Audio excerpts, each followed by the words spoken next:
Hello everyone. Wait. Something wrong? No, everything is okay. Sorry, I saw something weird on OBS and I had to stop like 2 seconds to see if there was a problem. There is not a problem, it was just... Alright, we're about to start this and maybe possibly finish the game today. God, I hope. Right before the recreation, that's when I decided to stop because I was tired last time. God, I don't like last night I had such an issue. Like, I was uploading all of the like last 3 episodes that I hadn't uploaded. And like I was in the middle of uploading them and the internet just kind of like completely died on me. Like everything was like at 50% and it just died on me. And I had to finish uploading everything this morning. It fucking sucked. I just hope the uploaders went well. I think they did. Like they seem to have gone fine. But you know, like it worried me. Anyway, let me take a second. My brain is really slow today. I feel like I slept okay, but I don't feel like I slept okay. You know what I mean? Anyway. April 6th, 25 p.m. What did I say 25th? That's for the date, not for the time. Big building, plaza, again. We've been here like 30 times. Alright, okay. If you could set Mr. Thief in motion. Sure, looks like there's more than enough here to work with. Where do you want to start? Good question. Let's see. It seems there was an eyewitness. A freelance journalist by the name of Alf Aldown. I'm sorry, that's just a funny name. But apparently, he was killed by the culprit for witnessing the kidnapping. So this is where he saw it all happen, huh? Here, as in the big building? No, construction of the big building only began a year ago, which makes it very impressive that they finished constructing a 51-story high building in a year. But I digress. Before that, it had been a piece of abandoned property. And before that... now we're getting to the stuff I know. 12 years ago, this place would have been... the happy family home. Like, for retired people? No, it was a place for children without parents. You know, one of them orphanage places. An orphanage, in other words. The president was kidnapped from an orphanage. Yeah, and the place was run by Fifi Lagarde. She called it her happy little home. With that, she started calling the jails, her jail that, but okay. As a proprietor of the institution, I suppose it's understandable that she came under suspicion. President Wang, Excelsius winner, and Warden Lagarde. Surely the SS5 incident must be related to a current case. Yeah, probably. Okay, could you enter the data related to the murder of Mr. Aldown? It seems sensible to assume that he was killed by whoever kidnapped the president. So if we solve the murder, we solve the kidnapping. Nice! Alright, we're counting on you. Well.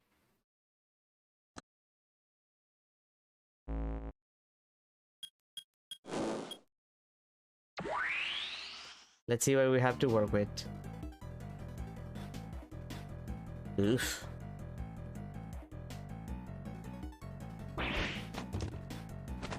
Child, calm down.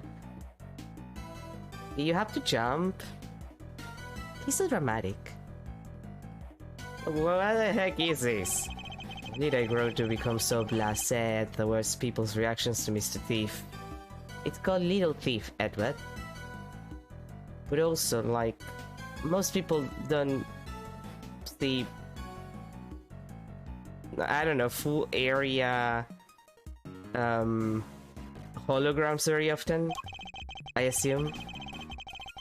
What we're seeing here is the front yard of the orphanage that it was 12 years ago. At least as far as the police report described it. Yeah, this is how it looked when they started investigating at 7 AM the morning after the murder. And it seemed it had been snowing. Yeah, from what I heard, the footprints wound up being pretty important evidence. The snow fell in the daytime the previous day.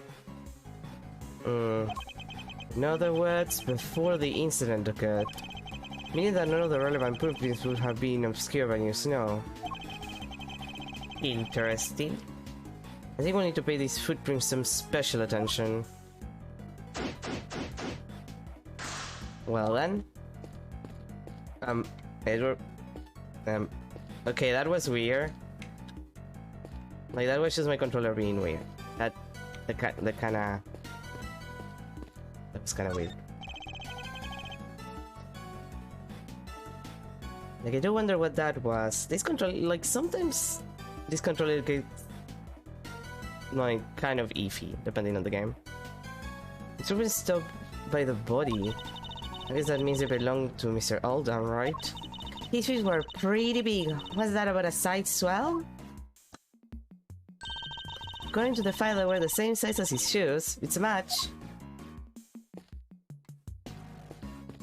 And this is a different set. His footprints go toward the body and come back. According to the case file, they're thought to be the killers. They're about a size 9. Pretty average, in other words. It seems the police weren't able to track down who the murderer was from then, though. Okay. These planters. According to the case file, the jar stretched around 3 sides of the orphanage. There were 3 planters on each side. Yes, planters arranged in a very particular pattern. As we've seen somewhere before. Yeah, the quote-unquote animal, like, let's say, prints on the cement. Jim, there are many flowers, but oh god, I thought it was a... Jim, there are many flowers, but I guess it was the middle of winter. Yes, but look at that one, it's bright yellow. Wait, how come there's only one? Wait, it looks like somebody dropped it. That's a lion lily, if I'm not very much mistaken. I'm a member of the family lilies here. A lion lily, you say? Wait, didn't Judge Gabel give President Wang some lion lilies? What is the same flower doing here? This can't be a coincidence, can it? Nah. I believe this particular cultivar is from Asia, where it's said to symbolize the bond between parent and child. I wasn't aware you were so knowledgeable when it came to flowers, Francisca. What I just told you is common knowledge. Perhaps you just need to read a little more. Damn. Damn, Edward, she kinda got you with that one. Half Aldown, the man who witnessed the president's kidnapping. What exactly did he see? I bet this is part of the recreation on one of the crime scene photos. It seems he suffered a blow to the head or to the back of the head. Yeah, from that brick right there. They fear it must have been taken from here in the yard. It looks like the blood flowed from the head wound and spread over the surrounding area. Here, a gift for you. This is Mr. Alton's autopsy report.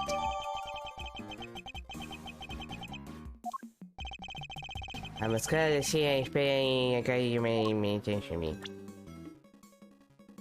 I wanna see the autopsy report. Murdered during a call, he was detailing something he had witnessed. Okay, I was the only one I am. 5 years ago, loss of blood resulting from a blow to the head, to the back of the head with a brick.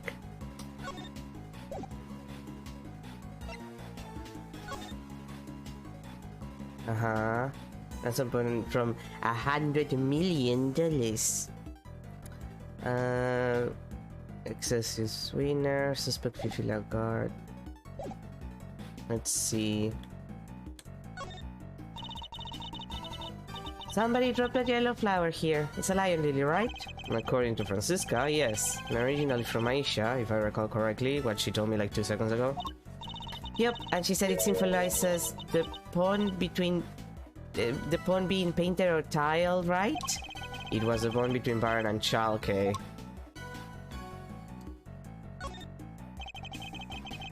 The cell phone must have belonged to the victim. You're right. Yeah, says here in the file that Mr. Aldon made a call while he was watching the kidnapping. A call? To whom? His girlfriend. Since he called her when he saw that the president was there. But she didn't pick up, so he left a message. That's in here too, if you want to hear it. Please. Hey Rosie, it's me. I guess you're asleep already. It is like, I don't know, 10 at night or something. Anyway, I'm here at the orphanage. Something weird's going on. President Wang is here for some reason. And there's another... Damn it, the light's out so I can't quite see, but... It looked like he was being... kidnapped? Anyway, probably nothing, but I thought I should...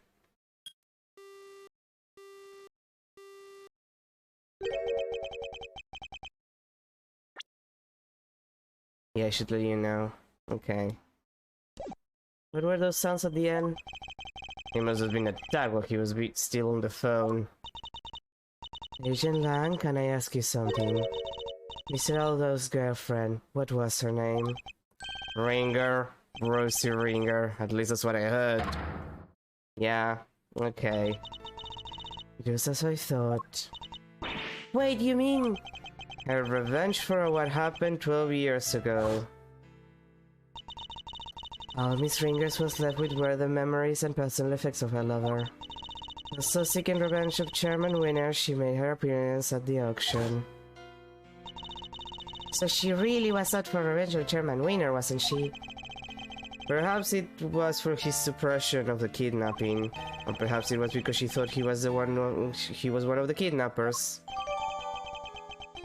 I mean, I wouldn't put it past Winner at this point.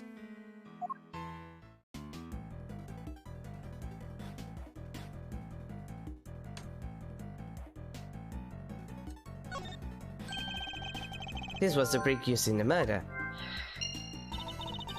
This stuff made of bricks all around the yard here. They probably took it from somewhere nearby, huh? So the victim was carrying a camera. Oh yeah, according to the file, they recovered a picture. Yeah, here we are. That's... He's the president, right? And somebody's pointing a gun at him. This must be what Mr. Aldon witnessed. So the person in the trench coat is a kidnapper. Yes, I imagine they were trying to conceal their identity. If Agent Lang's father's theory was correct, the person wearing the trench coat is Warden Lagarde. How come they only found the one picture? He probably wasn't able to take any more before he was attacked.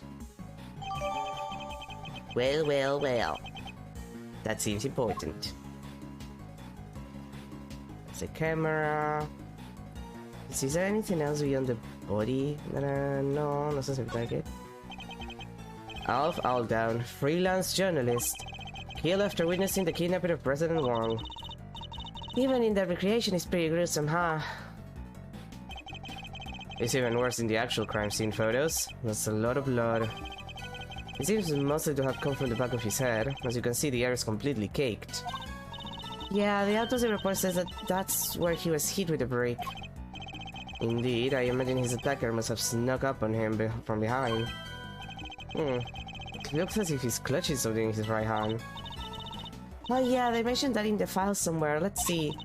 According to this, it was a button. A button? Torn from the attacker's clothing, perhaps.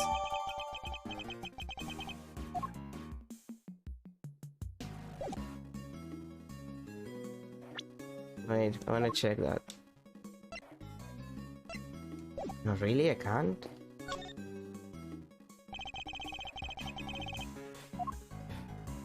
Really?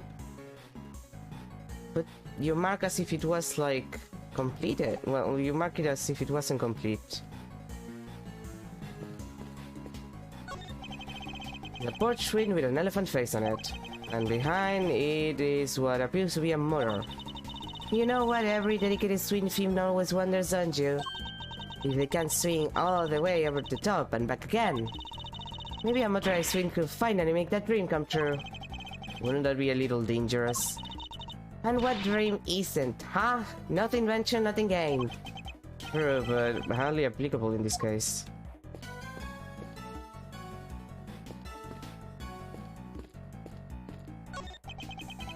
There are burn marks on this pillar here.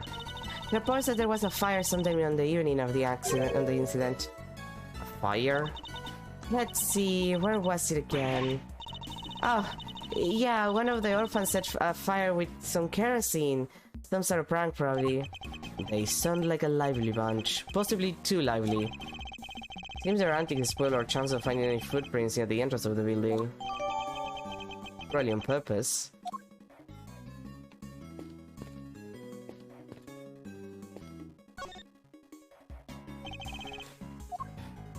Wait, like, I'm guessing I have to, like, figure something out, but... Hey, this arch! We've seen it somewhere before, right? Indeed we have. It's the same one that stands over the entrance of the building today. But this is supposed to be how things looked 12 years ago. Was it there the whole time? It seems the architects worked the old archway into the structure of the new building. The future is simply the past reheated. I think I have that somewhere. And for once, it seems you might have remembered it correctly. But 12 years is a long time to reheat something for. If it was your lunch, it'd be ruined. Okay, let's see. An igloo shaped like a bear. The perfect balance of cuteness and scariness. I guess you could call it a big-loo.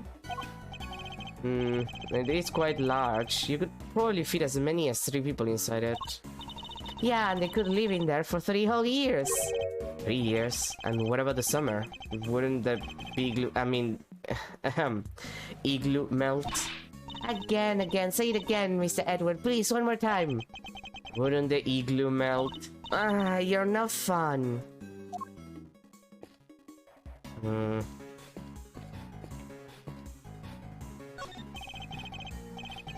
A tortoise, and a hare. A tortoise. In spite of the children's story, no doubt. The tortoise races the speedy hare and wins. Alright, time for a K Faraday pop quiz.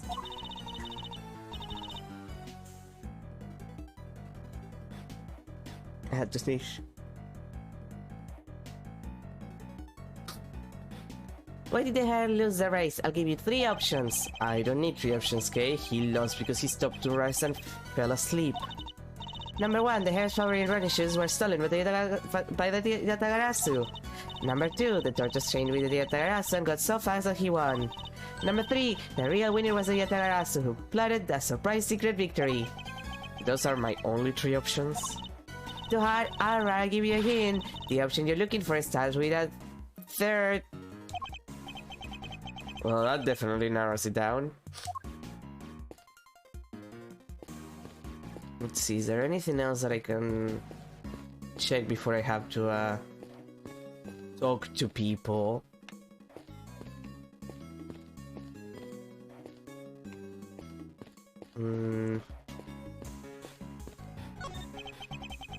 This looks like a snowman, but it's mostly melted.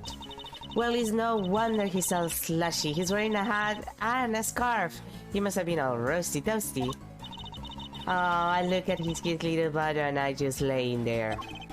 He probably would have frozen back up again at dawn, you know? That's when it's usually coldest. I don't think that would have helped much, Mr. Edward. If a melted snowman froze again, it wouldn't turn back into a snowman. It would turn into an iceman. What? That's what I bet you wanted me to say, isn't it? Well, too bad. Wait. Can I not get, like...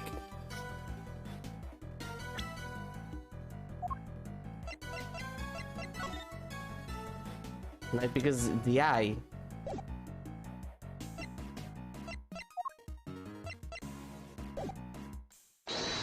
Okay, where's in...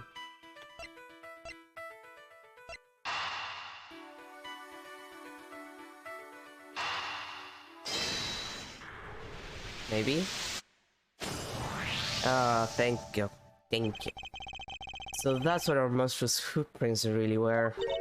Wait, what? Recall the arrangement of the prints, now compare it to that of the planters. Whoa! That's right, I believe the footprints are located exactly where our planters once stood. So Chairman Winner was digging around the front of them. He was, and why might he have been doing that? We have a piece of evidence in our possession that answers exactly that question.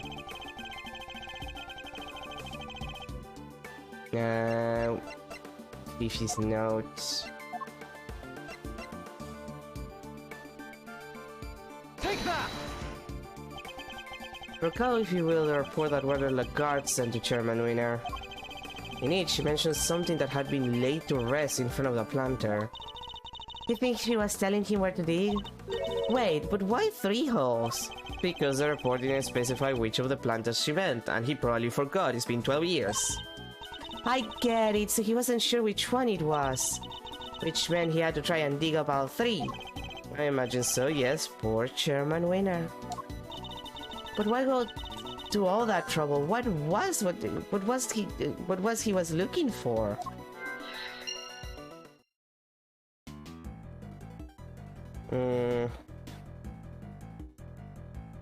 Good question.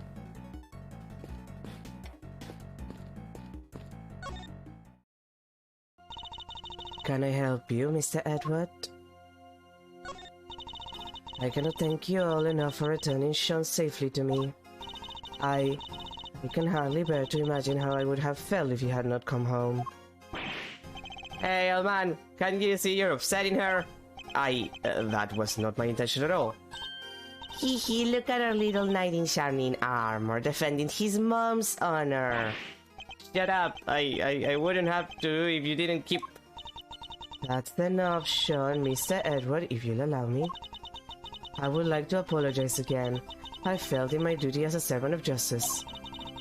I will not ask you to forgive me.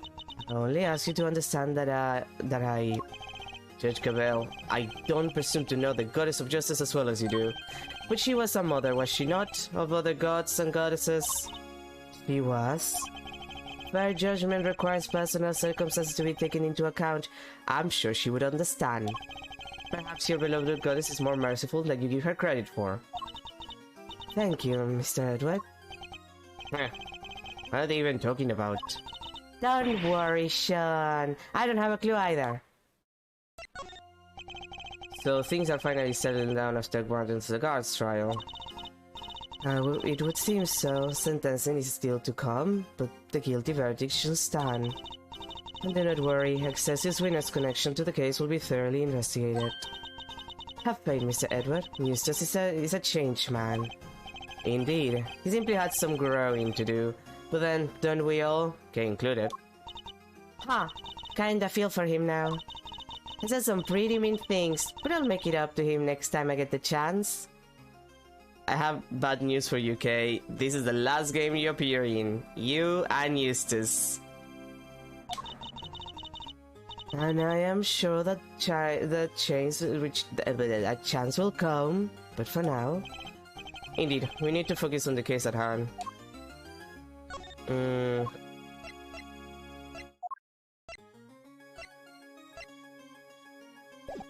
I don't suppose she knows anything about this. What do you want? Sean, I wonder if you could tell us a little more about the circumstances surrounding your kidnapping. It took you when you went to the garbage disposal area, right? But what were you doing there? It's alright. You don't have to talk to it for him. He can just ask me himself. Hear that, Mr. Edward? I think he's starting to warm to you. I went to the garbage disposal to throw away the flowers that were on that body. It wasn't far, and I figured they'd be less likely to find them there than if I threw them in a garbage can. I tried to get in there last night too, but it was locked. So you had to come back today and try again. Yeah, but when I was there, somebody came up behind me and put something over my face. Oh yeah, snoozing is easy breezy with 3 C's. The fact that she was raw with it too doesn't seem to bother her. I guess it is a catchy name. Whoever it was pretty strong, but I never saw their face. I see. Thank you, that's very helpful. How can you tell us about the time between when you were kidnapped and when you were found? Not a whole lot, Albert. Snoozing is easy breezy with 3 C's. I remember waking up feeling cold. I was somewhere big and empty and dark. There were cardboard boxes with some other language written on them. I figured it must be a storeroom. But it was actually a giant refrigerator. Businesses use them to keep stuff chilled. And that's where Kay and Detective Gumshoe found him. They really saved the day there. Yes, the cooler must have been on until just before I was brought there. Like I said, it was pretty cold. Anyway, they didn't take my phone for some reason, so I used that to call for help. I see. Well, we're all very glad that you found your way back to us safely. Say it like you mean it, why don't you? He's not the most gracious child I've met. Reminds me of a sentence somebody else. Okay, you guys are done. I need to stop using the running thing because, like, Edward likes to go on diagonals way too much. Looks chilly and your chilies look out there, Rosalina. Somebody might have to warm me up. Will you maybe take this a little more seriously, Mr. Fender? For you, K-Master, anything. Can't believe this whole story begun right here. Kinda crazy, right? Yes, it is a little. What were Phipps and the chairman up to, though? What were they going with all this? Where indeed, I'd very much like to know myself. And I'd very much like to know when you two are going to admit how much you love your Uncle Eddie. Not anytime soon. Come on, Mr. Fender. You're not taking this seriously at all. He did for about 3 sentences, which is something of a record.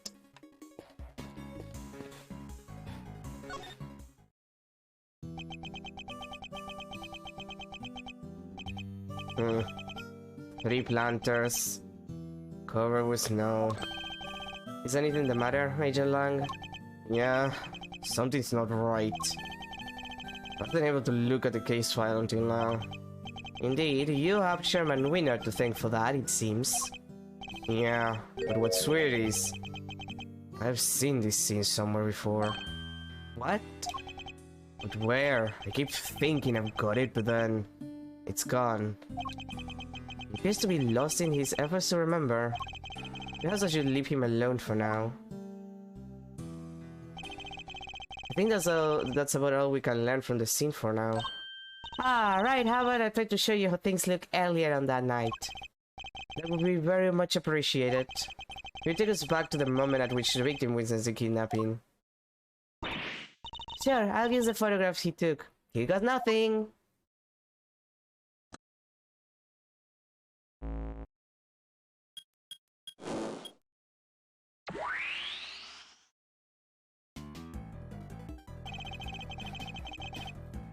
There's Mr. Alden in the middle of the planters.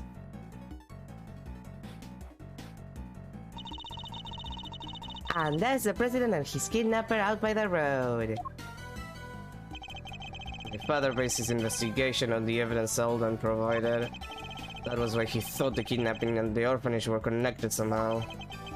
And how he wound up suspecting Fifi Lagarde. She was the one running the orphanage at the time. Exactly.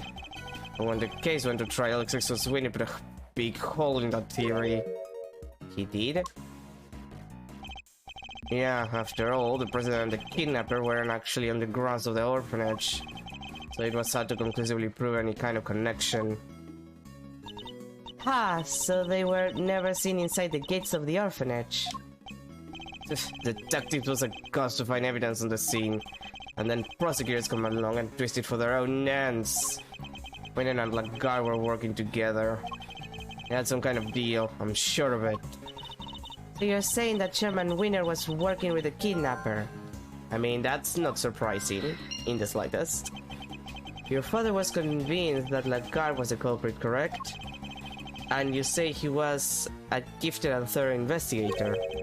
Then he must have had more to support his theory than just Mr. Alden's message, surely. Yeah, he must have. I just don't know what it was. It wasn't exactly a case he liked talking about. Agent Lang's father, Da Long Lang. He got his dumb hairstyle from him. Trusted ally and confidant of President Wang. He discovered truths that were subsequently suppressed by Chairman Winner. Our first priority should be to find out what they were. Then... these planters.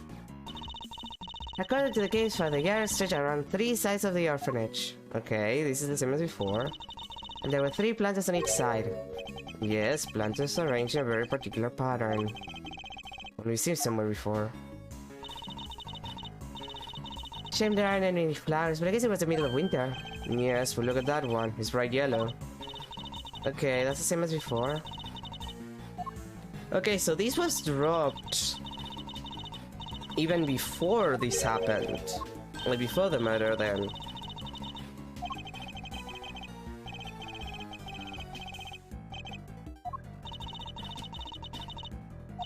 Yeah, this is the same as before.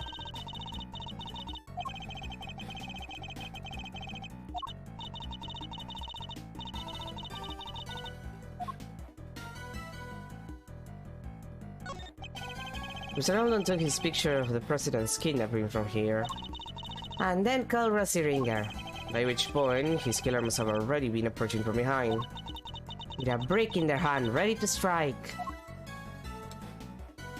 Okay.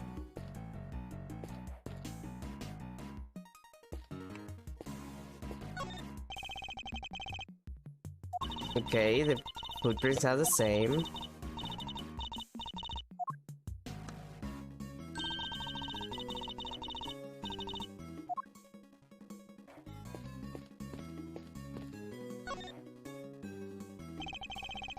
I must cut the scene and it's really my attention. Ji Jun Wang. He was president of Shenfai even back then. Does he look any younger? It's kinda dark, can't really tell. Indeed, and the situation being what it is, his facial expression is somewhat distorted. I wonder where they took him after this. We don't know that yet, but depending on how our investigation progresses, we might find out soon enough. The president's kidnapper. We should see if we can judge anything based on their appearance. Roger that, Red Leader. Alright, let's have a look at you. The first thing to note is that they're holding the president at gunpoint.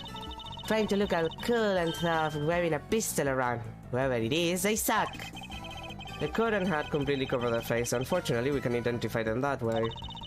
Turning their collar up and pulling their hat down and trying to be all mysterious. I hate this kidnapper. And they seem pretty relaxed. I don't think they're particularly nervous. Yeah, hand in the pocket. Classic show-off move. You suck, you suck, you suck. Okay, that's... What? You say to judge them by their appearance? Well, yes, but I didn't mean it like that.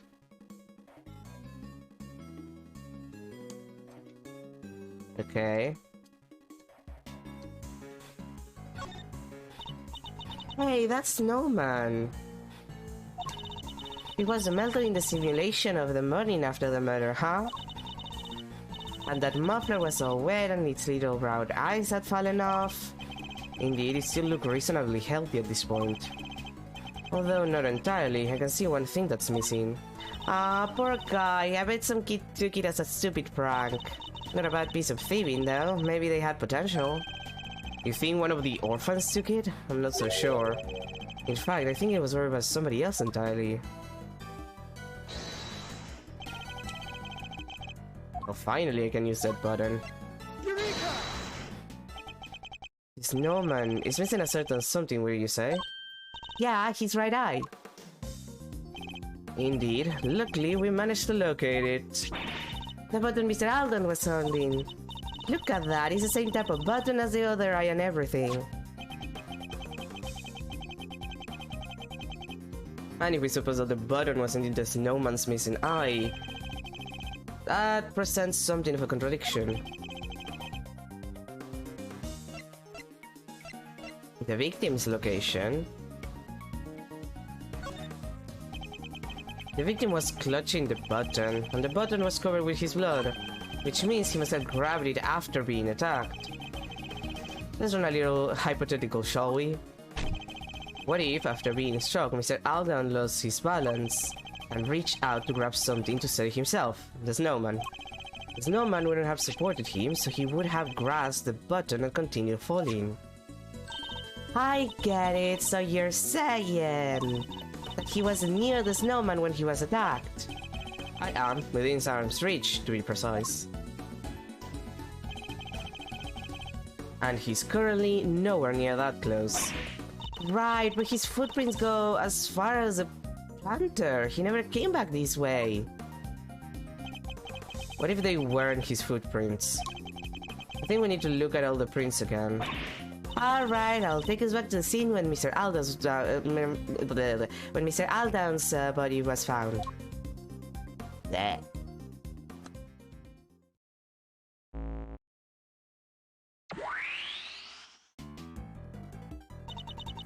But the footprints on the left definitely match up with Mr. Alden's shoes, right? So what's the deal? Let's take another look and see if we can figure it out.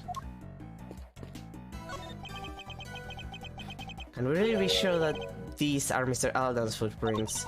Well, they're the same size, a 12, which is pretty big. And the prints match his shoes. They also go straight to the middle of the planters where his body was found. But as we established, when he was attacked, he fell and grabbed the button from the snowman. Well, being a great thief, I know a few contortionist tricks, but that would be way beyond even me. Some average Joe stretching his arms that far, basically impossible. I think we can be reasonably certain that the prints were made by the shoes the victim was wearing. We can be certain that they were actually the victim's shoes. Perhaps we should take another look at them.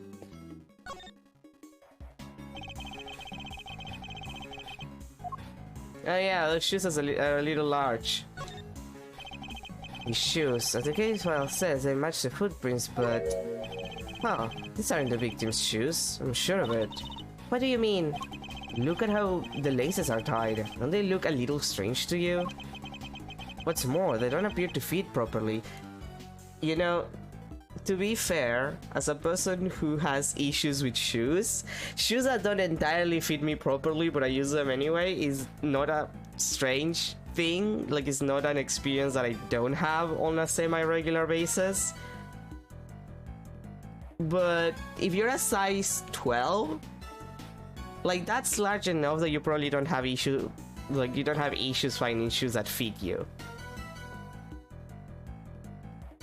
Like, my issue is that my feet are not that large, but they're very thick, I guess. Like, lengthwise they're fine, like... But, yeah, they're a little too large. But they're short. Which makes finding shoes that actually fit me correctly very, very painful. But again, if you're a size 12, you're large enough that probably all the shoes are made more or less to fit you comfortably.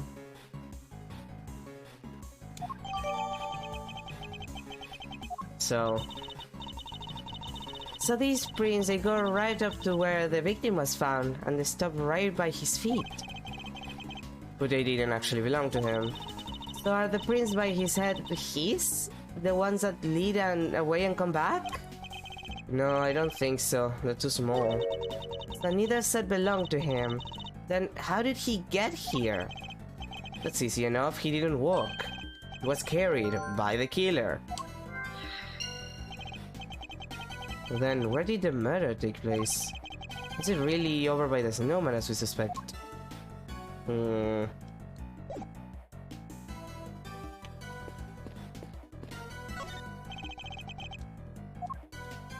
And those are a size 9, right? Yeah. I think Mr. Alden's body was moved. How else do we explain the bottom clutch in his hand? And that would suggest that he was killed somewhere near the snowman. I better take a closer look. I'm scared, anything that catches my attention. That is a sad, sad melted snowman. Poor snowman, he's not looking good. It can't be helped, snow and ice eventually melt, that's just how it is. And so do mysteries. All we have to do is wait. The snowman of the case will melt into the clear water of truth. All you have to do is wait, Kay. I have to work to solve these mysteries. Hey, a suspicious empty space where a brick should be. Ah, look, there's a brick missing here. The rest of the brickwork looks fine. Strange that it's just this one missing.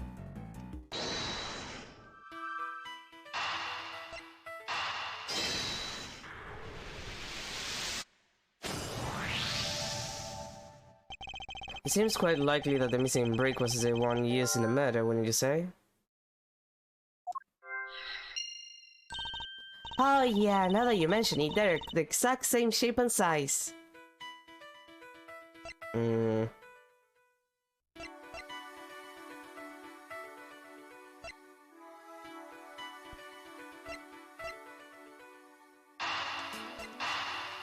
Maybe? Maybe. No. God damn it.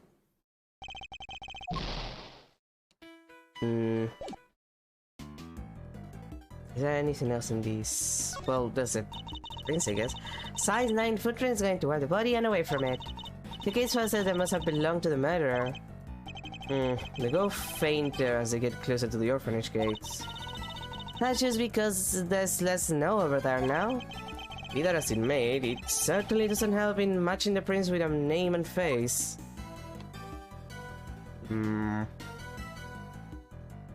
Nothing else. Hey Lang, do you remember something?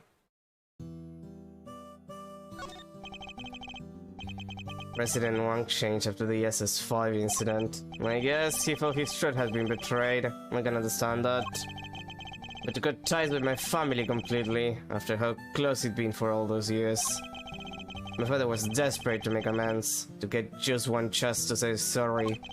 But no matter how many times he tried to get an audience with the president, he couldn't. He couldn't even convince Vincent to take a letter to him. One time he came home covered in bruises. Who knows from where? A bodyguard maybe. Ugh. Sorry, there's no point making you sit through old stories that won't change anything anyway. I'll be the judge of that. As warm and fuzzy as ever, I see. Not that I expected any different. Yeah, I'm pretty sure it's just the body double theory that I had. That case ruined my father, and my family too. The people who failed to keep the president safe. That's how we were after that. He threw himself heart and soul into that investigation. He became obsessed, in other words. Hardly the best state of mind in which you undercut an inquiry. Wow, you really don't put your punches, huh? Look, just don't go thinking I'm only doing this because of my dad, okay? That investigation was solid, his work was meticulous, and it was accurate. It always was. He interviewed every single one of those kids, and he made sure they told him everything.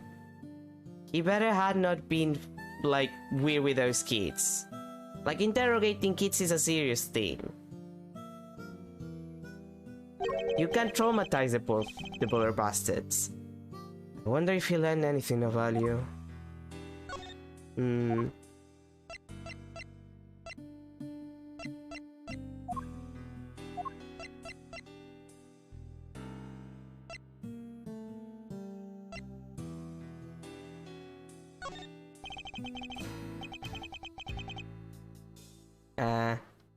Yes?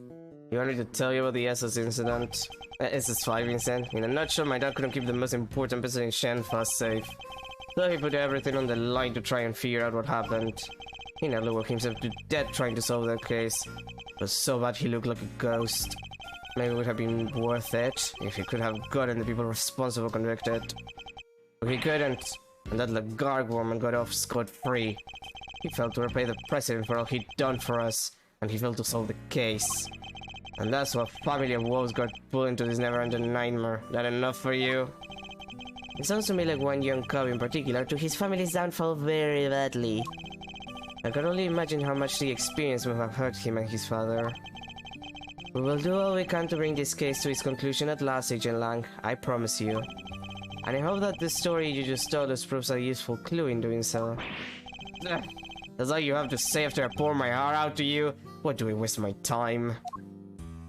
Lang, I don't know how to tell you this, but Edward is, how do I put this politely? He's Edward. Like, him and Phoenix can barely have like a proper conversation and then been friends for like years.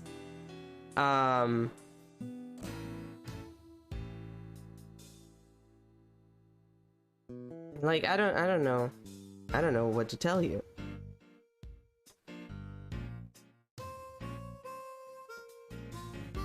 Like, to be fair,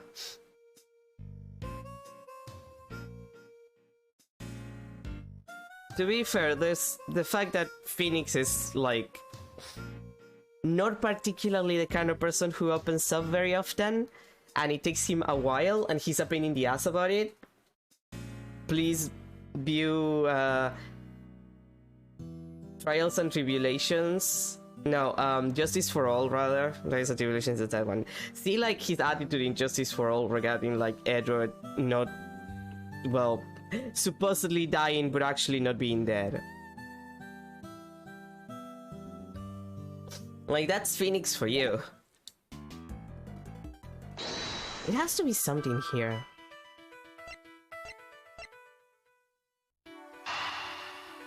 Okay, this maybe makes more sense.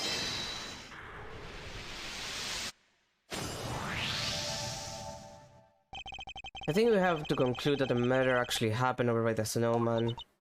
Right, the button came from there, and the brick too. Indeed, and what more, if the murderer took the brick from right by the snowman, and then tried to sneak up on the victim all the way over by the planters, Mr. Alden would have seen them right away. Exactly. I think we need to update the simulation, Kay. Mr. Alden was standing by the planters. He was next to the snowman. Gotcha. Alright, here goes.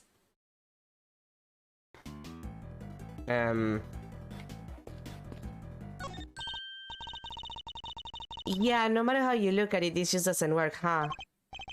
Indeed, everybody was present in the exact same spot. So, where did we go wrong? One of the pieces of evidence on which we base our simulation must be the source of the problem. What if one of them was fixed somehow? But which was it? Well...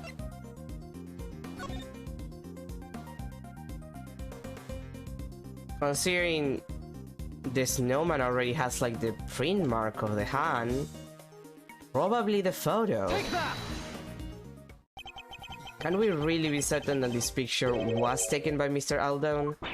Huh? What do you mean? We know that whoever killed him moved his body, but why would they have done that?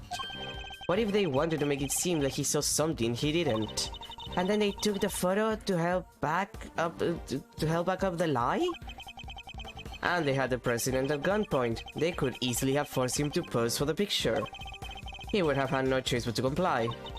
Hey, now that you mention it, they only recovered one picture from Mr. Alden's camera, right? Indeed, I imagine his killer probably removed the film that was already in there, then replaced it with another, thereby ensuring that the only picture found was the one they staged. Yeah, that makes total sense. So this picture was actually taken after Mr. Alden was killed. No way. And there you have it. The picture doesn't show what Mr. Alden saw at all. It seems highly likely that it was simply staged to make us believe that was the case. Wait, so where was the president when Mr. Alden thought he saw him being kidnapped? Luckily, the photograph isn't the only piece of evidence we can use to try and figure that out. Oh yeah, he left that voicemail too. He did. I think we should listen back to it one more time, don't you?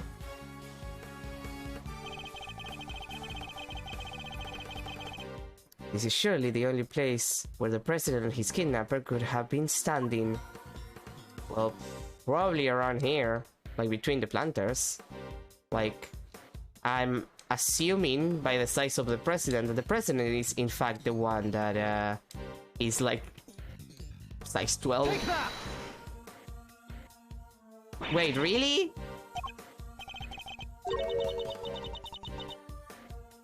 Maybe I don't have one. Okay. That clearly wasn't it. God damn it!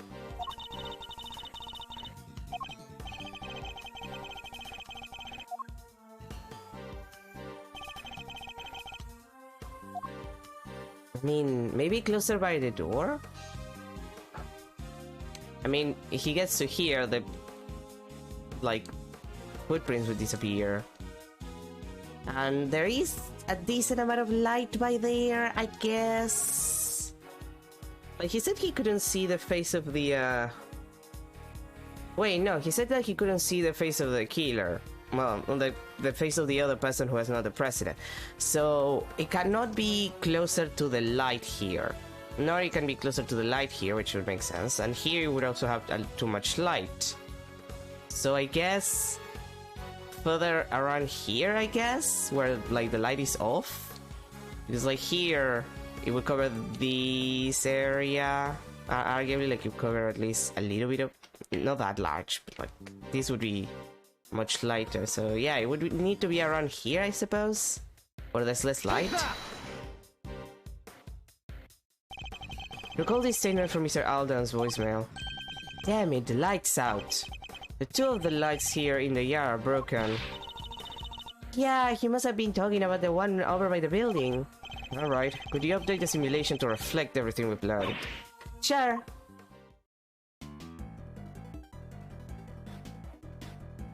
Well then. And there we have. Oh, that's slang. For a moment, I thought that was Kate. And there we have it. The kidnapper was really standing over by the building. Yes, which would certainly have strengthened the theory that they were connected to the orphanage.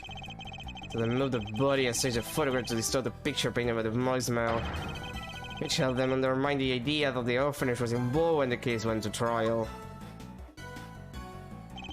Well, that certainly changes what this particular part of the simulation tells us. I imagine it will also affect our understanding of the scene where the body was found.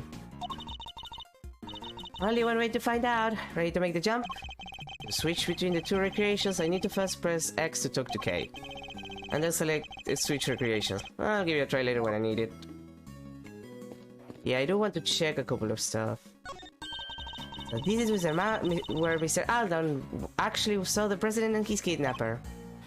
Yes, which pretty clearly suggests a link between the kidnapping and the orphanage.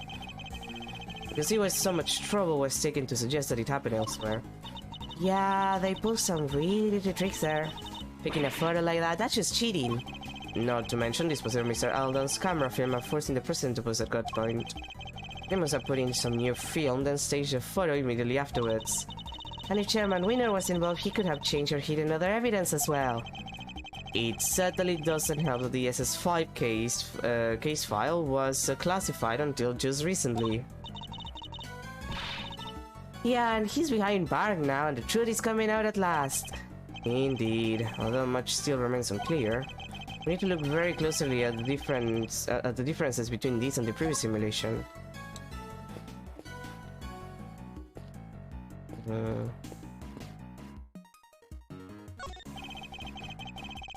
Mr. Alden wasn't killed between the planters at all. Then, what's his blood doing here? Things have changed considerably in terms of what the simulation is showing us, but if we want to look more closely at this blood, I think we'll be better off looking at the simulation from the point at which the body was discovered. And then what are we waiting for? I'm ready when you are.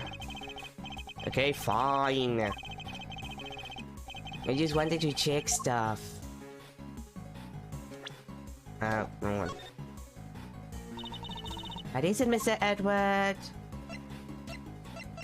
Switch recreations, please. You want me to show you the scene as reported in the police's case files, right? Okay, let's take another look at how things were when they found the body. And there we have it. So this is where Mr. Alden really met his fate. He was moving in order to make the scene consistent with the stage photograph. Over to the spot between the planters. So the footprints, the fact that they go over there and come back. Yes, I think that tells us something important. That they were left by whoever carried him over there. Mm-hmm.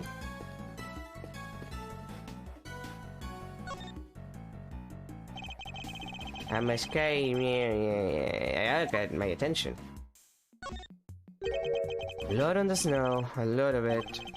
It certainly looks as if a murder occurred here, doesn't it? Wait, but we just figured out that Mr. Alden was killed over by the snowman, right? We did. I think this blood might belong to somebody else.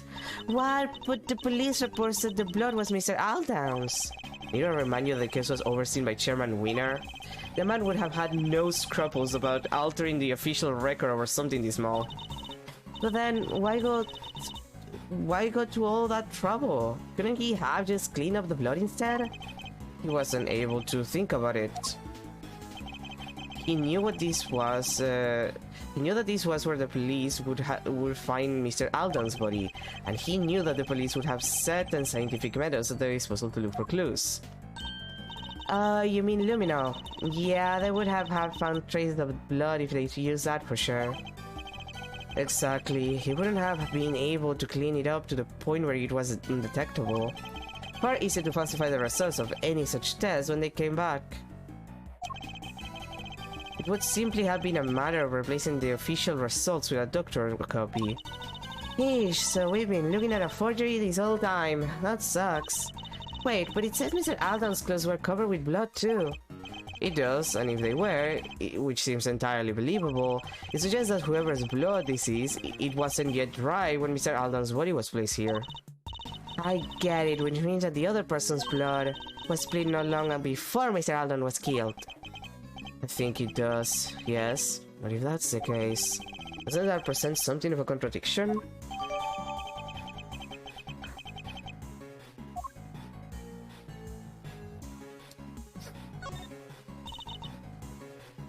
Alright, the lily.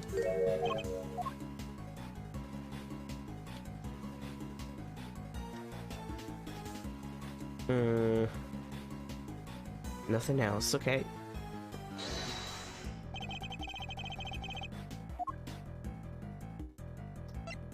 Let's see.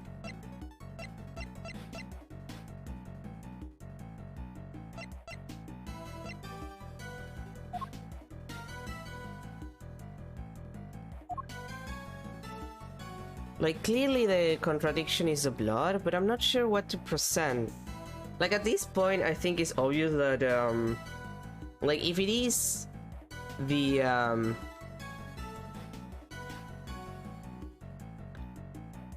if it is a switcheroo that I think it is, that means that the original, President Wang is fucking deceased, so that's probably his blood.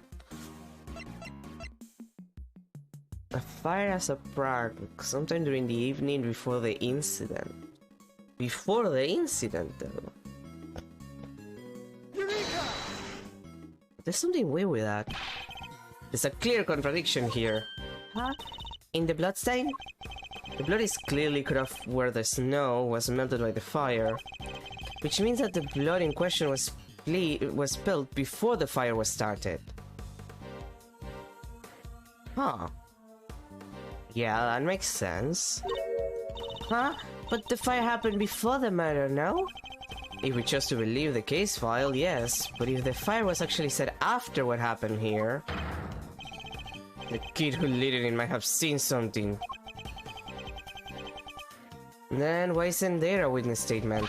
Because that would have challenged Chairman Winner's version of the events. We need to know more about this fire.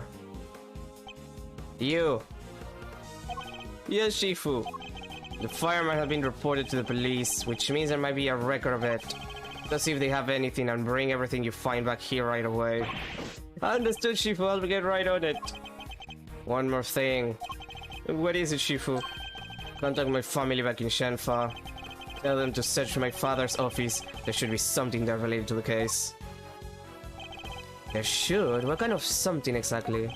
I told you I'd seen this scene somewhere before, didn't I? Well, I remember where. It was in my father's office. He had a picture of it, or at least of something very much like it. What? It looked like it was drawn by a child. Possibly a child from the orphanage. Possibly even the child who set the fire. It should still be there somewhere. Tell him to send it right away. Yes, Shifu! Well then.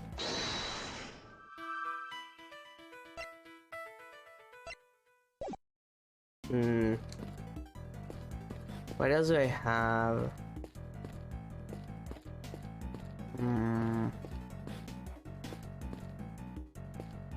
I don't think there's anything else, but clearly I'm lacking something.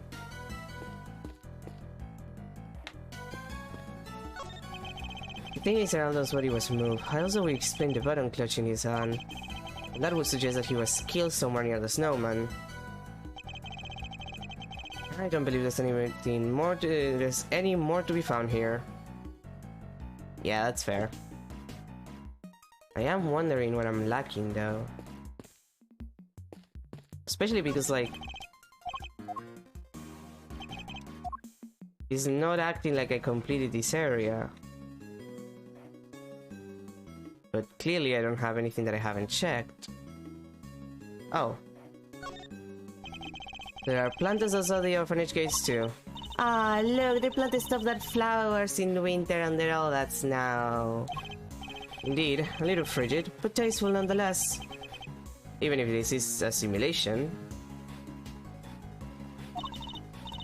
Yes, indeed, a bit frosty looking, but tasty nonetheless. For a simulation. Okay.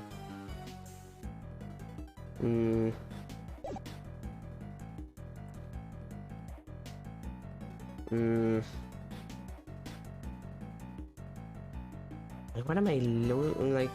There is something that I'm not. I mean, I guess it's this. It's just I don't see the logic. Clearly, there were accomplices because he tried to dig something up. But like, I feel like this would be the kind of thing that you would like use to like try to figure out what he digged, and we don't have any idea. The most likely thing that they could have like hidden would be like the roll of like the photo roll that the camera had, which they changed. If Aldo even took photos, or like his actual shoes, since he was wearing someone else's shoes.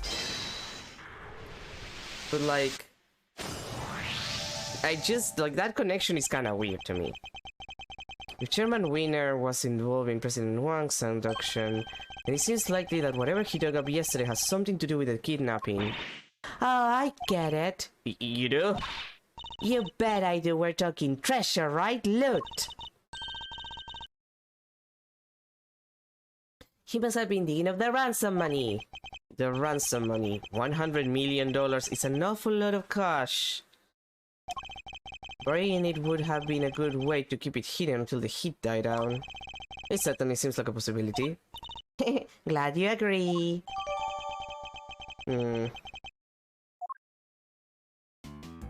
That's all? That's all. Yay!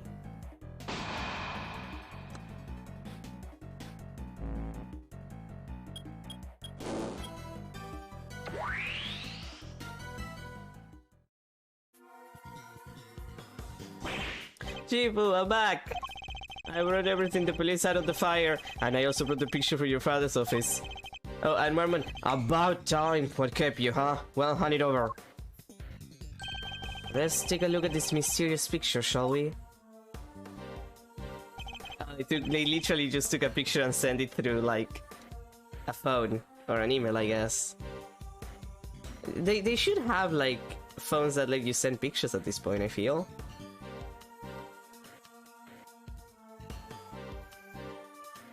This... Wait, that's... He's bald. He has that traditional outfit. There's a dog. Is that Canis? That looks like fucking Canis. This is it. This is the picture I remember. Could this be a depiction of something that happened on the night of the incident? It sure looks like a key droid, huh? Yes, and I'm willing to bet it's the work of the child who set the fire.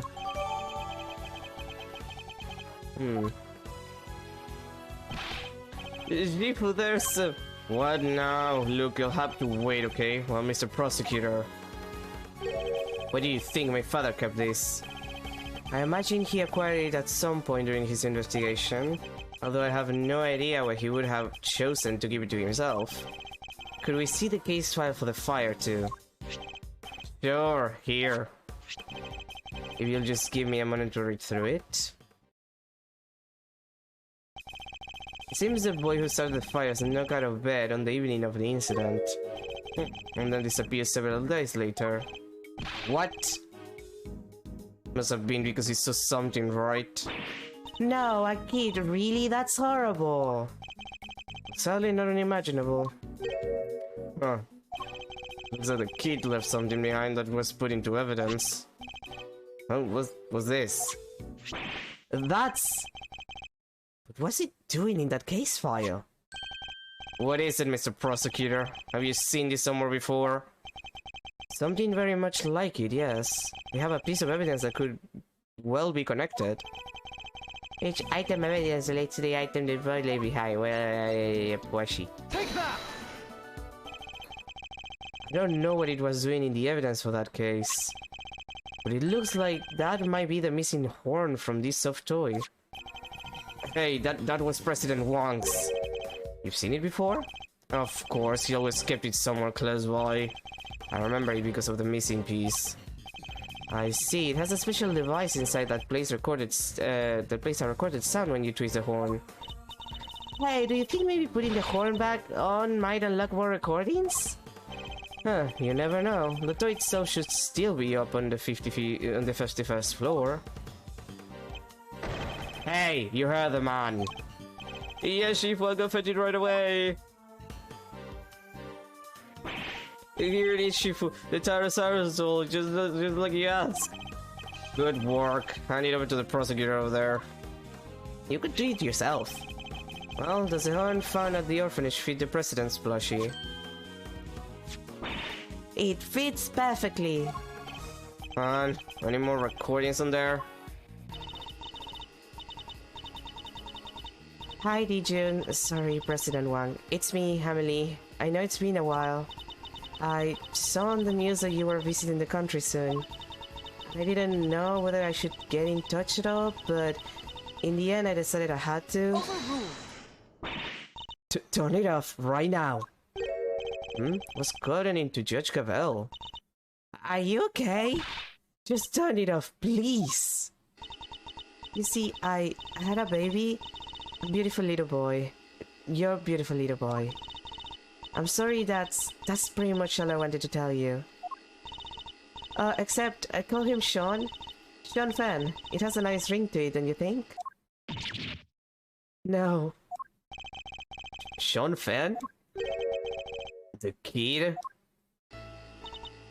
And also that I'll be at the orphanage on the evening of the 9th. I'll be waiting in the front yard. I thought you could meet him if you like, even if it's only just this once. I know you're a very busy man, but anyway, that's where it will be. Goodbye.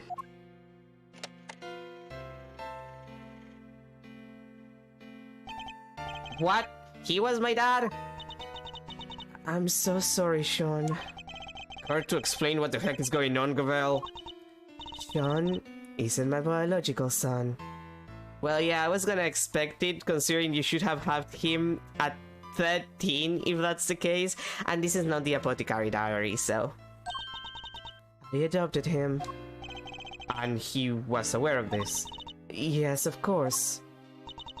His mother, Amelie Fan. She died 5 years ago. We were cousins. Were you cousins, or were you cousins in the Sailor Moon sense? I just wanted to know, but it's fine. You don't have to tell me. We're also friends, the best of friends. People often mistook us for sisters. Okay, it's cousins in the Sailor Moon sense. And so, when she died, it seemed only natural that Sean should come and live with me. Of course, we had to keep his father's identity secret, and I decided that the best way to do that would be for him to never know in the first place. Bad idea, Gavel. That's a bad idea.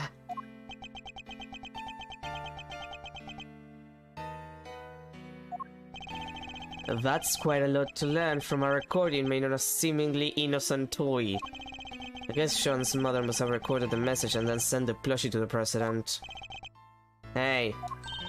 Yes, Sean? You sure? He was really my dad? Yes, I'm sure. Before you were born, your mother worked for a time as a diplomat in Shenfa. Welp.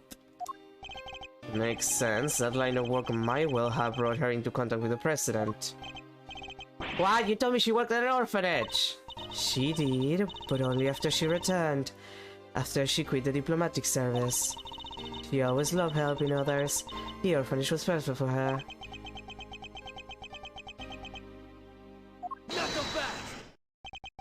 Sorry, Judge Gavel, but I have to ask. Amelie, the lady who asked the president to come, why didn't she show up herself? Why isn't she anywhere in the files related to the SS5 incident? She never made it to the rendezvous that night. Someone was tailing her.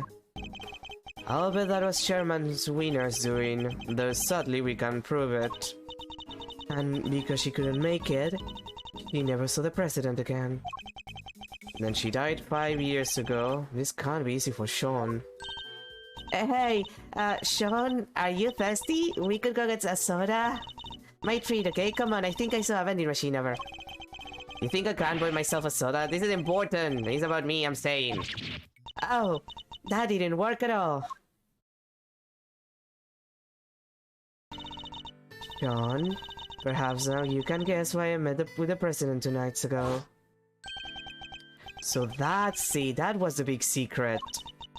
I wanted to tell him face to face that Amelie was gone, but also that you were alive and well, more than well.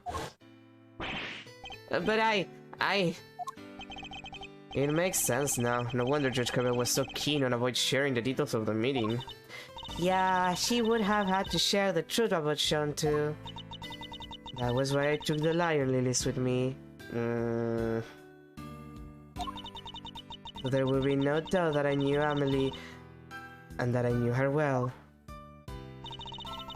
These flowers were of special significance for the 2 of them, you see. President 1 gave Amelie a bouquet of lion lilies in the early days of their romance. But now he too is dead. If only he had lived. Sean might finally have been able to get to know him.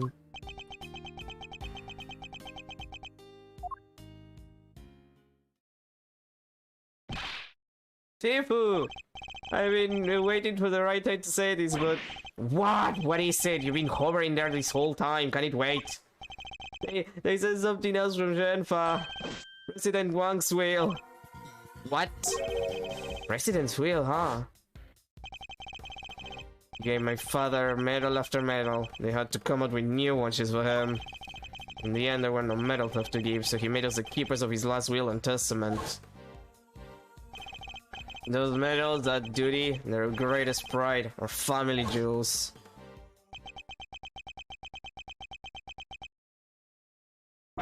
What? This is... What is it, Agent Lang? Does it have anything to do with our current case? You could say that. Seems he was planning on publicly acknowledging Sean as his son. Sean's name appears in the president's will? And we're certain that the document is authentic? That President Wang wrote it himself? Sure, we are, it's all, but it's real. My family took charge of it back before the SS5 incident happened. I want to analyze it at home to be sure, but I'd stake my name on it being the genuine article. Wang was a renowned world leader. A child nobody knew about would have been sure to cause a stir. And yet he chose to mention the challenge his will nonetheless? Well, that's that, I guess. I still can't quite believe it, but the president confirmed it with his own hand. There's no denying it, Sean. You're President Wang's son.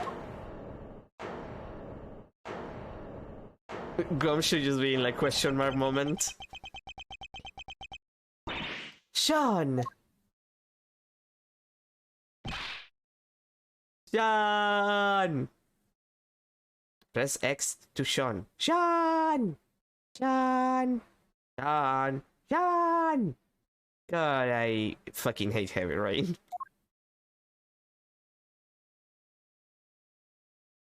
For fuck's sake.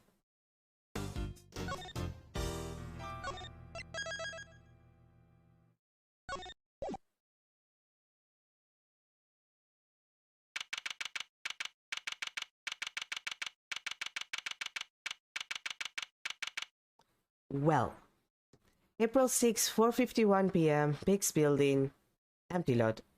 Did I say Biggs? I read it and I feel like it should be Biggs instead of Big with two G's. Sean? He was my dad. It can't have been easy learning the truth about his father's identity so unexpectedly. And too late to ever get to know him. You know how hard I tried to find him? Sean? I get it, he was a president, he had a lot more to think about than just me. But he was right there in front of me, right there on the set. So why didn't he just say something? Why didn't he tell me who he was? I'm sorry, Sean. I'm so sorry. It's not your fault, Mom. It's mine. If I hadn't broken my promise to you, that fight would have never happened, and he wouldn't have. I've ruined everything. Everything. It's all my fault. I even ruined your flowers. Sean. Please, you mustn't blame yourself. Just try to be here with me. Just for a little while. The bond between parent and child was symbolized by a lion lily. I'm no expert, but it's native to Shenfa, so I know that much at least. Sadly, we don't have the luxury of dwelling on such things right just now. I know it might seem insensitive, Agent Lang, but sentimentality won't help us here. We need to focus on what we can do about the case before us. You're right. I believe we'll learn all we need to about what happened back then for now. How did it all line up with your father's theories about the case? I wouldn't know. He took those to the grave with him. He never shared his thought with anybody. There's no way of knowing what he figured out. What about you, your own thoughts? Are you feeling any more positive in light of what we learned from case reconstruction? Are we any closer to learning what really happened 12 years ago? You know, I think we might be. My father's footsteps are starting to become clear. Now all we need to do is follow them.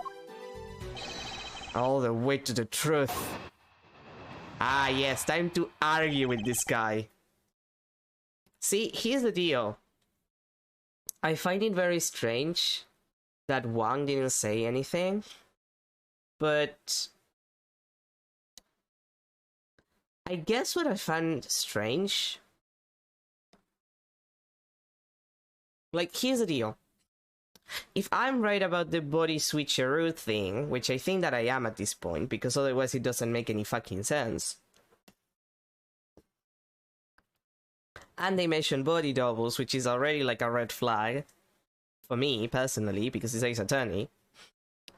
The only way for this to make sense is for one to not know, well, fake one. Let's call it fake one. Fake one to not know that Sean is his son because he's not.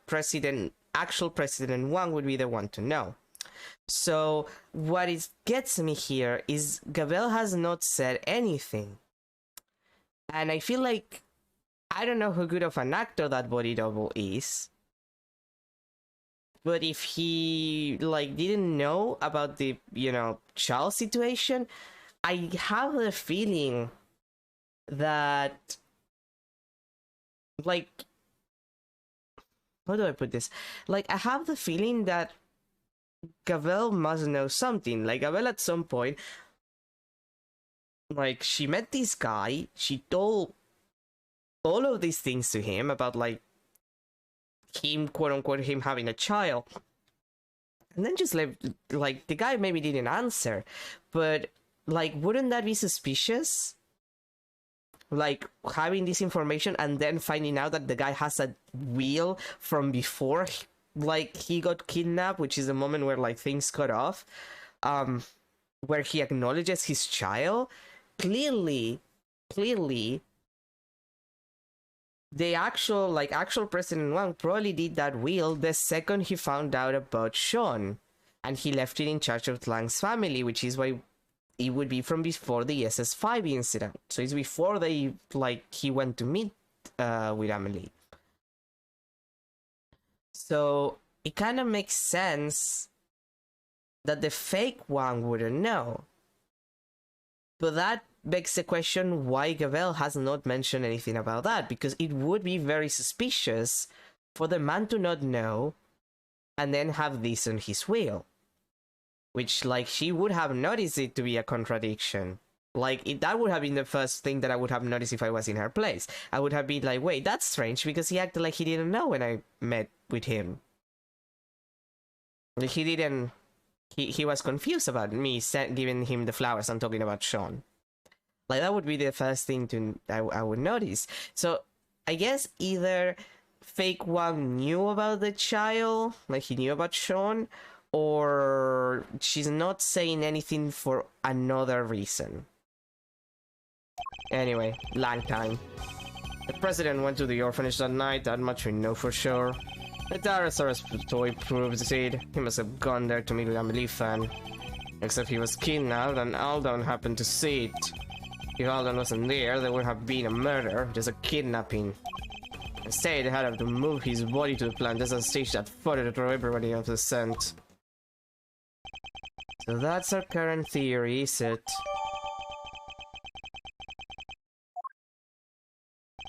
But there's something I still don't understand. There is. This, why are staging the picture? They would have had to force the president to play along. What if he hadn't? It's a good question.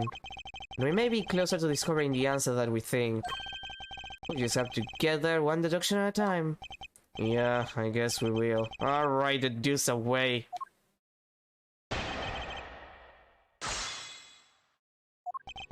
Okay. See, the thing is that if that drawing is correct, like if this drawing the child did, whoever this child was, is correct, that's definitely Kani's there, so that would not have been just a kidnapping. Wait, did I not select the right thing?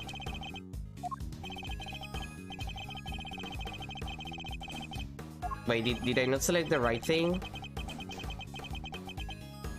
Don't call it irrelevant junk. Ow. Asshole. Yeah, like, same. Did I not select the right one?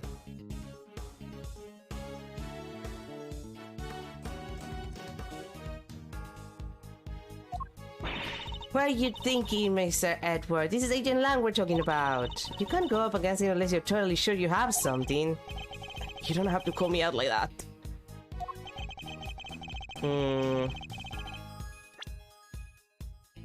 What other things it could be? Well, maybe the mysterious blood stain. Like, it's not Aldown's, technically. So... Objection! Oh, there it was. You're saying there's a chance. I mean, you're saying there would have been no murder if Mr. Alden hadn't witnessed a kidnapping. But is that really the case? What wouldn't it be? Their main aim was to abduct the president, right? If there hadn't been a witness present, they wouldn't have needed to murder anybody. And yet it remains possible that Mr. Alden wasn't the only person killed that night. There was a large pool of blood between the planters, but Mr. Alden was murdered over by the snowman. It can't have belonged to him. What if all that blood by the planters belonged to somebody else? Come on, Mr. Prosecutor. You do realize what you're saying, don't you? I do. It's hard to believe. I'll be the first to admit it, but it's what the evidence suggests. Not just one person was killed here 12 years ago, but two. You're saying they cover up a whole separate murder. But who else was killed that night? Whoever covered up this other homicide did so very skillfully indeed. They even seem to have been able to avoid it being mentioned in the files. But they didn't quite get rid of everything. We have a piece of evidence from 12 years ago that they never managed to erase. This clearly shows that something else happened that night. The drawing, I guess? Like, it has to be the drawing. Yeah, there it is. Finally. Excelsius Winner tried to shroud the existence of the other murder in darkness, but there was one piece of evidence he wasn't able to suppress. Thanks to the efforts of your father, Agent Long. My father?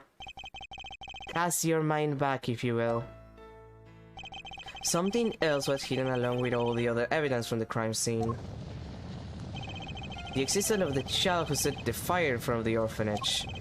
But why would Chairman Winner wish to arrest him from the record? Because he saw something he should not have, that's why. He did? What was it? It's right here in this picture. The picture my father kept. I think we can all agree that that's the president on the right-hand side. And that's the Tyrannosaurus toy in his hand. But who's standing from across him? I am now. Take that! Eastern ropes and a black dog. There can only be bodied armor canis. What? The creepy assassin guy? And what would a high killer be doing in the presence of a president? I can think of only one thing. That's right, it wasn't a kidnap that occurred here 12 years ago. It was an assassination. Yeah. And Garden Lagarde and Chairman Winner were... Yes, I think they were complicit. More than complicit, in fact. One provided a venue for the killing, and the other suppressed the testimony of the child who witnessed it. Why do they have to make Winner look so, like, fucked up evil every time that he's in an illustration? Mr. Aldown was murdered because of what he witnessed. Blah, blah, blah. I can't read. Hidalgo was murdered because what he witnessed was actually an assassination, and not the kidnapping he thought it to be at all. Do you think I'm an idiot? How could the president have died 12 years ago? We only found his body this morning. He was alive and well until just recently. Yeah, we even met him. Indeed, so we have a president killed 3 years ago, and a president killed in the last 48 hours.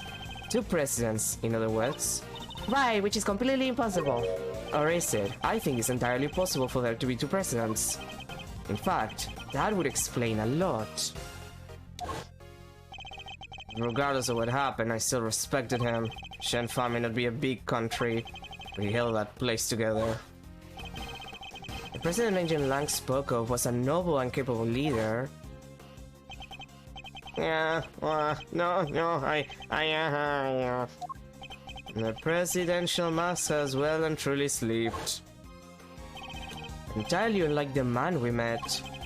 It really did seem as if they were two completely different people. But how could one country have two presidents? What could explain a situation like that? So it was possible for there to be two presidents. One was a body double. One of the two was a body double. Tell me that doesn't make sense. A body double? President Wang was a man of great power and influence in Shenfa, a figure on the world stage. There must have been countless attempts on his life over the years, such as the one at Gold Lake only a few days ago. It's true, there were more than a few assassination attempts. But that doesn't mean I'm about to accept that there was more than one president, not without proof. Do you have any proof that there was more than one president?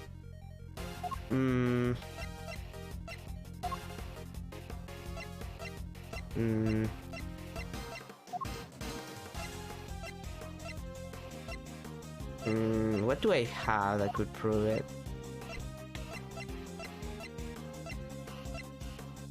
Like, I have to think. Because, like, it's obviously the body double thing.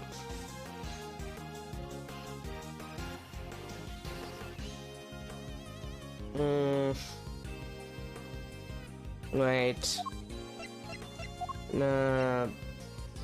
What does the case file says? Kidnapped and ransom for the 100 President embassy until midnight, confirmed by data long. Until midnight. February 10th. Wait, something about the timeline there doesn't make a lot of sense, does it? Take that! I don't think he's noticed a contradiction staring him in the face. Or is he just unable to accept it? What's the matter, Mr. Prosecutor? You're pretty quiet all of a sudden. In Amelie's fans recording, she asked the president to be at the orphanage at midnight, but it shouldn't have been possible for him to be there at that time. Huh? How come? Because he was supposedly still at the embassy. With your father, Agent Lang. So he had noticed. The only way he could have been in two places at once is if there were two of him. Ah, wow! Wow. So the real president... That was the one who... died 12 years ago, I think it might have been. But why and who? Who would have hired Connie to be the president? In order to figure that out, we'll need to look again at the piece of evidence we recently discovered was fake. The fake evidence, what was it again? Fake evidence... Wait, the fake evidence... Alright, the picture. Take that! The picture taken with Mr. Aldown's camera was staged sometime after his murder. Mr. Aldown was murdered because he witnessed the president's assassination. In other words, the photograph too must have been taken after the real president's death.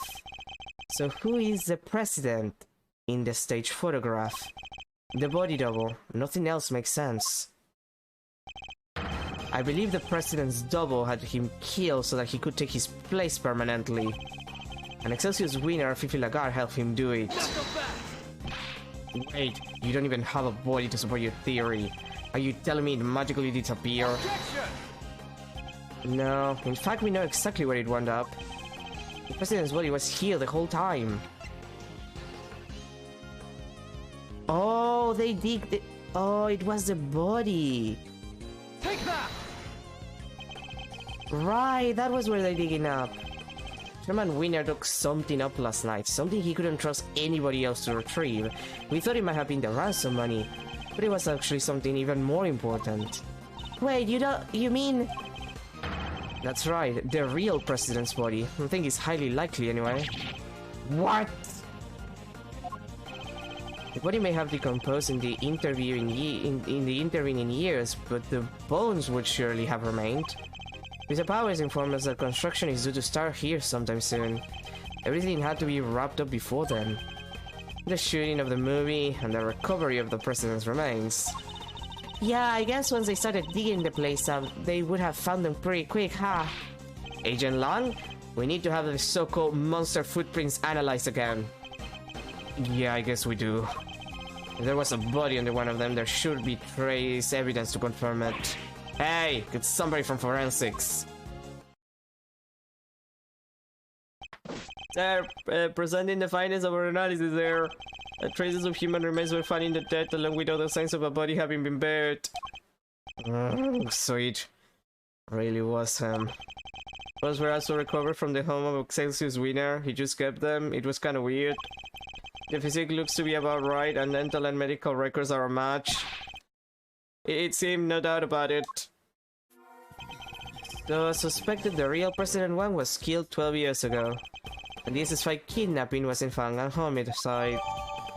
Well then. Wow, so it really was a murder, huh? This case has taken so many twists and turns, I'm starting to lose track. Yes, perhaps we should summarize our findings just to confirm that we understand everything correctly. Good idea. Let's go over everything from the point where the president arrived at the orphanage. 12 years ago, the real President Wang visited the orphanage. His aim to meet his infant son. B for president. The footprints we originally assumed to be those of Mr. Aldan seemed likely to have actually been made by the President upon his arrival. Makes sense. But instead of being greeted by his child, he was met by the assassin Bolidar Macanes.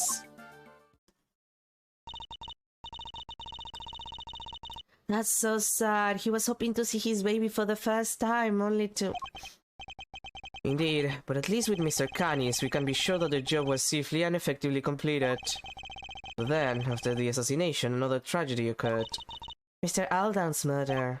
Yes, it seems he witnessed a key moment in the evening proceedings.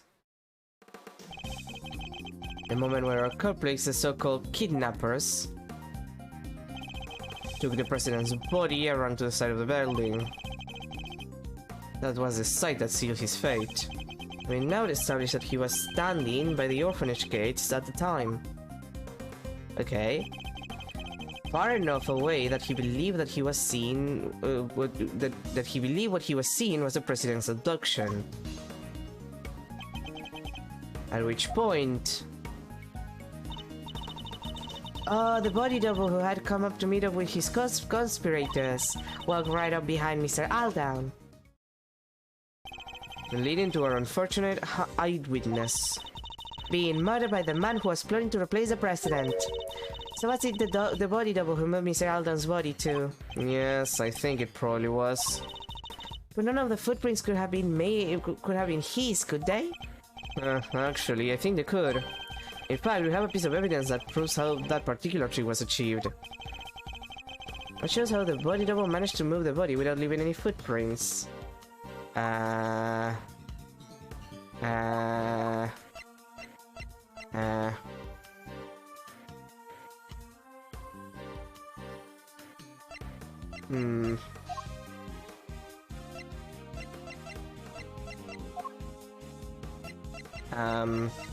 mean, the only thing that I can think of is that those were his actual shoes. He, like, just followed the trail the president had left.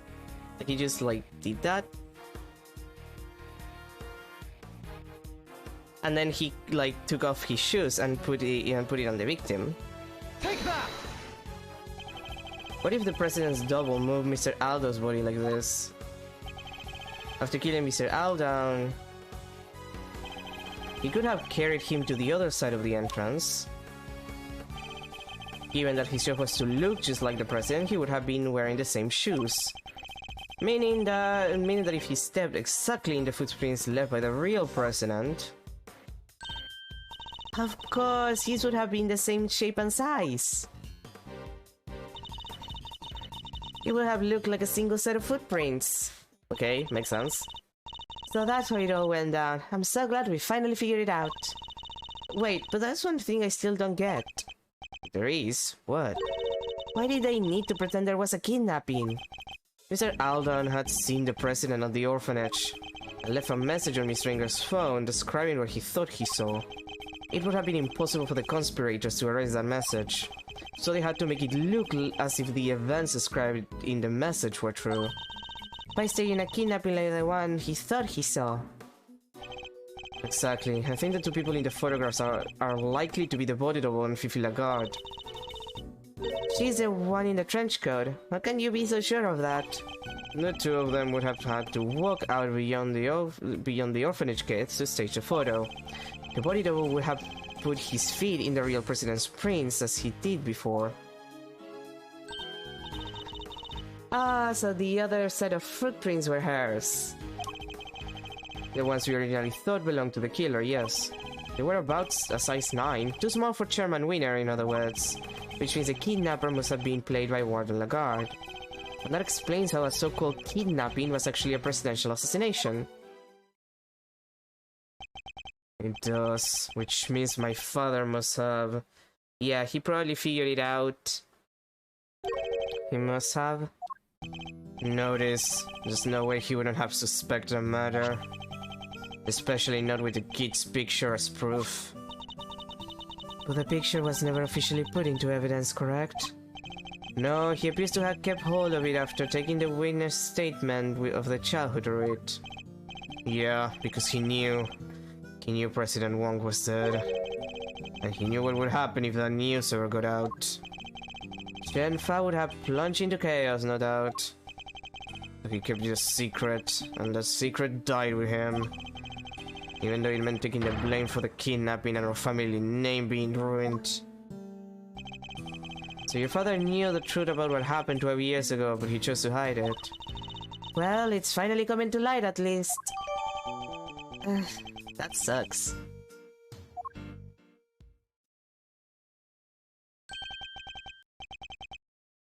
Is it indeed? Intriguing. Huh? What? Who's there? Is it yeah, I see him. That sound, is that a bell? It's him. Bodhidharma Canis. And Helmut. Hi, Helmut. What the heck are you doing here? Well, the law, you think you can just show up in front of us like it ain't a problem? Forgive me, but I couldn't help overhearing the fascinating conversation you were having. The opportunity to gloat over your past crimes was just too good to miss, I expect. You killed President Wong. I did, but it's not something I'm inclined to gloat over. I was more interested in something else you mentioned. Or someone else, I should say. Someone you're looking for, I suppose. Exactly. That's why I took a little sojourn from the penitentiary to find a certain young pup. A young pup in a rather eye-catching red raincoat. What? Wait, you know who they are? In a matter of speaking. What did you call them again? A secret mastermind.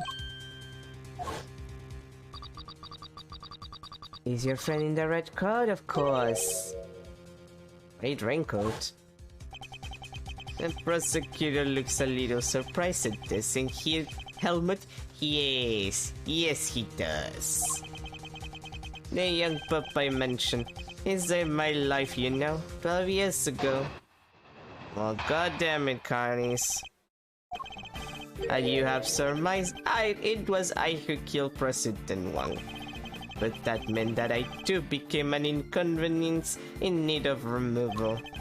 The imposter president, Winner, Lagarde, all three were keen to guarantee my silence.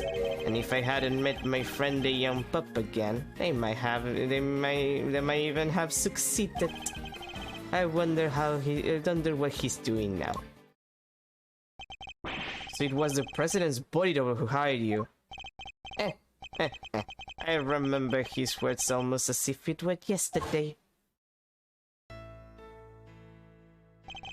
You know how many times I've been nearly killed? Not once, not twice, a bunch of times. Why do I have to take all the risk? Why am I the one they always put in danger? Well, because you're a body double is your job. Like, I hate to break this to you, mate, but if you work as a body double, that's like literally your job?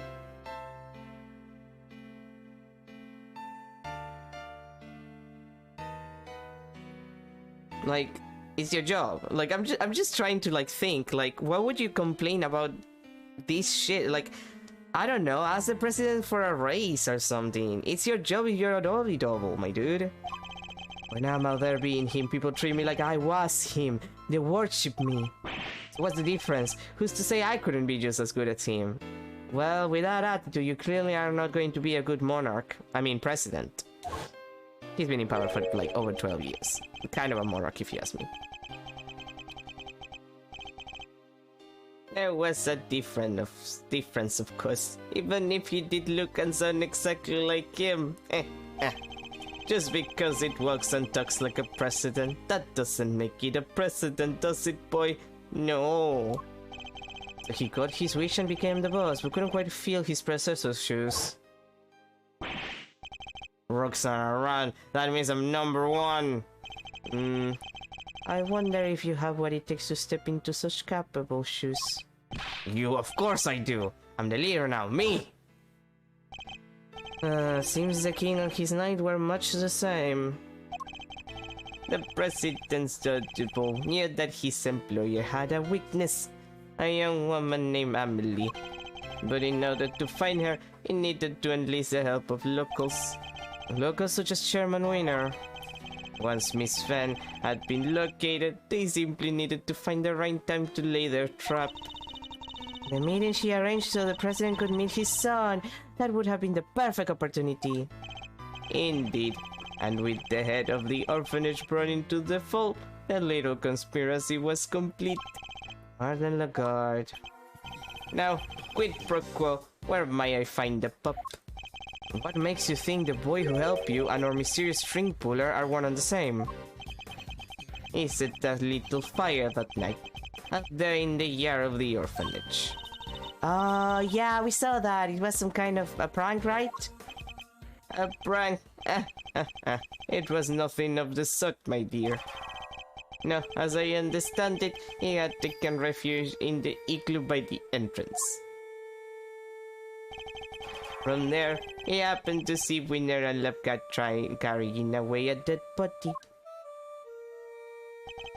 He also overheard them hatching a set and so did little plot. A plot to remove me, the only other person who knew what had really happened, from the picture.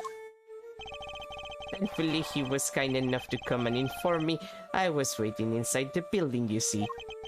He also happened to mention later on that he was wearing his favorite red raincoat. Oh, things go back to the goddamn raincoat. In any case, he's gotten me from the premises. And being a very considerate boy, thought to erase water footprints from the scene of the crime. It seems he had a little kerosene set aside in the igloo for just such an occasion. Oh. So he spread it liberally about the place and set himself a little fire. No way, so that's what the fire was for? It must have been ever so beautiful. Winner and Lagarde were positively enchanted. And while they were distracted by the show, he took the opportunity to usher me out of a side entrance. You never answer my question.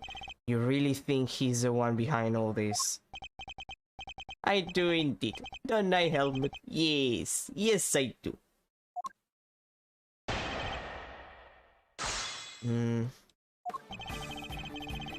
Okay. Makes sense. Hold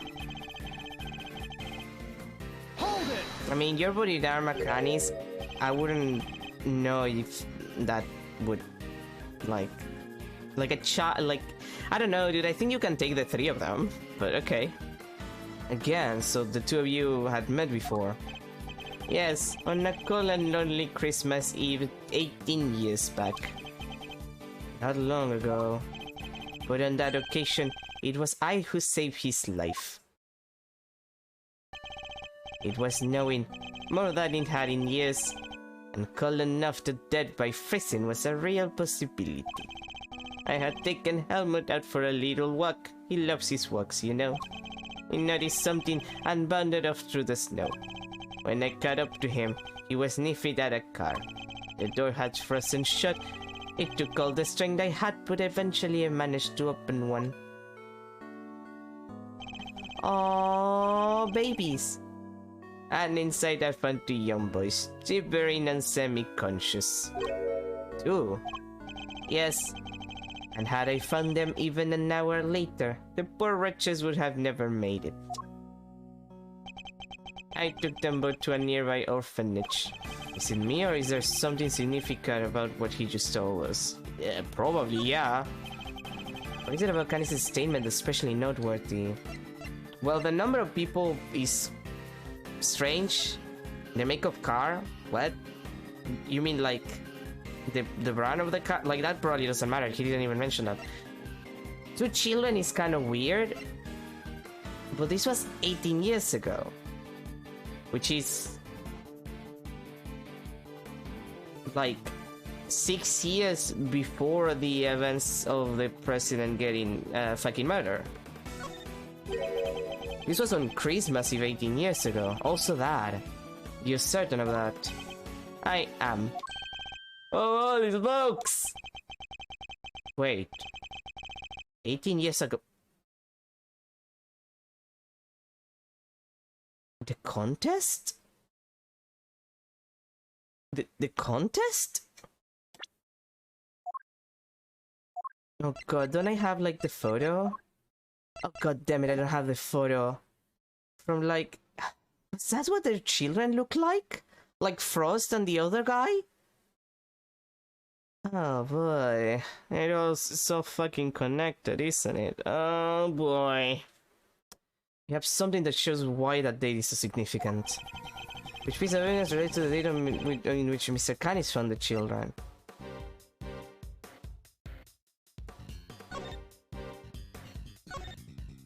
Twelve years ago. It's not that.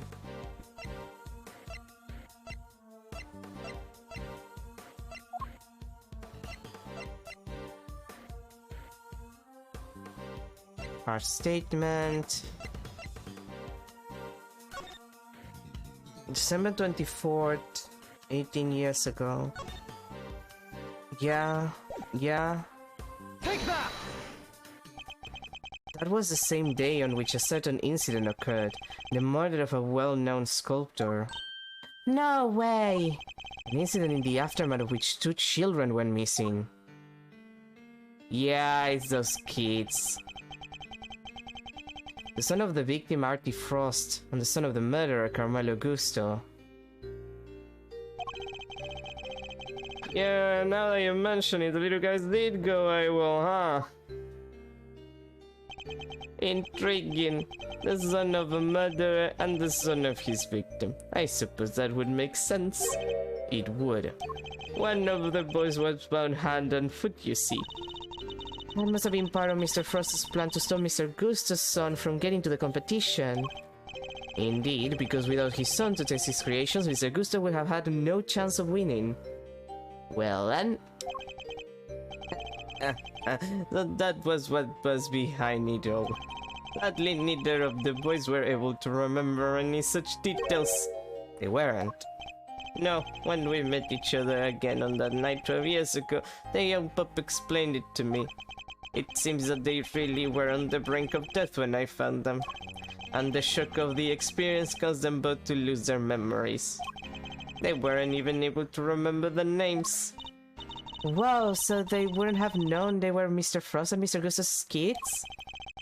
If what he's telling us is true, that would seem likely, yes. Which means we still don't have enough to tell us who our mastermind might be. Mr. Canis, would you mind telling us what happened next? By all means. Oh boy, this man. The pup and I. The pup and I remained in contact even after I was sent to prison. But then I stopped hearing from him. I couldn't help but worry. And then people from 12 years ago started cropping up all over the place. It rather piqued my curiosity, so I thought I'd temporarily regain my freedom and look into things. People from 12 years ago. You mean Lagarde, Wiener, and the president, I assume? Well, Warden Lagarde was in charge of the prison where he was an inmate this whole time, right? I fear I wasn't as kind to her as I could have been. But then she did try to have me killed. You already know why, of course. Because you murdered President Wang, but they needed the world to believe he was still alive. If somebody had exposed the president as a fake, it would have been bad for Lagarde and Chairman Wiener too. Exactly. And not only that, I happened to overhear something else intriguing that night. What kind of intriguing thing?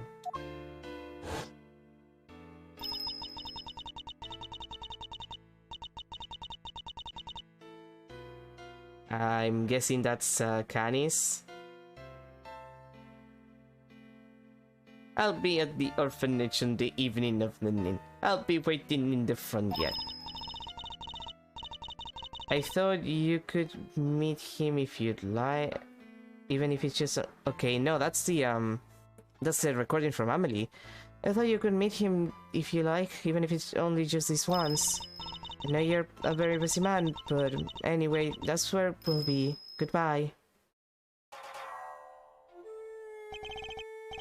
Who are you? Sorry, but I'm waiting for somebody. I know you are President Wang. I couldn't help overhearing the news. Congratulations. But please don't worry about your son. I only kill those I am employed to kill, which in this case means you. No. Wait, this is my first chance to meet him.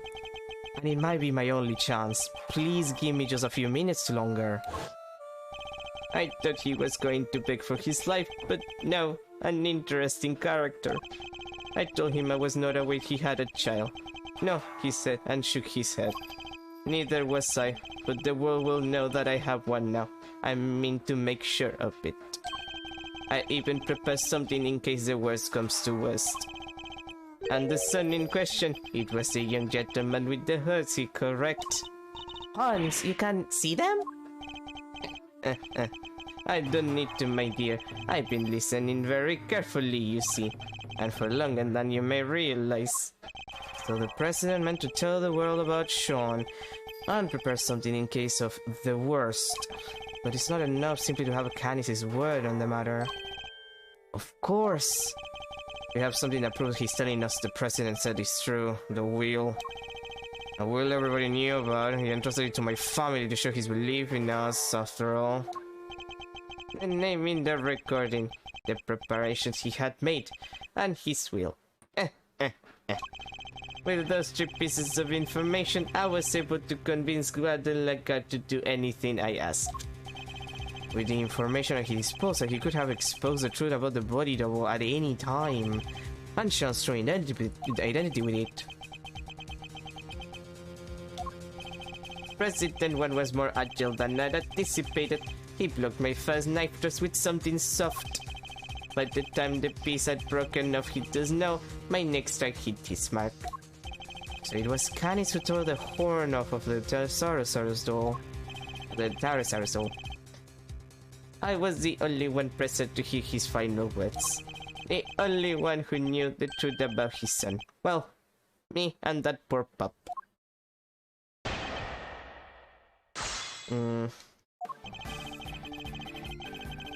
This is interesting. So you were able to continue communicating with him from prison? I was via post office box. What's that? It's a means of exchanging mail without revealing one's own address. I never knew where he was, and I wasn't able to slip out and track him down. I was being kept under rather strict supervision, you see. By Warden Lagarde, no doubt. What were the 2 of you even communicating about? We were playing correspondence chess, of course. That and gripping about our respective lots in life. Correspondence chess? But didn't you used to play that with... As unlikely as it may seem, Mr. Canis' chess opponent was... Mr. Knight? Yeah, it was Mr. Knight. We found the diagram of the game in his cell, too.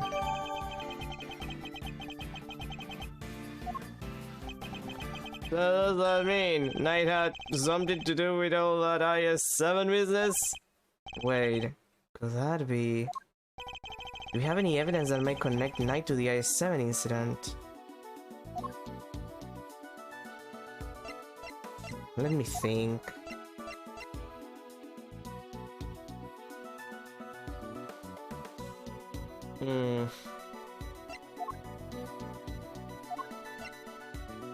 Knight's possessions, report.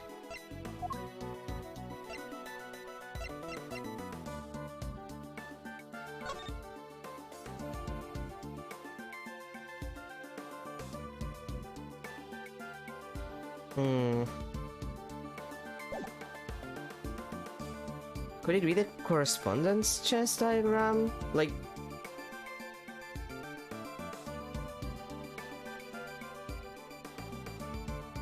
No, that wouldn't make any sense. That's the thing that we just got. So the only other things that we have from Knight's case, technically, are his possessions. Take that! This is everything Knight left behind. Will there be a clue in here somewhere? A ring and chess set. Which one should we look at more closely? I mean, we checked the chess set. We checked the chess set and it didn't seem to have anything. So it has to be the ring. The ring. The ring. Right, that's the same ring from Arctic Frost. It has a thing. We didn't notice because we didn't actually get to check it up close. What about it, Mr. Edward? Mr. Fender, take a closer look at it if you would. This sign. That's Paul Drake mark. Indeed, it looks like somebody turned the stamp he used to sign his work into a ring. What would Knight have been carrying it? And why was it ignored with the rest of the evidence from the IS-7 incident? He tried to release his first personal effects to his next of kin after the case went down. But if I remember rightly, old Frosty Boy didn't have any family aside from his kid.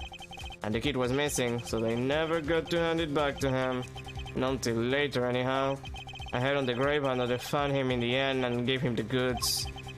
Including the seal, it would seem. Which he turned into a ring and wore until his own death. Well then. So we're saying Mr. Knight was Mr. Frost's son? The cops didn't mess around with stuff like that. They could have made sure before handing it over. And we were looking for somebody connected to the IS-7 incident who played correspondence chess, right? Wait, so our secret string puller is Bronco Knight? Knight is dead. How could he possibly be involved in a current case? Alright, so our only candidate for Genius Mastermind is a guy who already kicked the bucket. That's impossible. How can a dead guy be behind all this? It is a little perplexing, but then, who else could it be?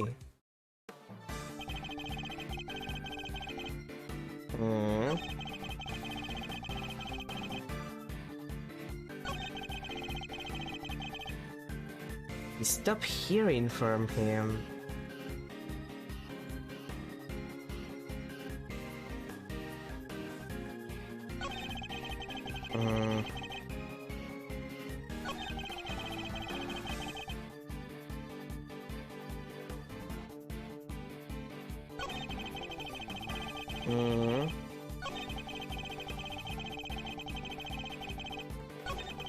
I did so used to enjoy your tapping out my little letters in braille. Wait, that's a new one. You didn't say that before. And also, your correspondence chess diagram doesn't have any braille on it. I never know how to pronounce that in English. You said that you wrote your letters in braille. Is that correct?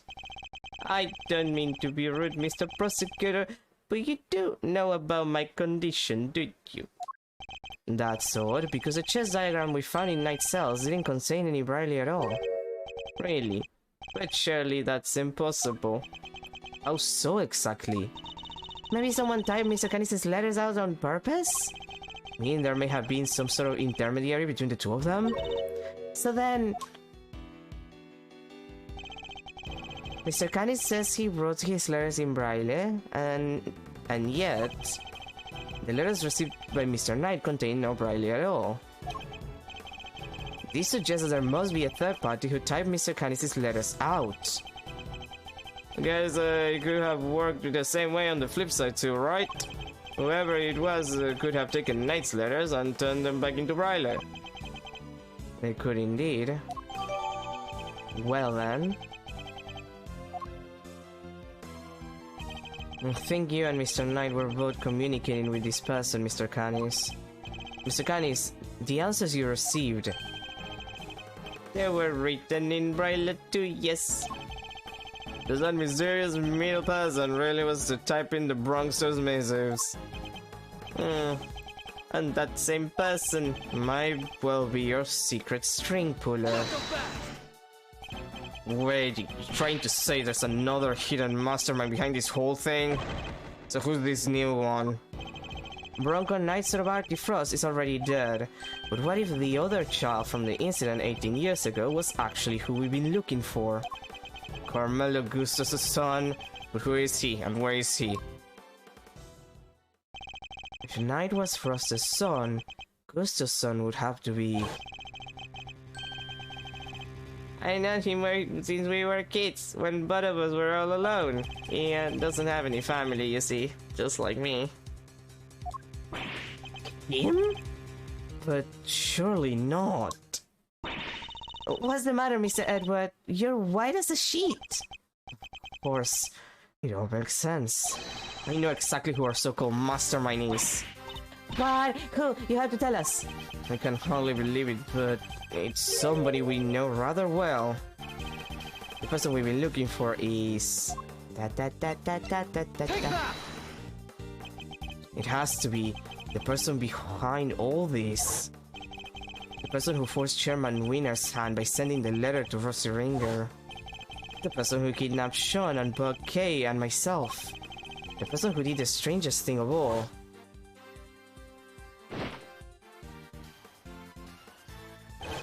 Who drug Kay and carried her up to the roof of the big building. It was the monster. What?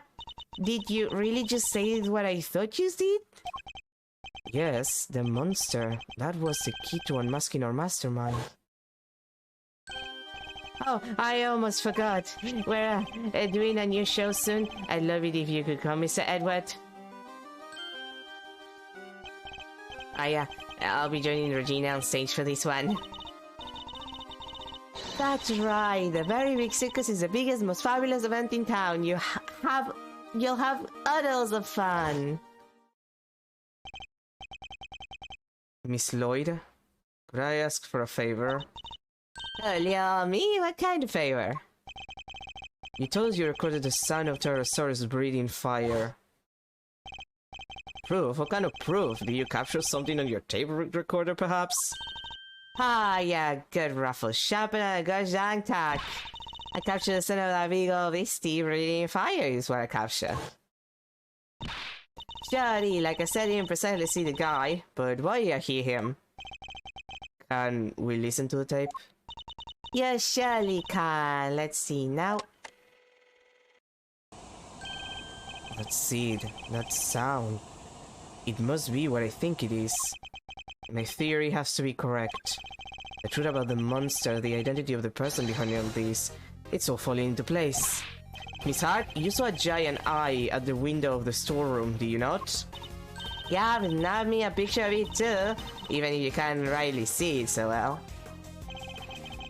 We can't see it right now, but... Detective Gumshoe.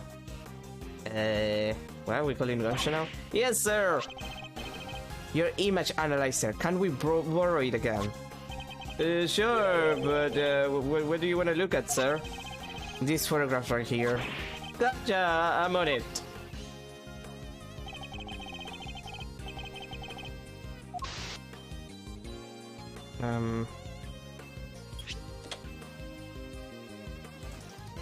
What the heck is that?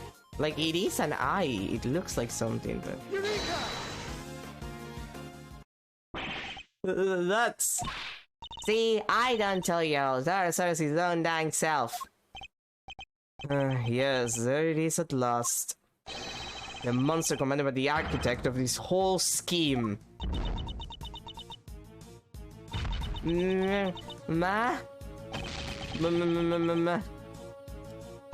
Monster? They have to add the, not Godzilla scream. Yeah, finally ready to admit it that he's a dang well real. That big bad boy himself. No, because that isn't Pterosaurus at all. It's the eye of a different giant beast entirely. Take a look at this, if you would. Very big Cyclofly. Oh, wait, look! You see it? The enormous lion balloon? That's the real monster. and the sound Miss Lloyd thought was the creature breathing fire.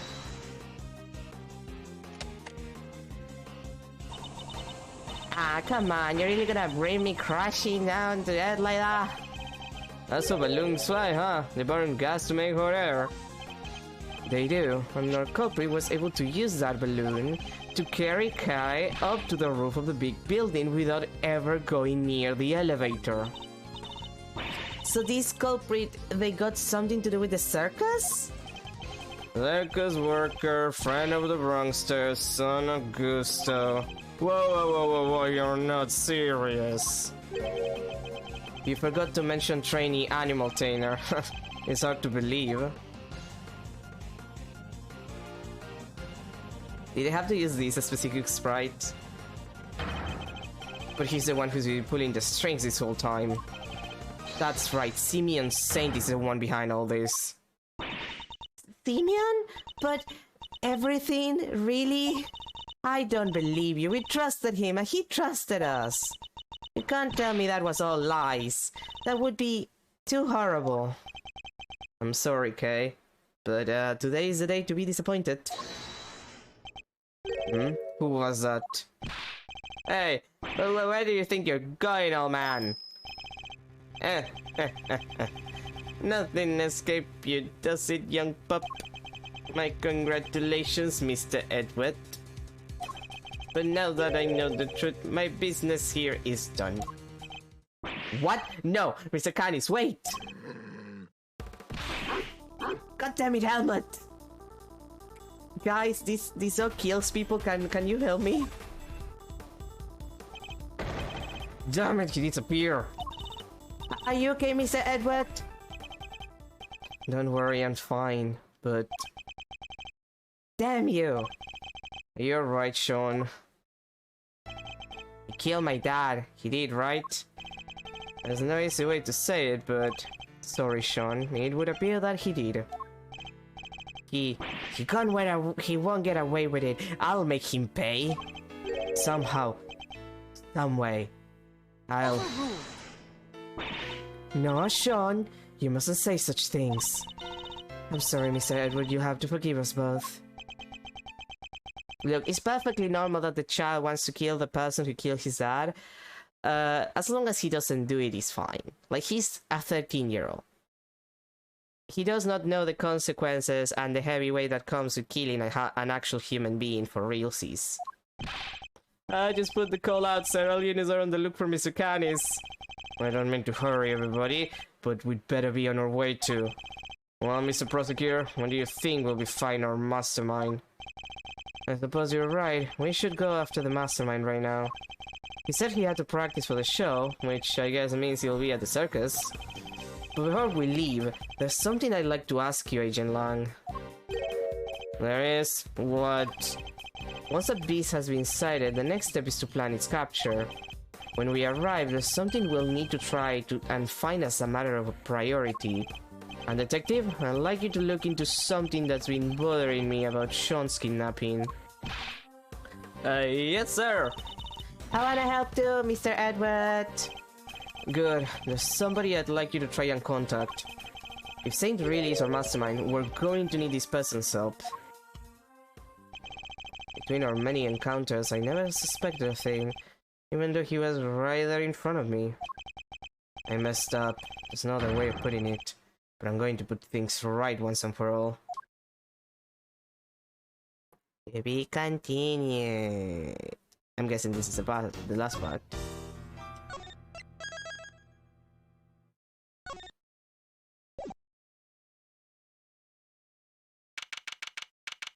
April 6, 5:30 p.m. Very big circus. Big top. The tent. The big top tent.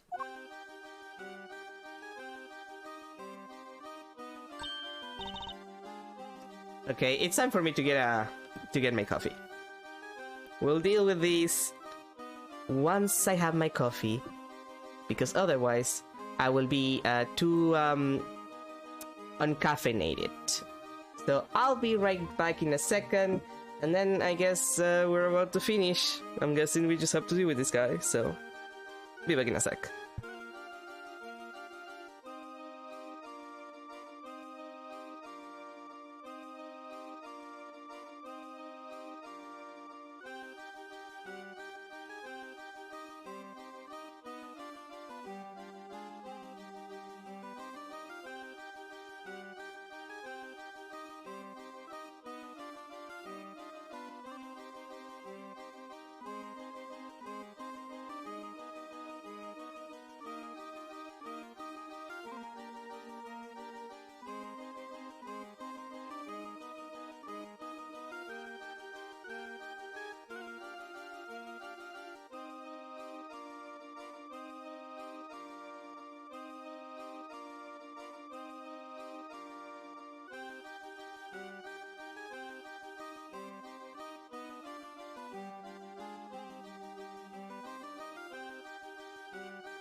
I'm back. I'm just putting my coffee in somewhere comfortable. I can't just put it anywhere. This desk is not that large. And there we go. Okay, time to deal with this shit. Boy. Hi, Mr. Edward. Did you guys come watch the show? Hello, Miss Berry. Mr. Saint. You're a little early, I'm afraid we're still practicing. But I'm glad you kept your promise. Yes, I remember you giving me this. That's so great. You're going to have so much fun. I think even you'll be surprised, Mr. Edward. Will I? Huh. I think you've surprised me enough for one day already. What are you talking about? Do you mind looking at this photograph, Miss Berry? That's the eye painted on the balloon you used to advertise the circus, correct? Oh, yeah. What is this exactly? I have a strong suspicion that the balloon was used by the criminal we've been looking for. You do? Regina, I don't know how to tell you this, but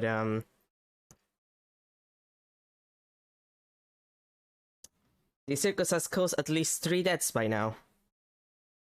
Including the one that you caused accidentally. Who's usually in charge of the balloon, if you don't mind me asking? Oh, that would be Simeon. But wait, you don't mean... Yes, I do mean. Mr. Saint, you took the balloon out late the other night, didn't you? Yeah, I was practicing. I'm still pretty bad at flying it, so I needed to put it in some extra hours. At night, when it would have been even more difficult than usual. A strange time to decide to practice. But why else would I have taken the balloon out? What are you saying? That you weren't practicing at all. You were taking an unconscious Kate to the top of the big building. In order to frame her for the murder of Rosie Ringer.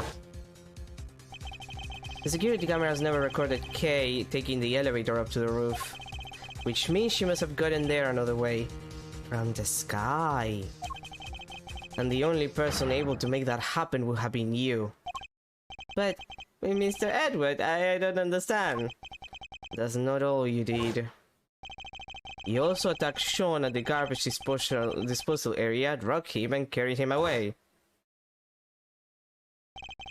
That's why you were late for the hearing at the courthouse, wasn't it?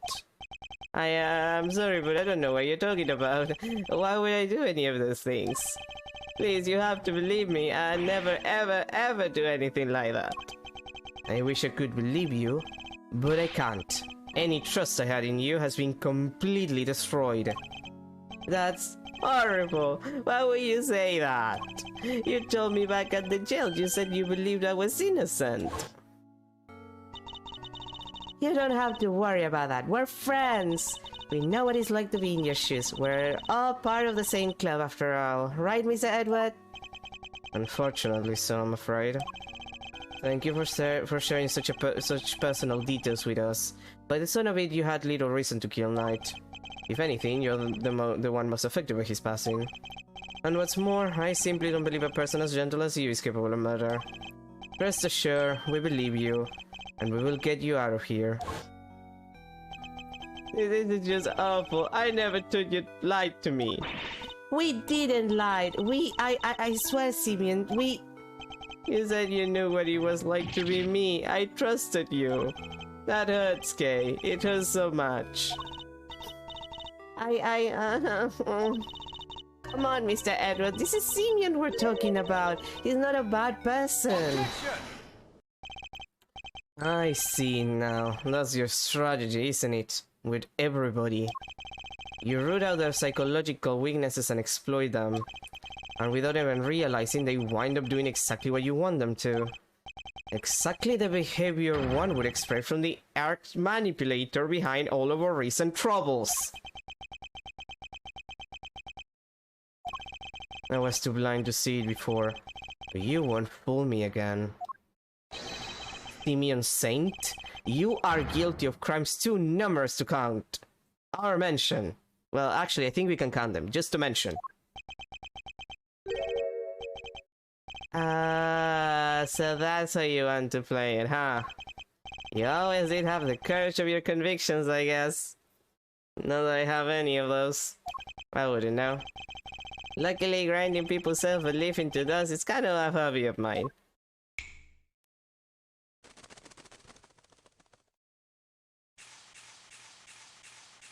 Oh, he's actually good at this.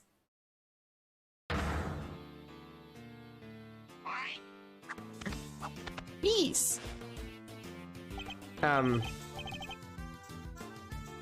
Okay, that's a great sprite. Like, why is that, like, why is the squirrel holding the cat? Like, this is great. Like, I know it's because the cat is better to put your... But still! This is a great sprite. Well done, all of you. Well, this is definitely a side of him we haven't seen before. So much for the trainee animal trainer who wouldn't hurt a fly. I guess that was an act. I'm glad we're finally getting to meet the real you. Simeon, this can be true, can it? Good lies, what does it matter? Huh? All you need to know is that Mr. Edward, he has made me very mad indeed. Hey.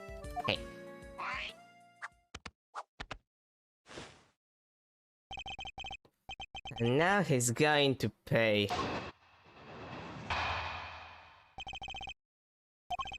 Sure, I went up in the balloon a couple of nights ago, but I was just practicing. I guess somebody took that picture when I flew by the Beaks building. I fly around the area doing promo stuff for the circus all the time. Nothing to see here, Miles, nothing at all. So you go up in the balloon reasonably often. Yeah, promoting the circus like I said. Is that true, Miss Berry? Well, it's true that it's Simeon's job to go up in the balloon and spread the word. I guess just about everybody in the area would have seen him up there by now. Well, that same balloon was using the commission of a crime. Is that how you would say it? The commission of a crime? Nonsense!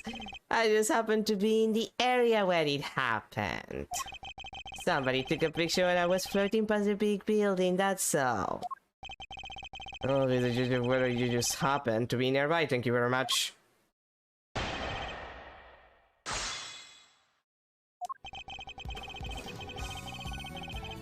Hold it!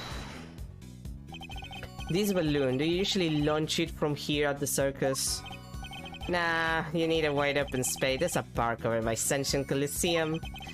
That's where I usually take off from. I see. And how do you get the balloon to the park to launch it?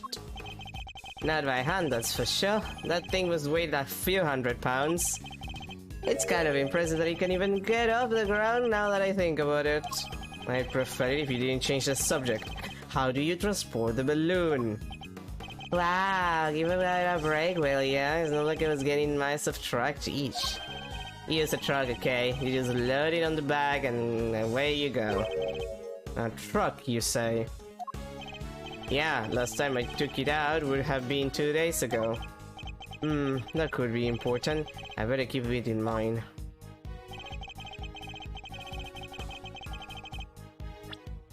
Okay, but like, we have a truck that is like kind of unaccounted for. Like, we've had it on our evidence for a while. Objection! So I guess that's the truck. This truck, it wouldn't happen to be blue by any chance. Huh? So what if it is? We happened to see a blue truck ourselves yesterday. One with a large basket loaded on the back. If that was the truck you told us about, then your statement about it not having moved in 2 days is a lie.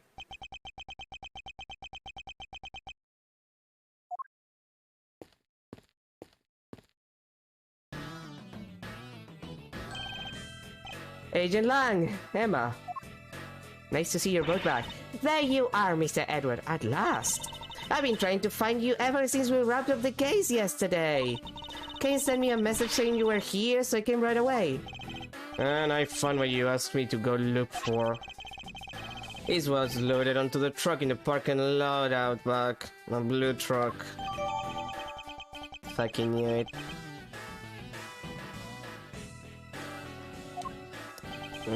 Good coffee. Well. How the turntables. I think that truck might be the one we saw earlier today. In fact, I'm almost certain of it. Objection. He gets an objection line? I was not expecting that. I know that he's like the mastermind and everything, but I was not expecting him to get an objection line. No, not like voice, I mean. What, just because it's blue, like a million other trucks? One Vexia share is the exact same one. No, I saw it too. It's the same one for sure. Objection. What's the matter, Mr. Edward? That wasn't me. Well, let's have the words of a man who can who can back up his claims with evidence. Wow, you sound just like him. Show me, I demand proof. I must be able to prove it somehow. It's the same truck, I'm sure of it. Huh, what are you doing, Mr. Edward? Why are you touching the truck? The agent's cool, which means he's been here for a while. No way, you can tell just from that? What can I use to prove it's the same truck? We could use the fingerprint dusting. There's a chance we find our prints because we touched the thing, and we can find Simeon's prints if he happened to, you know, dust inside. I'd like to have the truck dusted for fingerprints. Ha! Why would you want to do that? Because I expect to find a certain very specific set of prints, and if I do, that will prove beyond all doubt that it's the truck we saw in front of the big building. Whose prints will prove it was the truck we saw? Myself's. Yours? You think you're going to find your own print on there? I do, because I put my hand on your truck when I saw it in front of the big building. Let's see what we can find, shall we? Emma, could you lend us your scientific skills one more time? That's why I'm here. One moment, please. Alrighty, take it away, Mr. Edward. Me? Of course! Who else did you think was going to do it? Don't worry, it's easy. I'll show you how. Fine. Although I don't see why you can't do it yourself. So just spread the powder over the area you want to search for prints. Like this.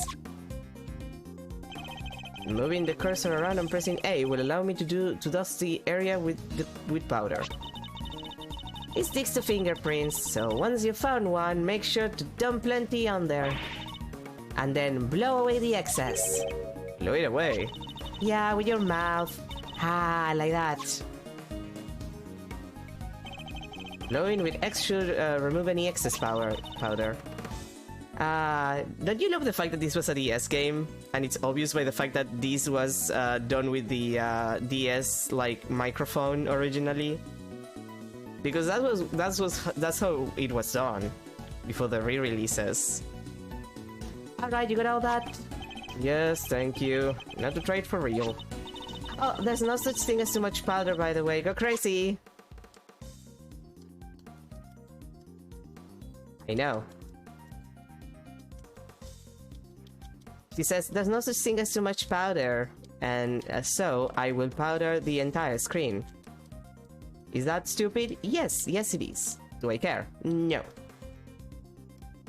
I'm going to waste my time powdering the entire screen for fingerprints because I hate myself.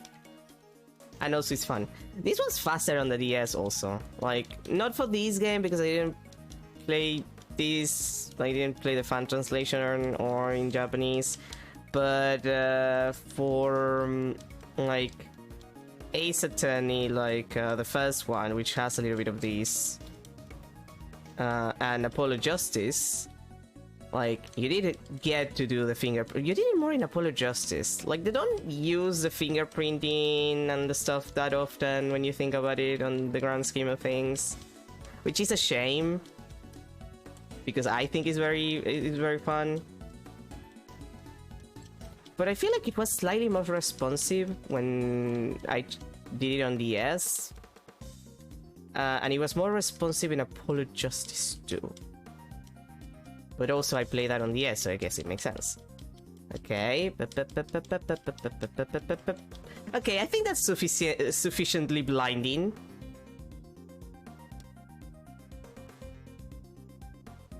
And there we have it. That's it. That's a nice clean print you got there. You cover the entire screen with powder though. That was a lot of powder. Can we compare it to my prints right away? Yep, leave it to me.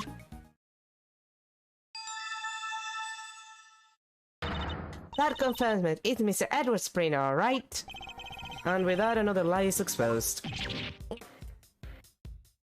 No, don't grab the Panoise from the earpiece like that. That's terrible. So what were you doing in the truck?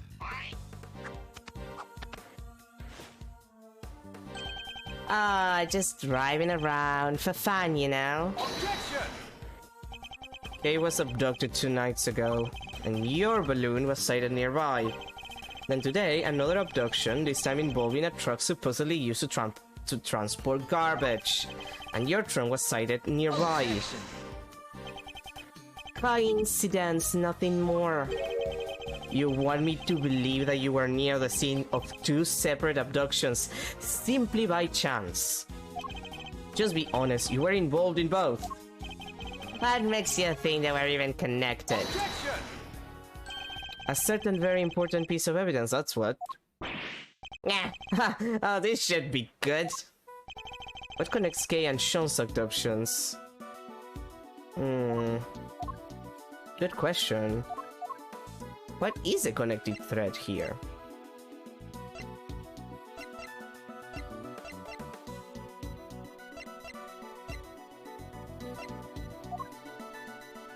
I mean, I would say the blue truck, considering, but that would be a little too on the nose.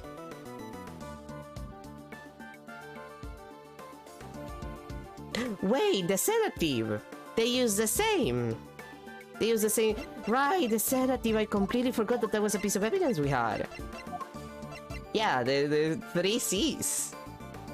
3 C sedatives, it's so potent. Take that! You guys? Guy was drugged with a dose of a powerful sedative, and a bottle of sedative was found right where Sean was being held captive. The very same brand, no less. Objection! Ha! I knew you'd try something like this. So the same sedative was used, so what? Does that mean everything's connected? You know as well as I do that doesn't prove anything for sure. Yuck! We must have something. It must be a piece of evidence that can tie him to both crimes. Cops, prosecutors, you, Miles, you're all the same at the end of the day. You fuzz the evidence to fit the crime, or you flat out make it up, just as long as somebody goes to jail. You're not different from a certain other evidence tamperer that we had the misfortune of meeting. Objection! No, I'm nothing like him. Objection! And show me, hit me with your killer piece of evidence, you must have one, right? It's no use. We don't have anything that can tie him directly to both kidnappings. Okay, you go down there, Miles. No more cheap shit left to fire. Great. Well, I have a show to be rehearsing for, so if you don't mind. Objection! Hey, come on now, you two. There's no need to get all out under the collar. I don't want your good legs running down your face now. Always see me an old pal. What are you sticking your nose in for? Hey, I just wanted the vibe getting a little hot and heavy. Yeah, today I have to lighten the mood. Help me out here, Kay. Lift our spirits with a little less of the old great thief magic. You don't have to tell me twice. Okay, let me see if I can do Simeon's voice. Here goes. Objection. What are you? Take this seriously, will ya? Now you could do it more with. I thought you could do it. Somebody ran a little interference for you, monster. Not the most ethical approach, I know, but again, Kay, again. I can worry about whether or not this is the right thing to do later. This is my last chance to try and prove a connection between Mr. Saint and his crimes. Let's forget the kidnappings for now. Is there anything else that suggests that he is our mastermind? Well... Canis? Like, the entire thing with Canis? The fact that he was there for Bronco Knight's trial? Like, every single part of it just connects back to him. You could say it's circumstantial. Yes. But I do feel like it's enough circumstantial evidence to say, yeah, it's less than circumstantial. Like, once is circumstantial, two maybe circumstantial. By the time you have like 3 or 4, it's like, yeah, this is a lot of circumstantial, but it still feels much more valuable than just, you know, anything else, because it's the most proof that you're gonna get of anything. You know what I mean? Canis was looking for a secret string puller to the young pup, as he called him. If I could prove that Mr. Saint was the same young pup, then perhaps... But what evidence do I have that might point to him being involved behind the scenes? Well, the only thing that I can think of was a correspondence chess diagram. Take that! I think you and Mr. Knight were both communicating with this person, Mr. Canis. And that same person might well be your secret string puller. That's right, our mastermind was involving Canis and Knight's correspondence chess exchanges. If I can prove that Mr. Saint was the hidden intermediary between the two of them... Alright, that's enough. This is getting painful. You don't have anything and I have to practice for the show. So if you don't mind... God fucking damn it. Thank you, Mr. Fender. I can take it from here. And I can't take any more of your interventions. Oh, just look at that face. Yeah, I like it. Melazorino's back in the game for sure. I'm Simeon, the funny cloud. Look at me. I'm juggling. Okay, you can stop now. Mr. Saint, you're a fan of chess, I take it. Huh? Where did that come from? Just sure, I don't hate it. Our secret stream puller was playing correspondence chess with Mr. Canis. I thought Bronco was the one playing chess with Canis. You're saying he was your so-called mastermind? No, it wasn't him. Whoever it was went on manipulating events even after Knight's death. Take a look at this letter, if you would. Who do you think could have written it? I believe it was the person who had inserted themselves between Mr. Canis and Knight. And you think that person was me? Why would I go to all that trouble? That's crazy! To make it appear that the two men were connected and communicated directly with one another. The very fact that led Fifi Lagarde to murder him. What? You're saying he set that up to try and get Mr. Knight killed? Objection. Listen to yourself. How do you think I am? Some kind of evil puppet master? You've seen me. I can barely get the animals to do what I want.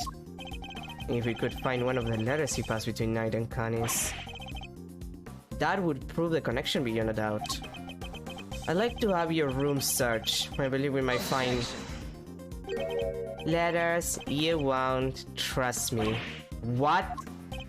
Once I'm done with something, I put it straight in the trash. Yes, I'm not a sentimental type. We might get hung out of the path, right? He must have disposed of any incriminating items in order to cover his tracks. And you went in without the evidence you needed once again, huh? That's a bad habit, you know.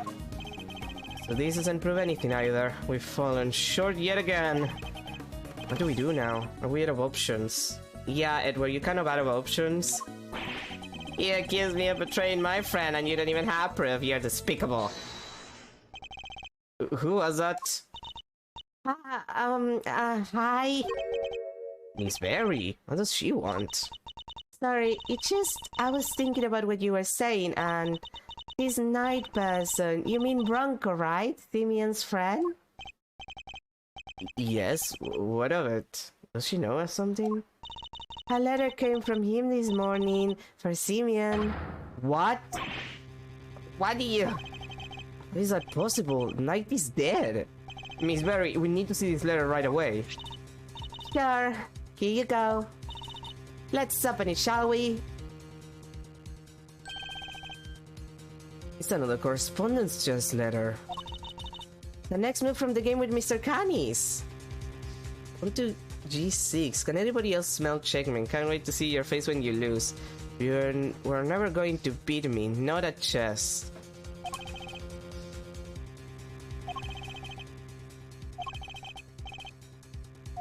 Well. It's postmarked the 26th of March. The day before Knight died. I guess it must have gotten held up en route. Well, we do move around a lot. It's part of being a traveling circus. Our mail arrives late all the time.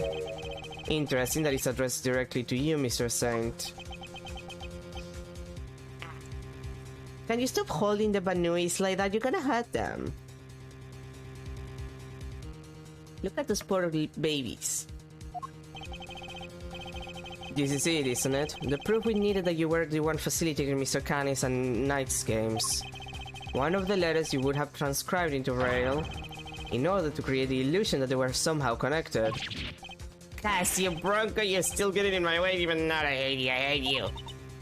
Simeon, how could you? Mr. Knight was your only friend. We weren't friends. I stopped thinking he was my friend 18 years ago. Right around the time of the IS-7 incident, in other words. I nearly froze to death because of him. I was just about to head out and meet my dad at the contest. But then Bronco showed up.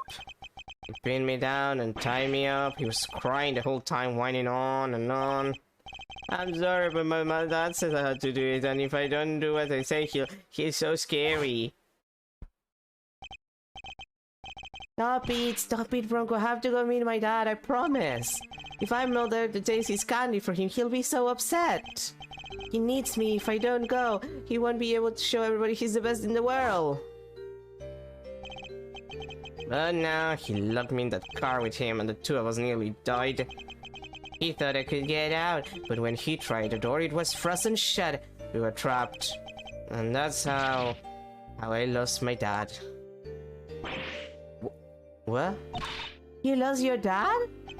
Yeah, Bronco's dad killed mine. He was the son of a murderer. What does he mean? That doesn't match up with what we know at all. Damien, the victim in the IS-7 incident, was a guy named Artie Frost. Yeah, that was my dad's name. I remember it got kind of scrambled that day. What little I remember was pretty mixed up.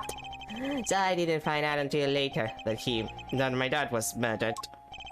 The murderer was a man named Carmelo Gusto, a confectioner. Really? I never knew Bronco's father's name. Or maybe I chose not to remember. Just thinking about the psycho that killed my dad turns my stomach. Mr. Saint, are you sure you didn't know the name of the murderer until just now? Do you think I'd sit on it if I did? Now I'd have reported him to the police straight away. All I knew was that Bronco's dad tricked my dad. And that's why I knew my dad was the one who was killed that day. Bronco was a traitor. He helped his dad murder mine. He was the son of a cold-blooded killer. He deserved to die. Objection! I'm sorry, Mr. Saint, but you've made a mistake. A big one. A mistake? What do you mean? Artie Frost was a sculptor. He'd been working in France not so long before the murder, under the name Paul Halik. So I hear, but I don't remember anything about that. I wish I could. Well, I'm afraid it's only natural that you don't, because he wasn't your father. Huh? Is it your idea of a joke? Well, it's not funny, not at all. You're right, it's not, but you need to know the uncomfortable truth. This piece of evidence proves that you're not Archie's Frost's son. Where's the ring? Where's my ring? Yeah. Take that! Huh? Broncos just said, and a ring? Yes, take a look at the ring for me, if you would. What does the engraving on it tell you? It's 2 letters, right? It is. This is the seal with which Paul Halik used to mark his works. And it was found next to Artist Frost's body 18 years ago. But why would Bronco have a memento of my father? The police looked for Frost's son for a long time, and eventually they found him. The ring was handed over to the man they were able to prove was his child, Bronco Knight. What? But that's not... That would mean I was... Precisely, that you are in fact the son of Carmelo Gusto. No, that can't be. I'm... My dad was... I remember. Don't I? Yeah, it was a piece of shit.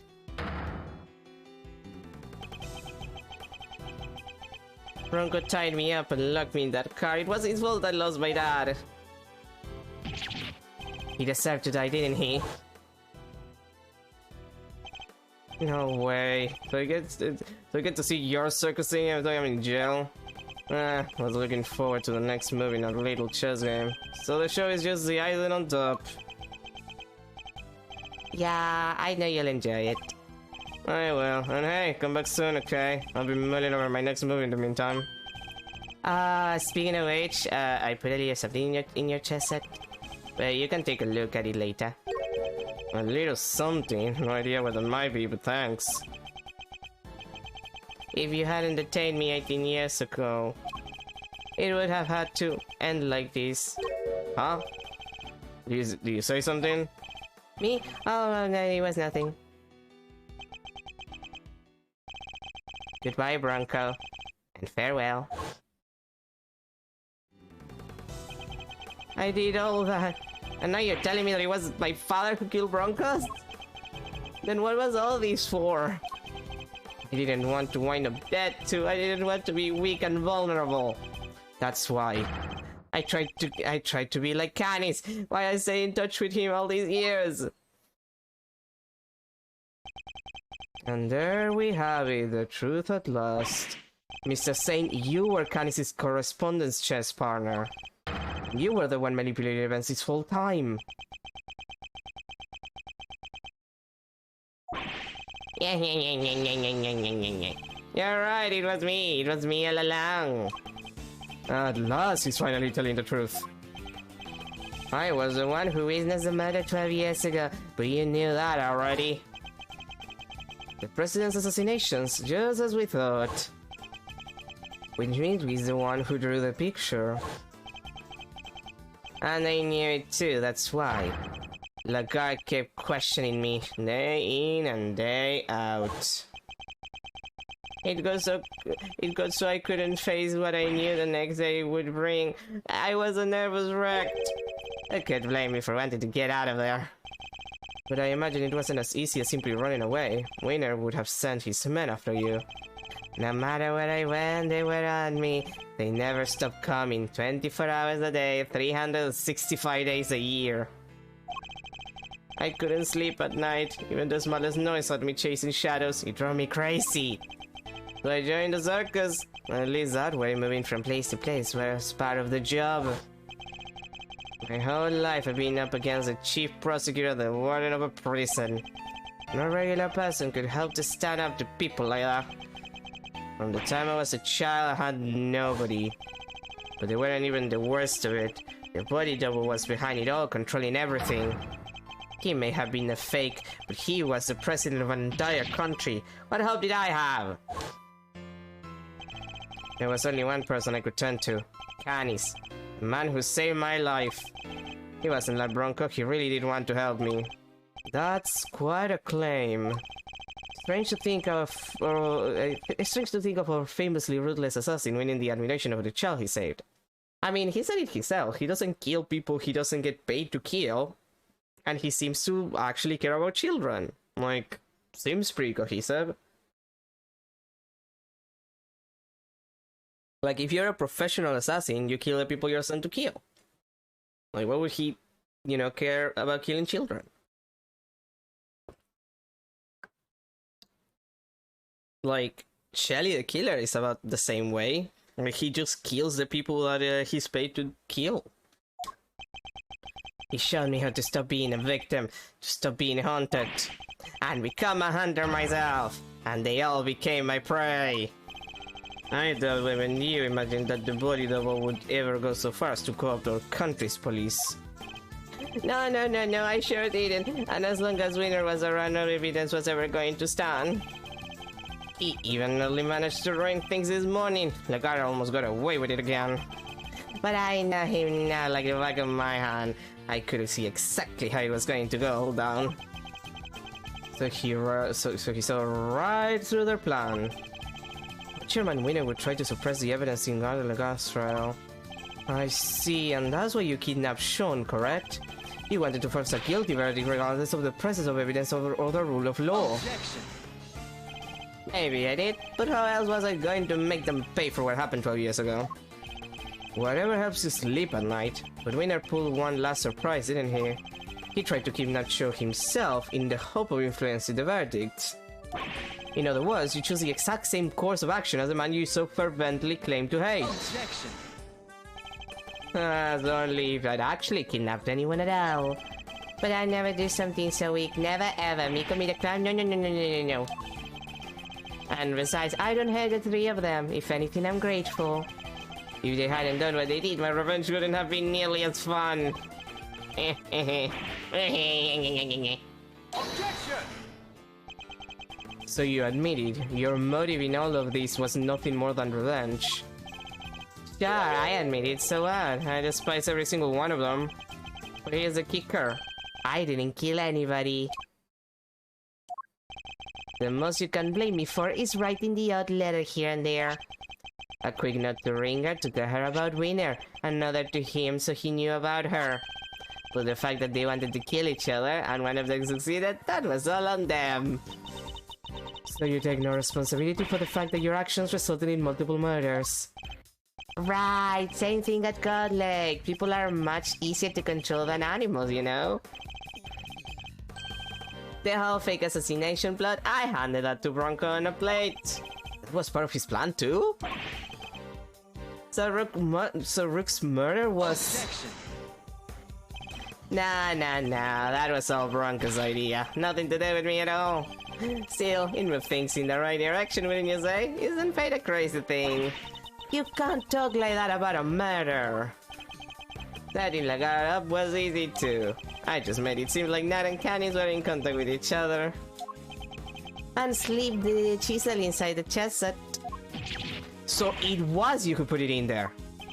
Yes, it was. I thought that might point everybody nicely in Canis' direction. Worked out pretty well even if I do say so myself. We knew that would be all it took to make that awful woman murder poor Bronco. I guess she got to where she was. I guess she got to where she just saw enemies everywhere she looked. I know the feeling. Even the smartest thing can send your paranoia into overdrive, and then things get ugly quickly. I had a front row seat to the whole show. You were the last piece to be put into play, of course. Who? Me? You solved cases and finally brought down Winning on Lagarde. I guess you could say your powers of deduction were the weapon to put an end to both of them. Objection. I didn't solve those cases for your sake. Yeah, you didn't know you were doing me a favor. You were just playing at being an attorney for a little while, right? What did you say? All I had to do was go and say no a few times. And you rode to my rescue like the leader. Here you are. I was getting arrested for your plan too. No, that wasn't something I expected, I have to admit. I never thought I'd take the chisel for the weather weapon. That was a real plot twist. Made my blood run cold, for sure. But then we should come through with a turnabout to an alternatives. The greatest legal mind of his generation, my knight in shining armor. You're making it a little gay. I bet you have pretty good saving me, Layla, huh? He ought to thank me, you know? I don't do that for many people. You're wrong. He wasn't playing at being an attorney. He was trying to help you because helping people is what Mr. Edward does. He helped me right when I needed it the most. Okay. You're trying to reason with a man who does not want to be reasoned with. Ah, did he? You're sure he wasn't just trying on his dear departed daddy's shoes for size? No, that's not what he was doing. Come on, Game Mason, don't let this clown get you down. He's projecting, plain and simple, painting other fucks with his own grubby brush. It's not just that he doesn't trust other people, the poor kid doesn't even understand the concept. Doing something for somebody else's sake, forget about it, you'll never understand. You think I care what you have to say about me? Considering this for a second. I've gotten my revenge on everybody I set out to get it from. And yet... And yet what? And yet what? Think about it, I never actually did anything. What's my crime exactly? Explain it to me. You think you can pin an incitement charge on me? Read my letters? I don't mention murder anywhere. If I did, maybe you'd have a case. Maybe you could say I encouraged them.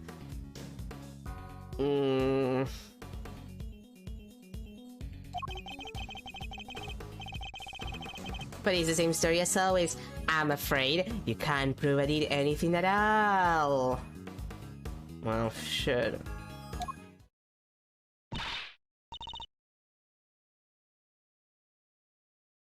That's not true. You kidnapped me. Yeah, but that's not murder, Kay. Sorry, but did I miss the part where you proved that? All I ever admitted to was sending letters. You... Letters which didn't threaten, coerce, or encourage anybody to do anything. I just passed on what you might call pertinent information. He's a slippery one, I'll give him that. There's got to be something we can do. What about this? Excitement stuff he's talking about. Incitement, Kay. It means to encourage or direct another person to commit a crime. In the eyes of the law, it's seen as equivalent to committing the crime itself. Depends on the law of what country, to be fair.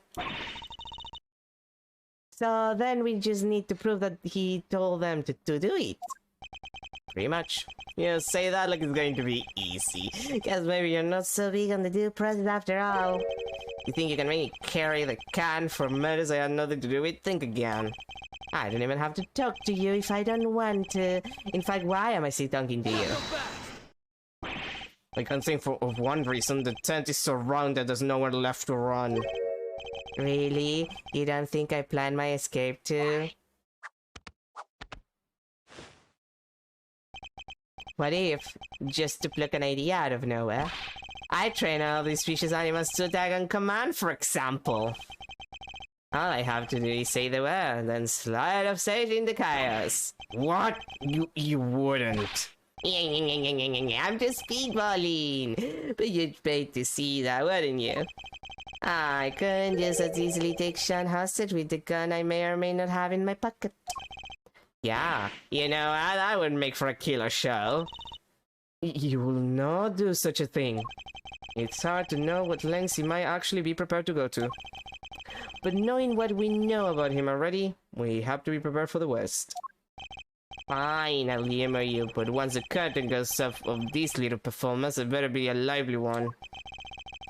Bore me and we're done here, right? Let's see if you can keep me entertained, shall we? He's not going to give me an inch. That's a lot of penalty. There must be something we can do. We can't let his crimes go unpunished. Like, that is a big penalty. It's not insta-kill penalty that I had to deal a couple of times in this series, but like, it's not good. Okay, I'm not gonna have anything to actually, like, deal with any of these. Except that it has to be a proof of something.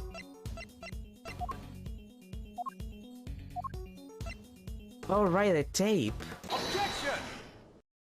Right, the tape should be proof enough. I'm afraid you're wrong. I have proof that you meant for at least one murder to happen. Because you said so yourself. Yeah, there's something I need to tell you. The truth is, I was the one who made Big Bad Chairman Winner kill little Miss Rosie Ringer. What? I say that weird, I don't remember. This piece of shit. I know you think you can worm your way out of everything, but this time you're wrong. I am? Yes, because a conversation was being recorded by somebody intercepting the signal from the very listening device you planted. It was? You got your conversation with a clown here on tape, and that's what you're trying to tell us? Now. Langshi says, a schemer schemes will swallow him in the end. Miss Lloyd, could you play us the tape, please? You bet I can. Got it. It was this bar right here. Mr. Edward, that's just Scrabelle's cell phone. Who is this? You're the one who abducted Kay.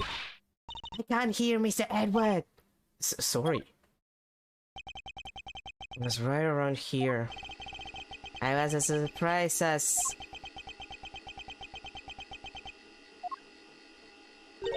Huh? That's weird. Is something wrong, Miss Lloyd? Yeah, I'll say, seems we maybe didn't quite catch the next part on tape. What? Why? How could it not be on there?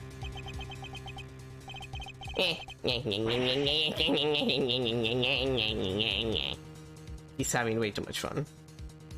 Like, way too much fun. Ah, poor baby. You think I leave myself wide open like that? Well, think again. Bitches. There's something a little special about this bug, you see. It can be turned off and on and off remotely. What? I never knew they made those. Remote control bugs? Sure, they exist, but...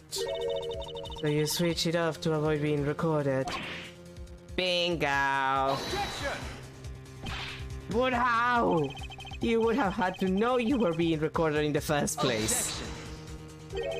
I did. Of course I did. It was obvious that someone was eavesdropping, and that's because Miss Lloyd was it. You knew about the key prosecutor's kidnapping without any prompting. No. You heard that whole conversation? I did indeed, old pal. But I must say, I thought we would have figured it out much sooner. I'm just supposed to be a genius prosecutor. Now, where were we again? Oh yeah, at the part where if you couldn't prove incitement, it was game over. Ah well. Oh shucks, my tips ain't gonna be of no use to nobody after all. Come on, I must have recorded something you can use. If only that were true.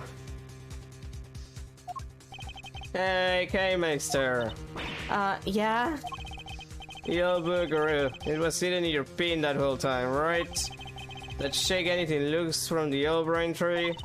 I don't know. Give me a sec to think. You're the only one who's been directly in contact with him before. Objection. So sad relying on flawed evidence, desperately trying to make it stick. Well, that's quite enough of that for now. Next topic, please. Huh? He's trying to steer us away from our current line of inquiry? You're the only one who's been in direct contact with him. They had a one-to-one encounter with him only recently. What if the sound from that point in time had been recorded? Miss Lloyd, how long were you recording the intercept from the bug for? I started about, let's see now, 2 nights back. In which case... in which time frame were he likely to be missing Mr. Saint's voice on the tape? 2 nights ago, because that's when the kidnapping happened. Mr. Saint abducted Kay and took her up to the roof of the big building 2 nights ago. What if there was a recording from around that time? Miss Lloyd, quickly, play us any tape you have from the night before last. Huh? Oh, sure thing.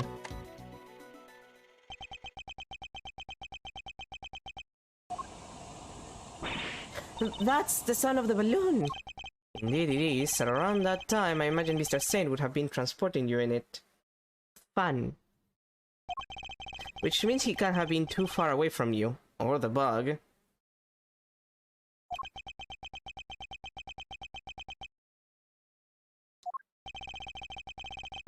Is there anything else on the recording, I wonder?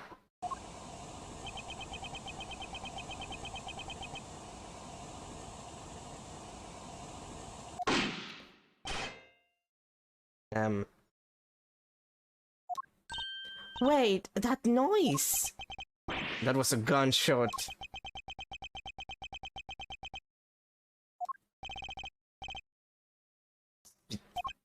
You turned the bug off then, too, it seems. But luckily for you, you were a little late in doing so. There's no escaping it now. That gunshot ties you directly to the case. Ah, what are you talking about? Nobody ever even mentioned a gun.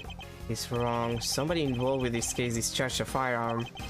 I need to remember who it was and present a piece of evidence that proves it.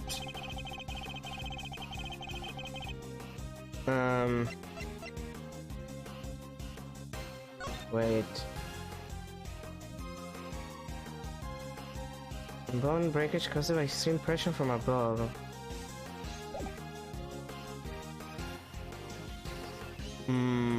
Wait, is it the autopsy? Or was it something else? Because the autopsy seems like what's most likely. He was like, that's...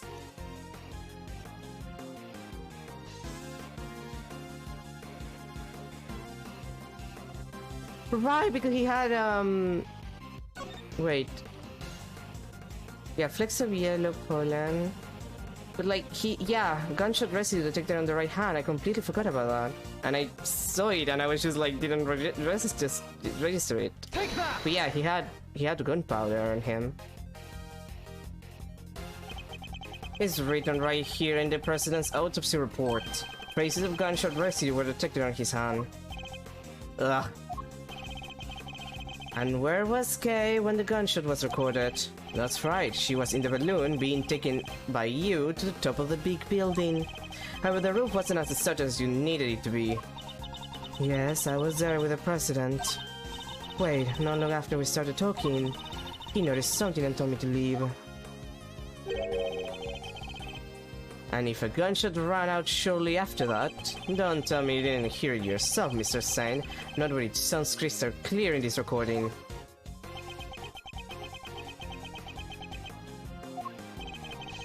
You're just going to pretend to ignore me? What else do you expect me to do when you just keep spouting your weird theories? We didn't just hear a gunshot on the tape. A chunk. If you listen carefully, you can hear that the bullet hit something too. Could the president have been aiming at Mr. Saint? What could have the bullet struck? Well, I would assume the hot air balloon. It sounded like it struck something metal, and it does have a metal part. Take that! I think the president was firing at the balloon. And if he was, what we heard on the tape would have been the bullet hitting the basket. That sounded more metal than, you know, basket-like, Edward, but whatever. Let's take a look and see, shall we? Oh, hey! Yeah, because it showed the pilot is metal. Look at that. A hole! That's what she said. With a bullet stuck in it. There's a bullet hole in the bottom of the basket. I call that pretty conclusive proof. Tee hee. Well, Mr. Sane, how do you explain not just the sound on the tape, but the accompanying bullet hole? You see everything, don't you? It's pretty impressive, I have to admit. I doubt there's anything I could hide from you if you really wanted to find it. Just shut up and confess, will you? I'm getting tired of your shit. Alright, I need to get cranky. Okay. Oh boy, this is a never-ending like, it's the last one in the fucking game. Of course, it's like never-ending stupidity. And like, you know, tiring bullshit the entire fucking time, but still. Okay.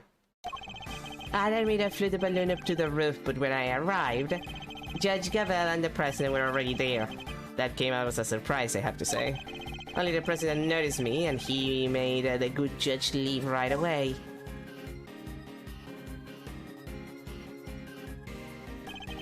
Then he pointed his gun at me and fired.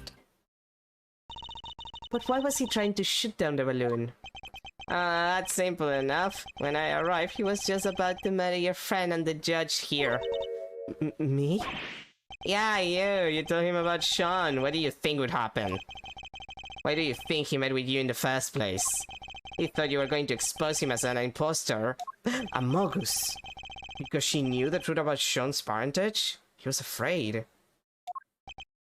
Afraid. Yeah, you can say that. The man was a total coward. His hands were shaking so much when he tried to get rid of me, he couldn't even judge straight. You see? I just happened to be in the wrong place at the wrong time. I was an innocent bystander. Fair.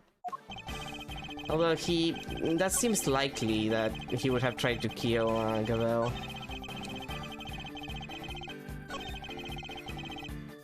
Hold it!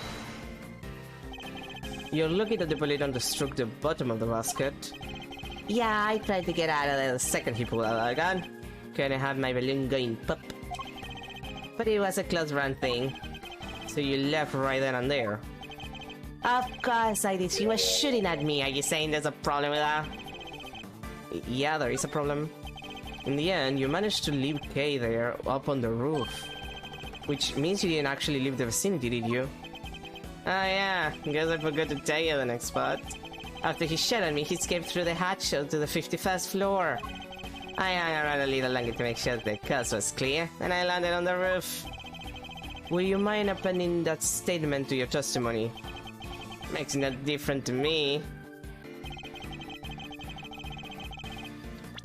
Okay, but...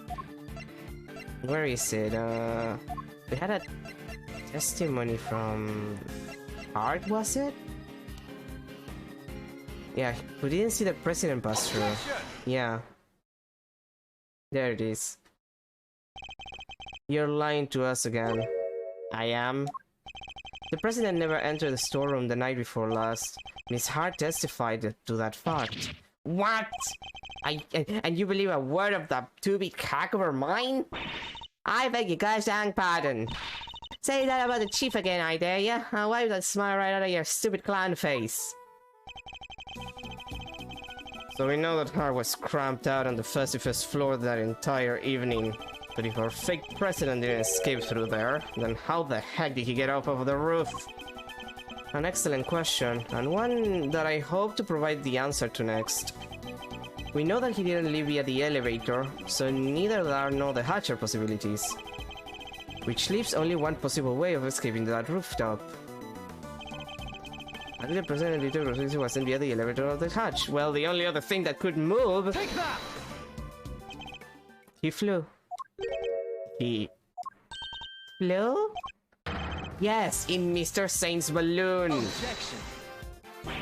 Whoa. Quit falling around, will ya? I know why would I give that guy a lift in my balloon. Objection!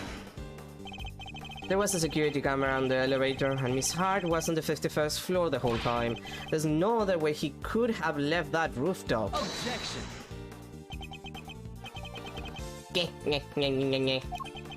You know what the circus is all about? Making the audience think you're in danger. Giving them a thrill. But it's time to bring this act to an end. I'm not in danger here, even if you think I am. What do you mean? Watch and learn. Miss Hart, can I ask you something? You were keeping guard on the 51st floor the whole time, right? Never even blinking for a moment? Yeah, but you're big though I was. I don't say as much in my testimony. Objection! Huh. So the noise, the sound of Miles' faithful assistant falling through the hatch, that didn't scare you so badly that you fainted? So maybe I have mentioned this before, but I fell asleep for a few winks after. Well, passed out unconscious, you might say. What? What happened? That explains the noise that caused you to faint as well, Miss Hart. It was the sound of Kay crash landing onto the storeroom floor. What? Well, so what if I did? Ain't a girl in the world don't get caught a little unaware sometimes? Yeah. Sorry, Miles, but that's what you get for putting your faith in these people. Objection!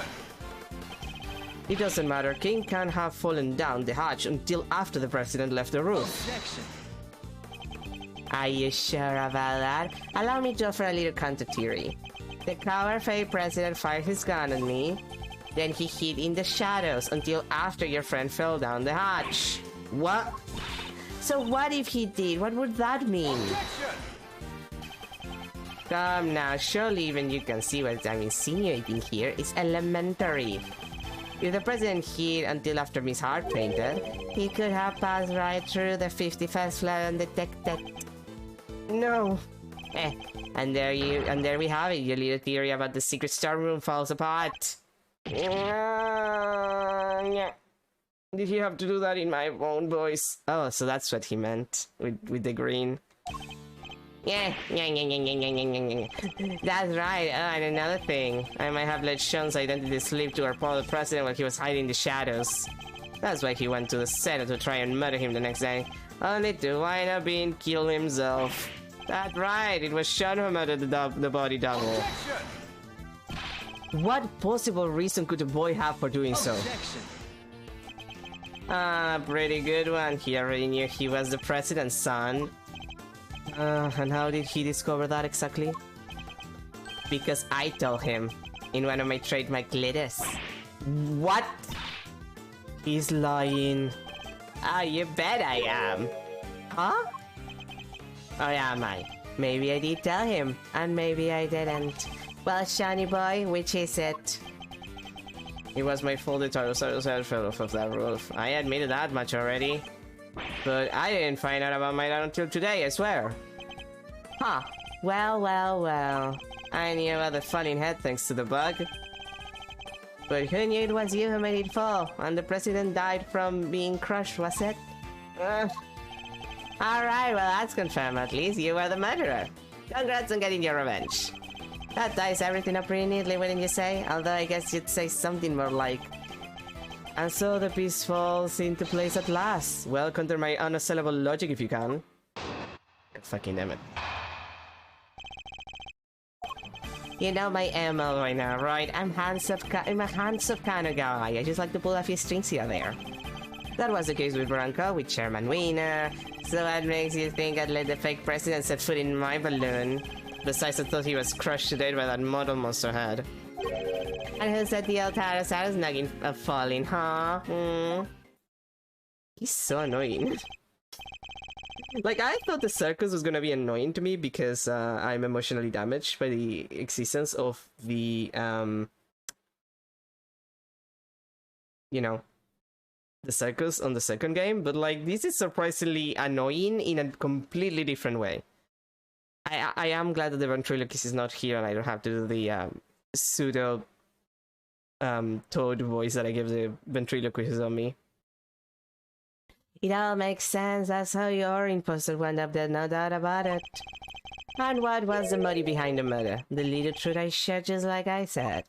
Getting the truth. That thing you're so fun of. That's what caused the murder here, not me. No, that's not possible. Such your feelings, you know it to be true. Well, is there a detective in the house? Somebody arrest that boy. Can't help noticing nobody rushing to slap on the handcuffs. What's the matter? Curse you. Yes, that's what I thought. Admit it, you're all the same. You, Wiener, that idiot funny president. You want the real company to go free so you can railroad me into a jail cell, don't you? As I just see you claim to love so much. You only love it when you can twist it to suit your needs. No, that's not true. Objection! Well, you're not going to make the move. Guess I'll have to step outside and speak to an officer myself. As I tell them the kid is a murderer, maybe they'll finally do something. Objection! We're not done with your testimony yet, Mr. Saint.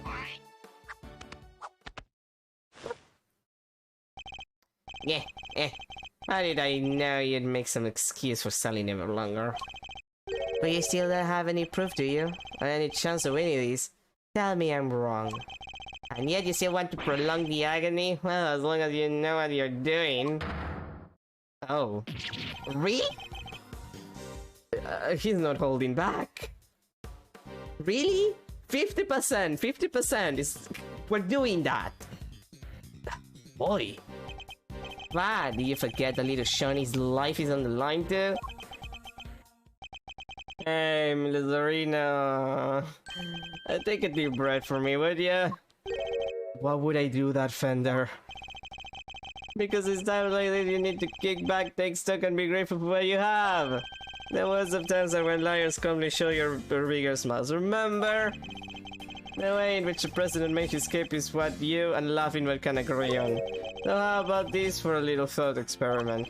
What if it's not about whether the big guy in the purple jacket got on that balloon or not, but rather under what condition would Simeon have been cool with letting him on the board? A ton about in thinking. Forgive the interruption, just my 2 cents. What are your romance, I guess I should say? You did tell me that your boyfriend also does that shit. It's very useful, you know? Maybe Gregory's techniques can still prove useful in this crazy modern era. He's right. Under what circumstances could the body double have been allowed on that balloon? He was a physically imposing man, and what's more, he was carrying a gun. Could he have been drugged? No, there were no traces of sedatives found during his autopsy. In which case, surely not.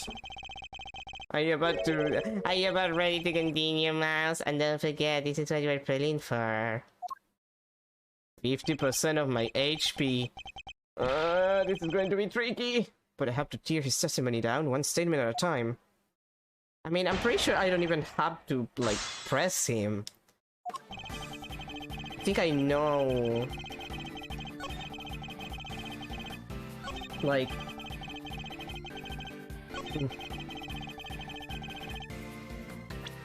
Yeah, here's the thing. Like... That's what we think. But clearly at this point, it's not that.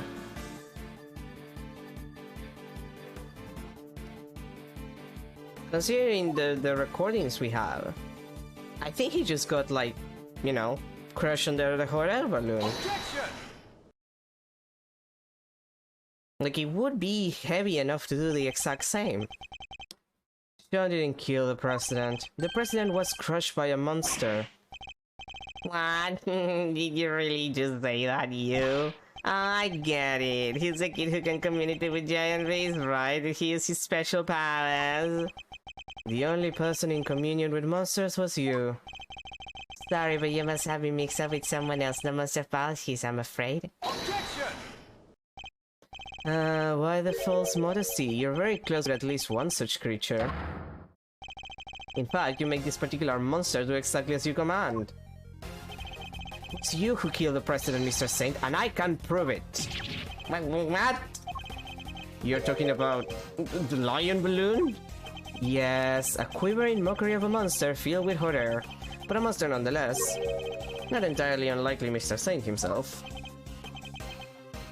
Sorry, but you lost me. What are you trying to say exactly?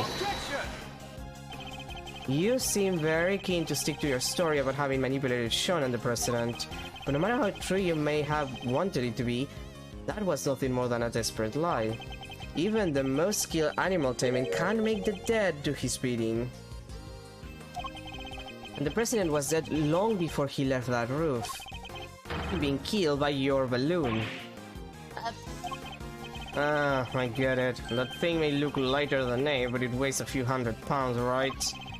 When the president attacked you from the roof, you had to think quickly in order to protect yourself. The method you chose, landing the balloon right on top of him. You didn't need to let him ride on that balloon, and he didn't need to coerce you into taking him, because what you took away was his dead body. Objection. Wait a minute now, Miles. If what you're saying is true, the president would have been killed 2 nights ago.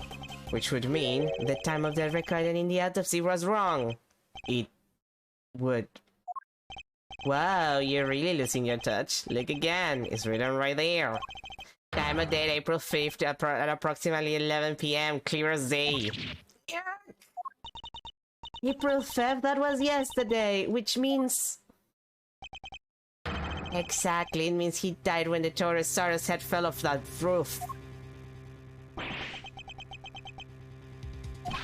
Alright, Sean, it's time to be honest with us all. You know it's the right thing to do. You kill your daddy, didn't you? You hated him, didn't you? We get it, who wouldn't? He just left you. What kind of father would that be? No, that's not what happened. I already told you I don't know who he was until today. Ah, but you did know because I told you myself. Can my tear really have been so wide of the mark? I want to thank you once again, Miles. You haunted Reno and Lagarde until their crimes were finally exposed. And by rain them both, you helped me get my revenge. Gotta love the powers of deduction. If the time of death matched up, everything else would fit. So could he possibly have cheated the time of death somehow? Well, yeah. We know that you can cheat it from, like, the flashback case, as long as you freeze the body. What was the other guy's name again? Carmelo Gusto? You haven't run him down for me. That was some great work you did there. Of course, Gusto. The I-7 incident. He killed Frost and froze his body in order to conceal it. Mr. Gusto needed to freeze Mr. Frost's body in order to obscure the time of death. If they determined that the murder occurred during afternoon tea, he would have been an obvious suspect. Bingo!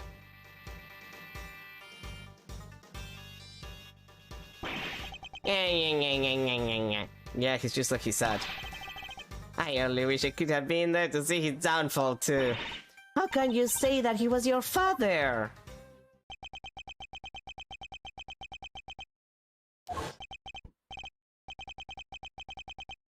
It's so scary. Miss Lagarde just keeps asking and asking about what happened that day.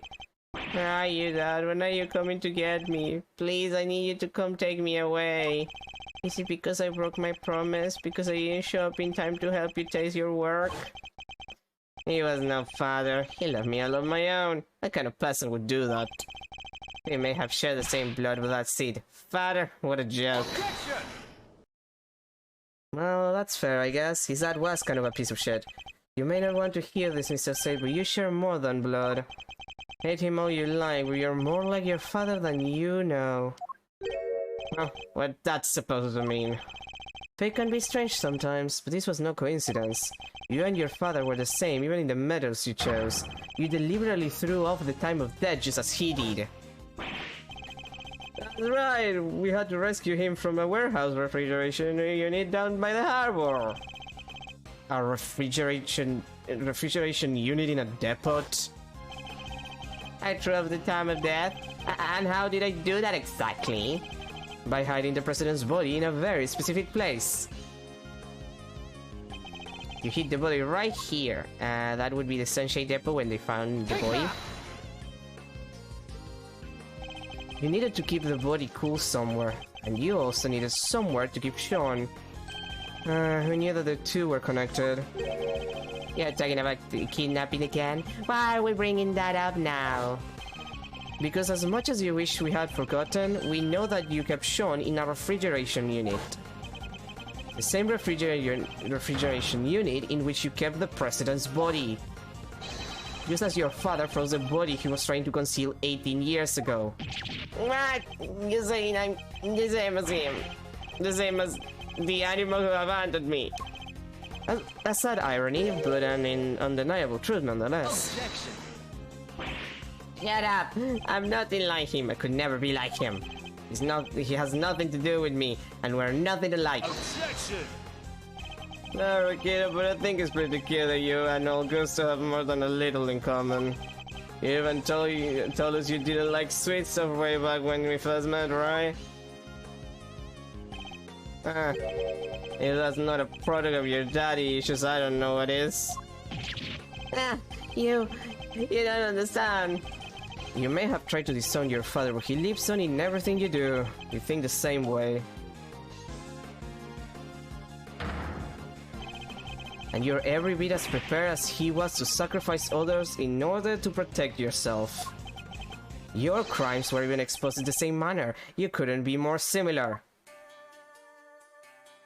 Oh, they're putting Gusta's team in the background too. Hi. I should say, I don't know anything about a refrigeration unit, and the kidnapping nothing to do with me. Objection! Nonsense, you did it so you could blackmail Judge Gabel. We know for a fact you were involved. Objection! You're a real danger to be around, you know that, Miles? What aren't you going to accuse me of? It changed nothing. You still don't have any proof of incitement, of kidnapping, of anything. Oh wait, are you planning on maybe fabricating some, taking a leaf out of the old winner playbook? Never! I would never do that! I can't let myself rise to the provocation. What was that line? No matter what happens, we must find the truth. Something like that. But only the truth suits you, huh? Only when the truth suits you, goddammit. That's how the luck keeps going, keeps people down, isn't it? God, this guy. And why I had to get my revenge myself. I got away with it. I got away with it all. Lagarde, winner, and now you. None of you can touch me. This is bad, Mr. Edward. Isn't there anything we can do? Everything points to this man being our culprit. But we need evidence, even just one piece. The One Piece is real!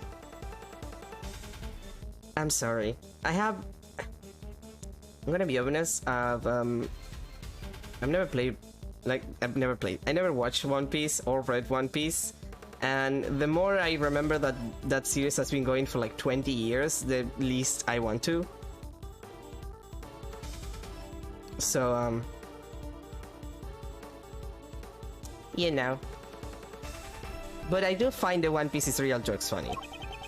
Alright, it's been fun. This time we brought this little show to an end, don't you think? Stick around for the main event though, won't you? I'll even let you in for free if you finally admit defeat.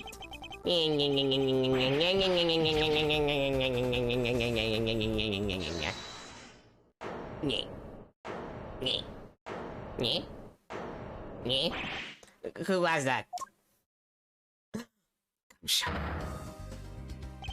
Sorry to keep you waiting, sir. Gummy, where have you been? I've been doing my job just like Mr. Edward asked me. And Detective Gumshoe, do you have anything to report? I had them look into a few things real quick, sir, about the refrigeration unit where the kid was kept. It was registered to the very big circus, just like you said. And there it is, just in the nick of time. Excellent work, Detective. Well, Mr. Saint? Ha! Must be some kind of mistake. Why would a second need a refrigeration in it? A valid question, I suppose. We were no expert on the circus trade. Perhaps you could ask your department manager for her thoughts on the matter. Well, Miss Berry? Yuck! We do hire a unit to store all the food for the animals. But I don't know where it is. I leave all that to Simeon. He's so good at that kind of thing. You fool! Simeon, you're scaring me. Such a shame. But rushing to find a solution after the fact so often leads to mistakes. You know that if the body was found in the unit, the suspicions will fall on you. So you panicked and moved it to the grounds of the big building instead. We weren't counting on Sean being found in the unit when you kidnapped him. If only you'd known you were up against a great thief and an even greater detective. Is everything alright? You're looking a little pale. And not because of the makeup. Don't think you've won just yet, Miles. Yeah, I'm missing proof of for the most important part of your little theory. I am? Perhaps you could enlighten us? You don't have any evidence that I crushed the presidential figure with that balloon. And I know you don't, because there isn't any. I'm afraid there is. What? What? If Mr. Saint murdered the victim as we think he did, there should be traces of your misdeeds on this piece of evidence. I guess the balloon, like it is the murder weapon. Analysis of the balloon basket should turn up the evidence we need. The balloon again. You already have your bullet hole. What else do you expect to find? We expect to find plenty, actually. Isn't that right, Mr. Edward? There's truth to be found, and then he'll find. If there's truth to be done, then he'll find it. He's a hero of justice. It sure is. We'll find something for sure. Mr. Edwards has gotten out of weight, I suppose, on this one. What they say. We believe in you, Belizarino. And so does your pup. He's looking down on you right now. I know he is. Do we have to have flashback to Edward's handsome dad? Just stay calm and see this to the end, Miles Edward. A perfect victory is only moments away. I don't need you guys to do the Evangelion congratulation thing with me, you know? Like, it's fine. Like, I can deal with it, okay? The president's body double was killed by the balloon. Traces of a certain substance will prove that. And you, Simeon Saint, will pay for your crimes at last. I'm looking forward to this. Time to wrap up the mysteries of the past and present once and for all. Please, Mr. Edward, deal the final blow to this unforgivable wicked man. This last piece of evidence will prove your guilt beyond a doubt. What should we expect to find on the balloon if it was used to crush the president? Well, the bouquet would make sense. Like, he has traces of it on his chest, so... Take that! When Sean found the president's body, he also found a bouquet of lion lilies. Lion lilies, symbols of the connection between parent and child. A popular flower back in Shenfa. That's your proof, a bunch of flowers that will be rotting at the dump by now. A bunch of flowers that Sean threw away. So much for your beautiful symbol of parental collection. That's got nothing to do with any of this. Ignore him, Sean. You threw those flowers away, that much is true. But the bond they represented remains as strong as it ever was.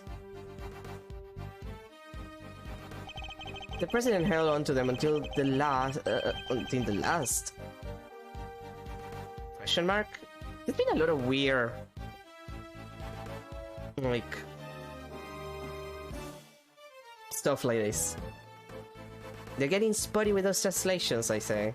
They need more editors. But like, what would we be there until the last what? His last breath? Until the last moment? Okay, whatever. An act which proved us with our an act which provided us with our final piece of evidence. What are you talking about? The flowers Sean disposed of had been squashed flat. They must have been crushed by the balloon. If we examine the basket for traces of lion lily pollen, what do you think we might find? No. You don't need to do that. You looked up at the basket just now. Anyway, if there was pollen stuck to it, you would have seen it. Those flowers are bright yellow. Objection! Not all evidence is visible to the naked eye, Mr. Saint. Huh? Emma? Yeah? I want you to call on your scientific skills once again, if you don't mind. Leave it to me. Alright, let's take a look at this balloon basket, shall we? I got something. Bright yellow pollen, just like you said. If it's from the same flowers, it shouldn't take more than another quick test to prove it. And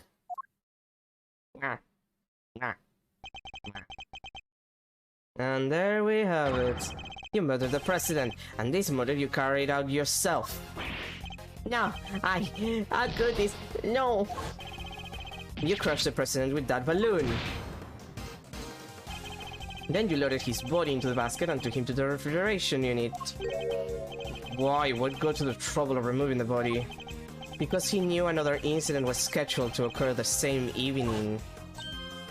Oh, Rosinringa's murder! Exactly. If he had left the body there, it would have interfered with his other plans. I get it, and he couldn't leave the body in the refrigeration unit for too long either, right? He did not, so while returning to the big building to drop the body off again the following night, he must have observed the fire Sean caused, and the Drosaurus head falling as a result. That's what gave you the idea, wasn't it? To frame Sean for the murder. You made it seem as if the falling head was what killed him, so that my son would take... Oh god, sorry. So that my son would take the blame. Despicable coward. In order to achieve your aim, you lower the president's body from the balloon to the lot below, and while he was dangling from the rope you used, he was caught on Sean's rehearsal tape. No, how did you see through it all? Ow! Ow! You manipulated people and you manipulated this case just as you manipulate animals on the stage. You thought you were all powerful, but your reign is at an end.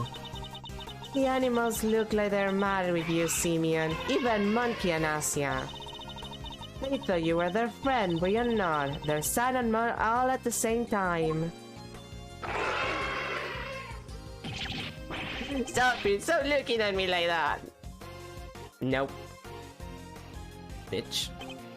Perhaps they will when you finally stop clowning around. You're not cut out for comedy. Your tale is destined to end with a whimper. Get away from me! Get away from me! Leave me alone! Dad, where are you? I'm so scared. I don't know what you're talking about. I've done nothing wrong. Nothing! I'm not the bad one, they are. Hi, Bronco. Why did you stop me from going to see my dad? If only none of them did what they did, I wouldn't have had to. I couldn't trust the police. I couldn't trust anyone. I was all alone with nobody to help me. Except that guy. But that man, he helped me. He was the only one who ever helped me. What if I used people? I had to. Is that so wrong? No, leave me alone, leave me alone! Ow, ow, stop it!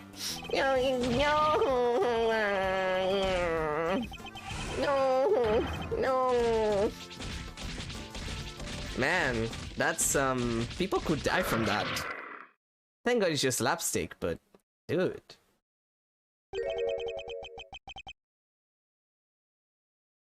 It seems the game is up at last. Oh, I thought it was Canis. The killer! That's worse! Mr. Edward, may I be the first to congratulate you. You have unmasked the person behind this entire sorry affair. Now, I am free to... What? Are you free to what? Oh, no! Guns are so clumsy, don't you find? Wouldn't it be, don't you think? I don't have a gun. Please, not only are you carrying one, you were just about to draw it. He must have stolen it from the president after murdering him. This gentleman betrayed a bond of trust. He knew the so-called president was an imposter, and yet he employed me to kill him nonetheless. There is nothing more dangerous for an assassin than to be lied to about the nature of one's target. If one does not know what cards one's opponent is holding, one can be very unpleasantly surprised. I love how everyone is like reacting differently, and Fender is just his normal "oh god, please don't kill me" pose. But that was not your true crime. No, thinking you could deceive me, manipulate me. That is the crime for which you are about to pay. No! Oh, hi can't. Oh, okay, it's pretty cool. You. It's been a while, the killer. Step aside, Canis. That man is my target. I would politely ask that you call off this particular job. He'll pay for his crimes, but in prison, not at the end of your blade.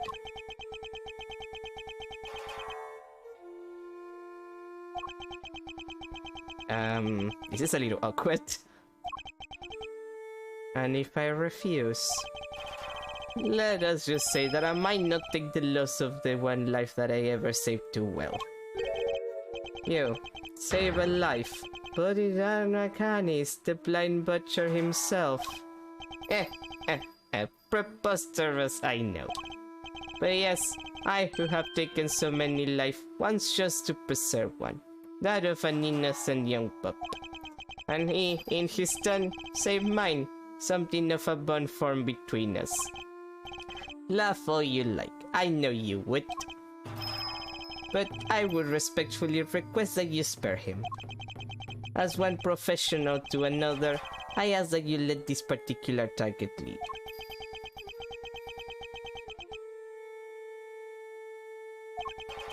Very well. The boy must mean a lot to you.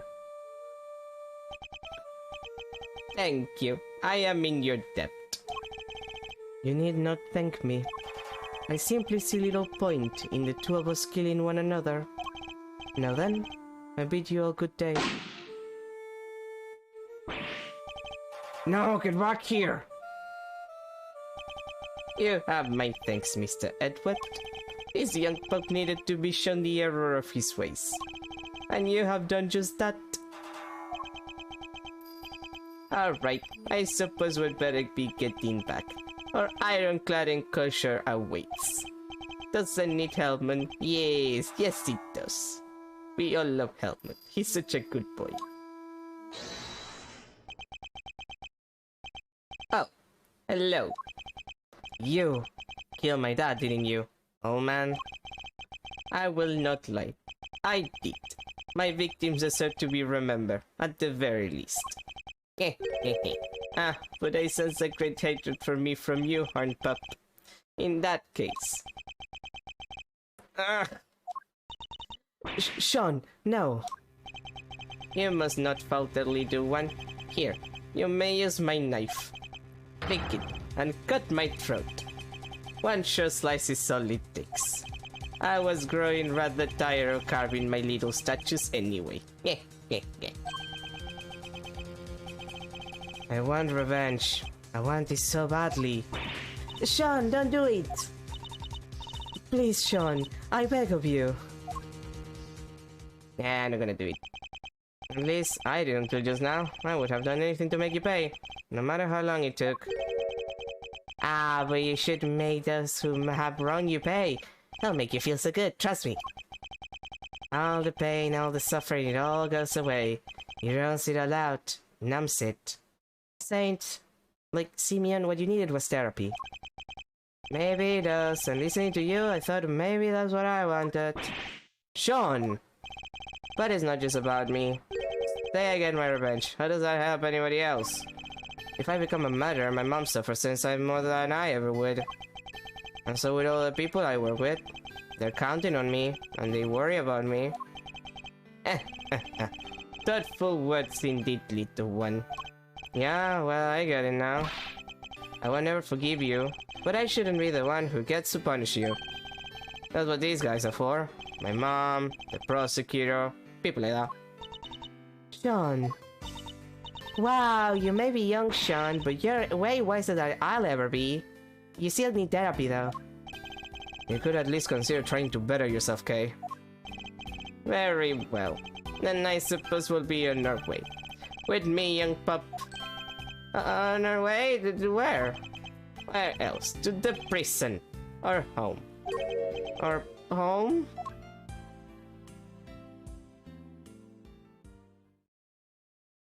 Well, at least he's gonna be with his father figure. And with that, the case came to an end. A case that had dragged so many people into its orbit and way too many hours of my life. But as for me, there was one last thing I had to do. April 8, 2:54 p.m. Committee for Prosecutorial Excellence. The chamber. Again, it's been like the 5th time that we've been here.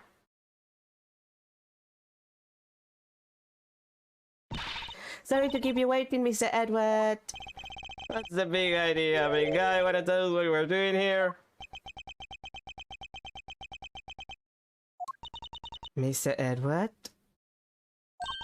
your request has been processed and approved. Ah, you're what now? I've asked for my prosecutor's badge to be reinstated. Your badge? What is the meaning of this? I am returning it. From this day forth, I am a prosecutor no longer. I still can't believe you did that for me. A great man once said that an attorney's job is to be a friend to the friendless, and to trust his clients to show him the way to the truth.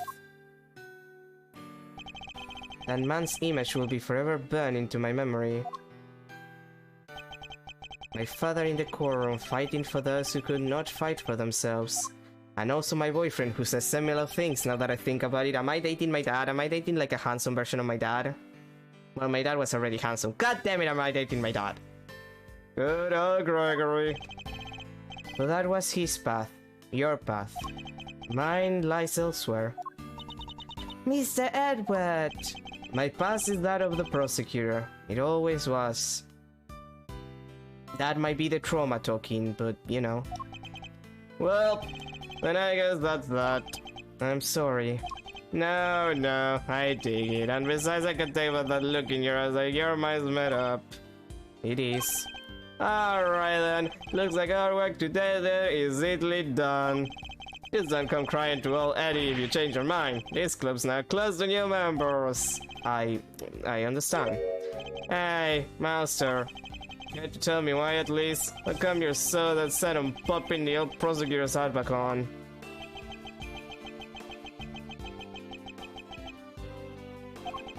You once asked me something, Fender. Are you going to keep fighting crime as a prosecutor or help people as an attorney? Something tells me you got a big decision ahead of you. One only you can answer. I've been thinking about that question ever since, about how I mean to live my life. And now that this case is over, I think I finally know the answer. I'm going to help people as a prosecutor. But can you also do that as an attorney? You can work with me. You could go with your boyfriend. You keep mentioning your boyfriend. Look at it this way, Simeon Saint was also a victim of sorts. He lost his only parent all those years ago, and with him, his ability to live in a just world. I know how that feels. To lose somebody so important to you, to lose faith in everything. Doubt everything and be utterly alone. To fight and fight and fight. Nothing.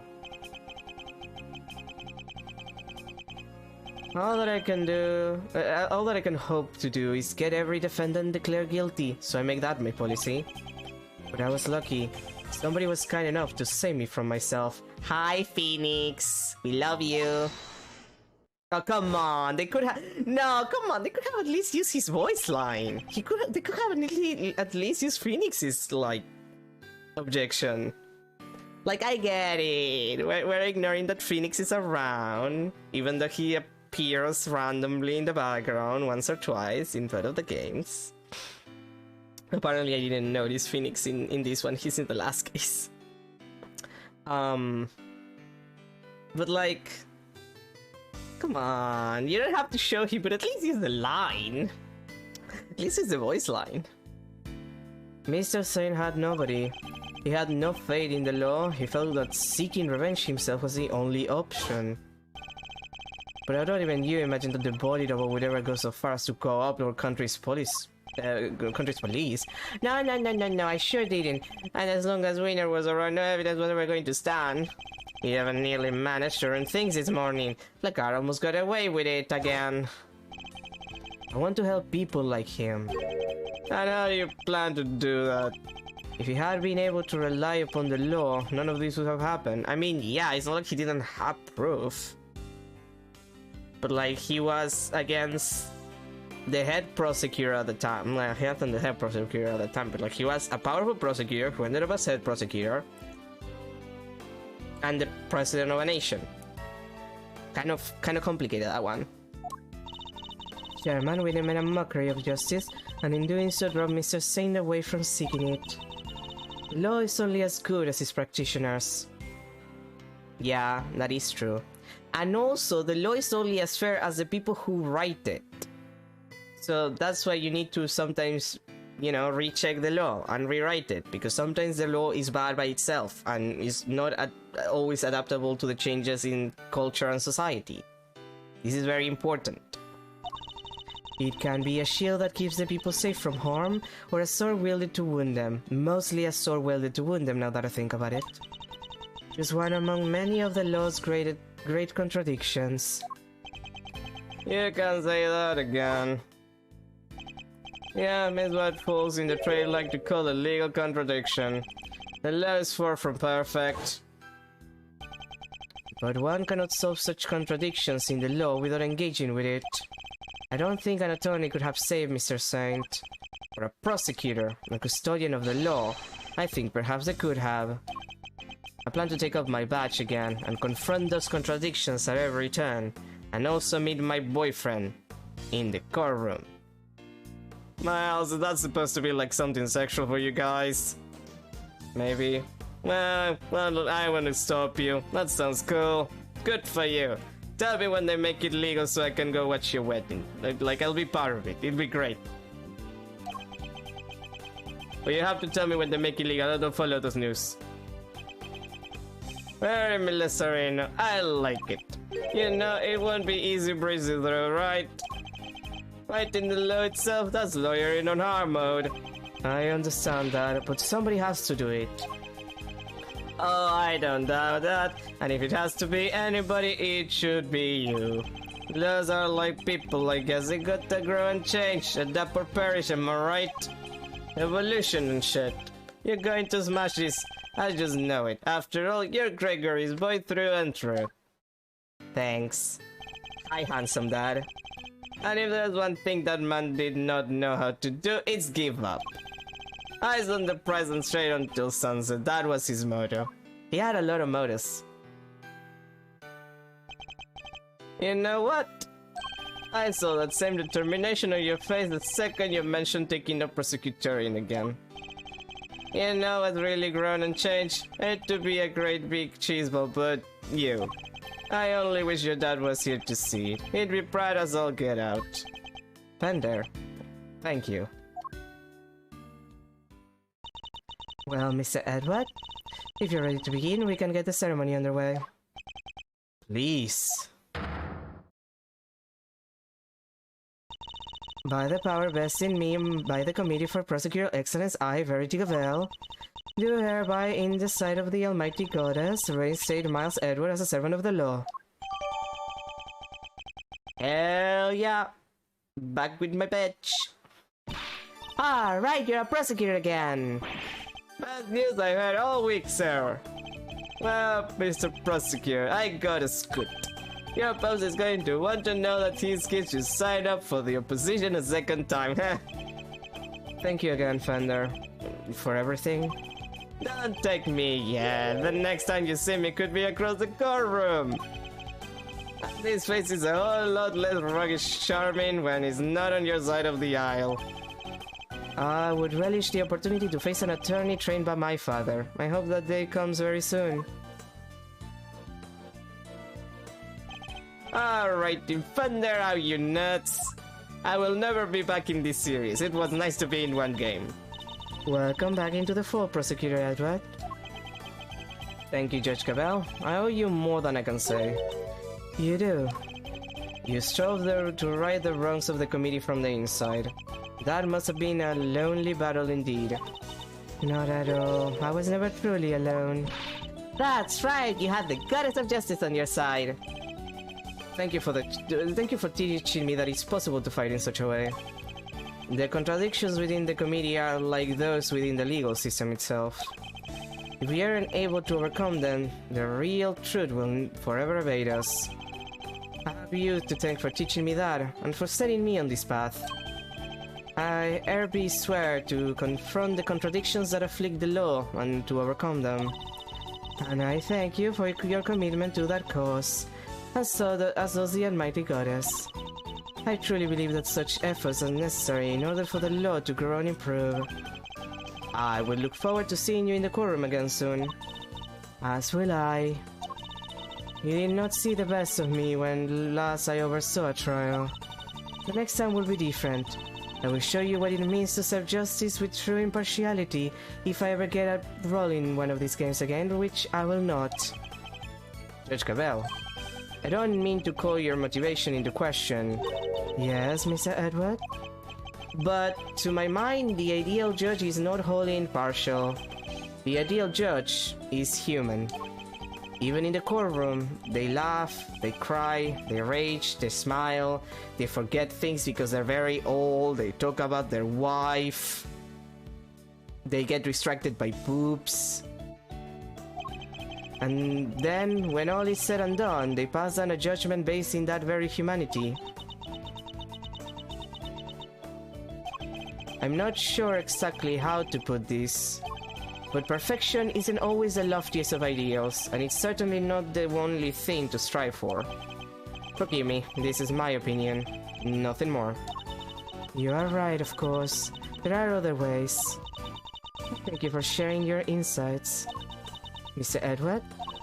There's another reason I was never truly alone during my long struggle against Sherman Winter. Someone else was with me. Someone other than the goddess. Ah yes, your child. Of course, Sean! This clipping gave me more courage than words can express.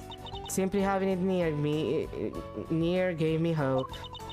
No matter how hard things get, no matter how formidable one's opponent, when we feel that we are not alone, we can keep going no matter how hard the road ahead. Mistakes have been made, but we must fix them, for Sean's sake more than anyone's. Like the mistakes made in the incident in which his father died. So you see, there is something more important even to me than the words of the goddess. Though it may anger her to hear me say such things. Ah, so that was your secret weapon all along, the strength of your bond with your son. Perhaps you are right. Perhaps I should not strive for an unachievable perfection. But I must grow. As a servant of the law and as a mother. And I believe above all else. I see. It seems that we both have plenty still to learn. Indeed, we are neither of us perfect yet. Let us continue along our chosen paths, and continue to grow as we tread them until we meet again. I will look forward to that day. May the goddess watch over you as you embark upon the next step of your journey. Well, then they never saw her again.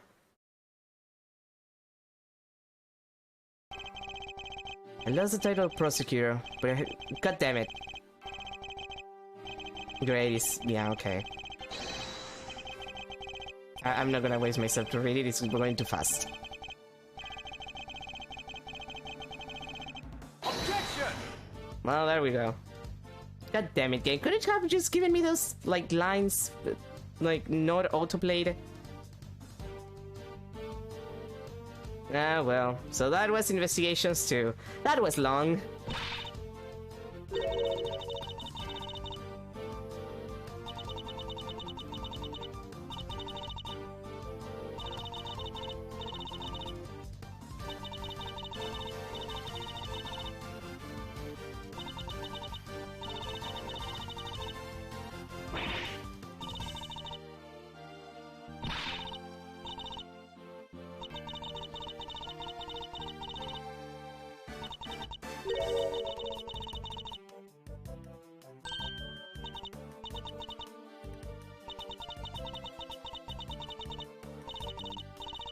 Oh, Lotta, you piece of shit.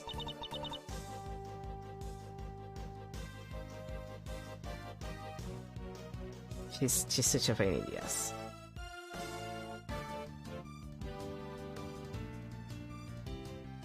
We're getting a little the killer moment. The killer, just change your bandages.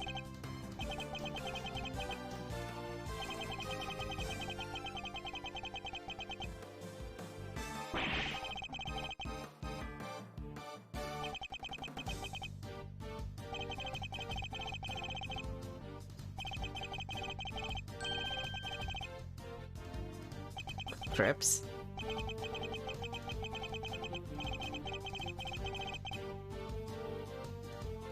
Okay.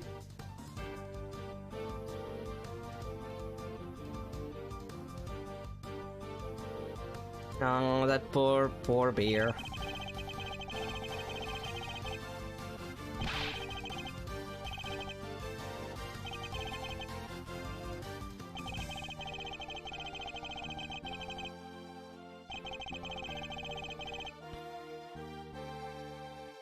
Dude, just, like, finish your sentence. Ah, this guy.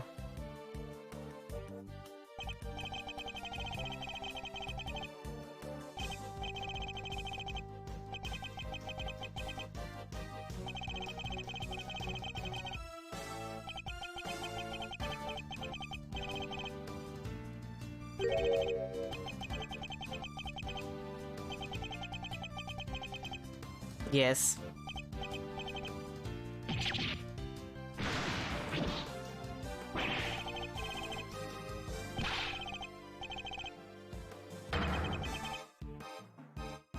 Oh, you're all full for being a piece of shit, my dude.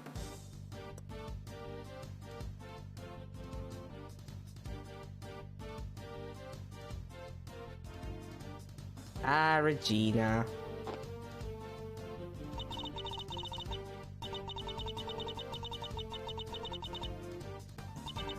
Really?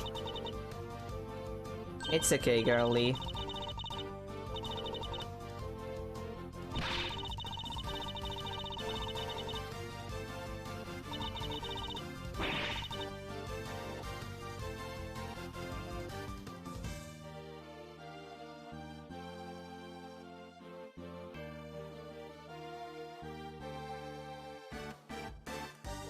Hi, Canis and Helmet.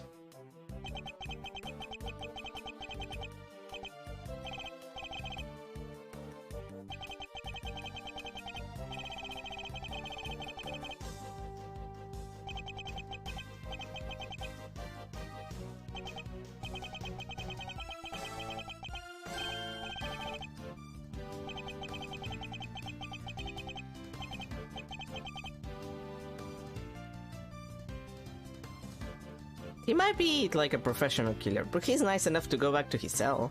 I have to appreciate that. Oh, those two.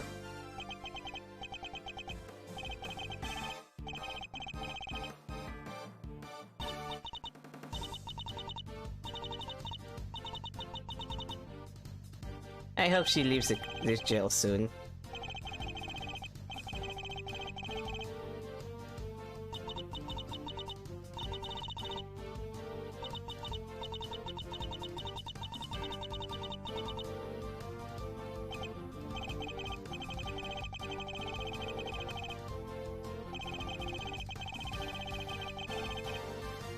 Aww, that's sweet.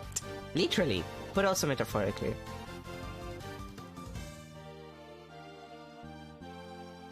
I hope this fanfic about those two.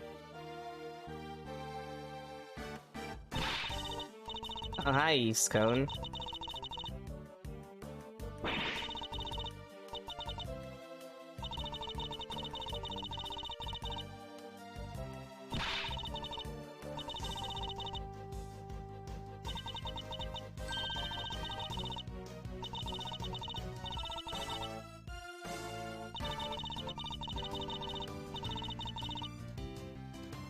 Don't do that. That's terrible.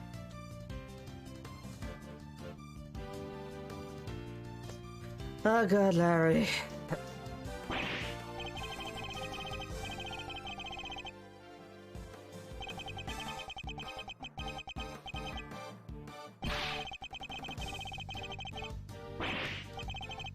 Yeah, you don't show your attractive women to your girlfriend.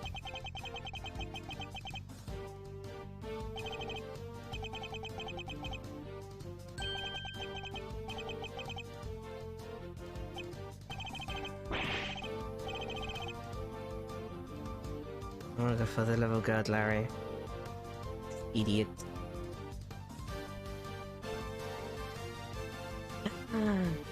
Maddie's back! Wait, shouldn't you be in jail?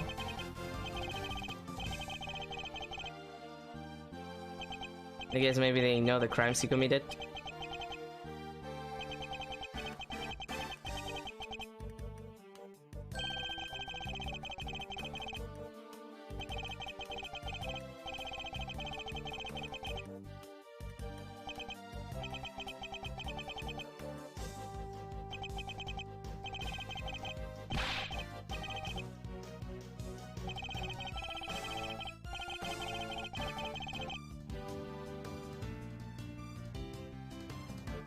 Well, I guess Bad didn't end up in jail because of the Yatagarasu thing, and Fender is just never gonna appear again in the game. Series.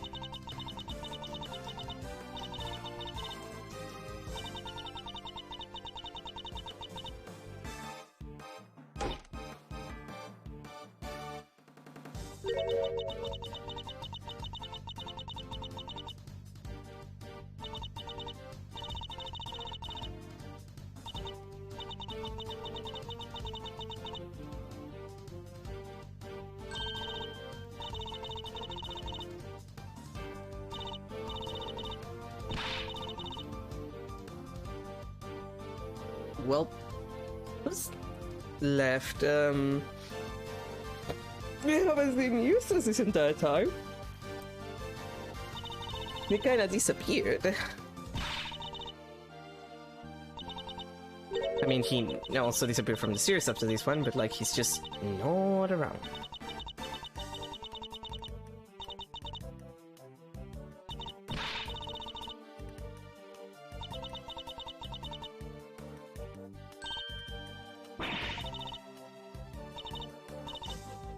Don't worry, Emma, you're gonna be back for the Polo Justice. Don't you worry about it, girlie. You're just gonna be completely destroyed emotionally. You're gonna be really disappointed in the job. Just, you know, hating your job. As most adults.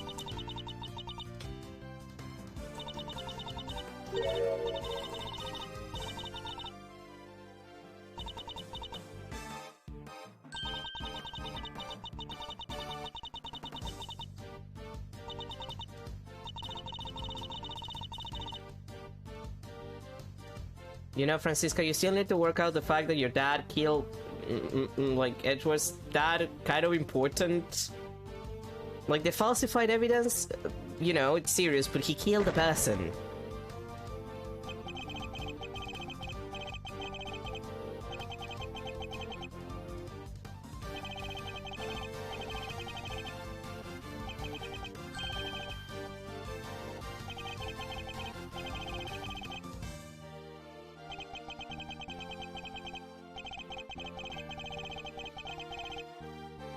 Okay, but like, by the looks of it, your impostor president was actually deeply unpopular.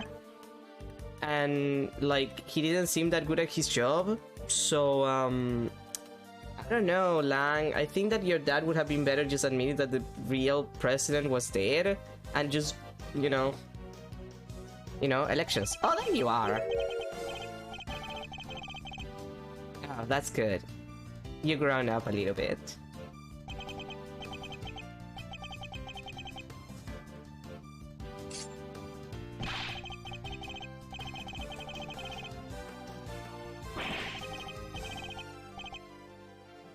No, you're not gonna be better than Edward, sweetie.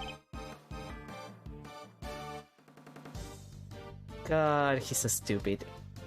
Good for him, though. Maybe he'll become an acceptable member of society. Oh, you too. How you two doing?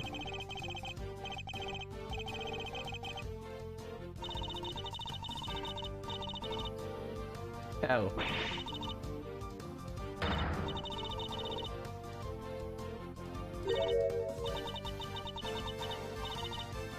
Oh.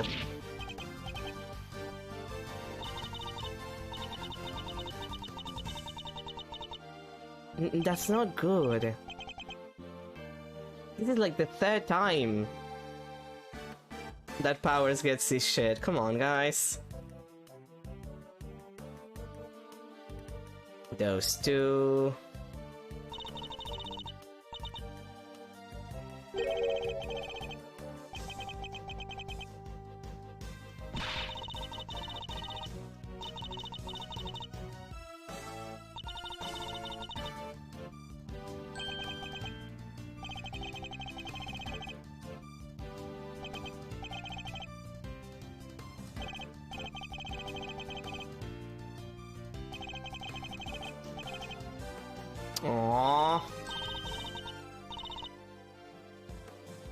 Ah, that's sweet. That's nice.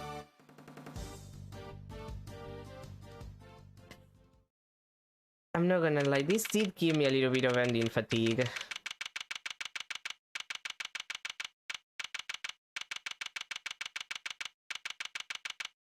Like, there's something of an ending fatigue to every Ace Attorney game, but like, some are more ending fatigue than others, and this was heavy ending fatigue. This is literally the longest, like, of all the Ace Attorney games that I've been uploading for the VOD channel that I have on YouTube, since I can't keep them for more than a week. Thank you, Twitch. This is the longest. Like, this is 9 episodes long. Like, full-on episodes, not even, like, cutting half of it. All the other ones were at 7. Like, this is, in fact, the longest one. So, yeah, it was a little too much. Oh, hey, April 8th, close to, the actual, well, a couple of weeks away from the actual date. April 8th, 4:17 p.m. Prosecutor's Building, High Prosecutor's Office. It's been a busy few days, how's there? Unbelievably so. How did so many important cases all come along at once? There's never a dull moment when I'm around. Guess I'm just lucky that way. Wait, so all the stuff happened because of you? No, Gummy, how could you say that? And yet, I don't think the good detective is entirely wrong. Okay, what now? Will you be returning to your thieving practice? Yeah, good question. What? You're not sure? How can I put this? I guess I feel like I've been trying to follow in my father's footsteps this whole time, you know? Trying to become a great thief, just like he was. Ayatagarasu, or Ayatagarasu at least. But watching how this all panned out for you, Mr. Edward, it got me thinking that maybe I need to get out from under his shadow and live my own life too. I'll become my own fucked up thief. Just like how you decided not to do the whole attorney thing. It's time to make our own fate. I was gonna say mine because, like, Edward already chose his own. She's right. After all, nothing thrives in the shade. Well, some plants do. I'm going to be my own hero.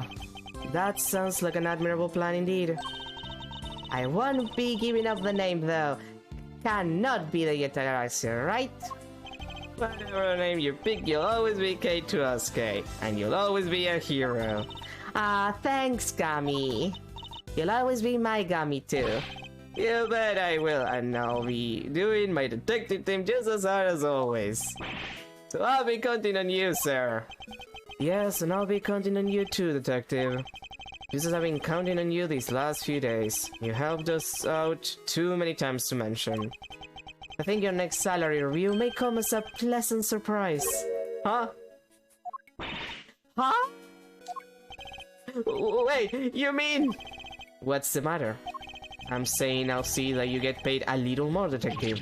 You will? This is unbelievable, sir. No way, Gummy. It's like a dream come true. I can finally leave the instant noodle life behind. But don't think I'll be letting you rest on your laurels. Your work won't be getting any easier. I hope you understand that. Yes, sir, understood, sir. I'll give you everything I got, just you wait and see. Ah, Edward finally gave him some money. And then Judge Gabel set me on a new path in life. A path on which I will face down every contradiction that the law has to present. A path at whose end lies the ultimate truth. That everything is fucked up. But can I really do this? I'll need to give it some serious thought. It certainly won't be easy. Nonetheless... Mr. Edward? There's another reason I was never truly alone during my long struggle against Sherman Winner. Someone else was with me. Someone other than the goddess. Of course, Sean! This clipping gave me more courage than words can express. Simply having it near gave me hope.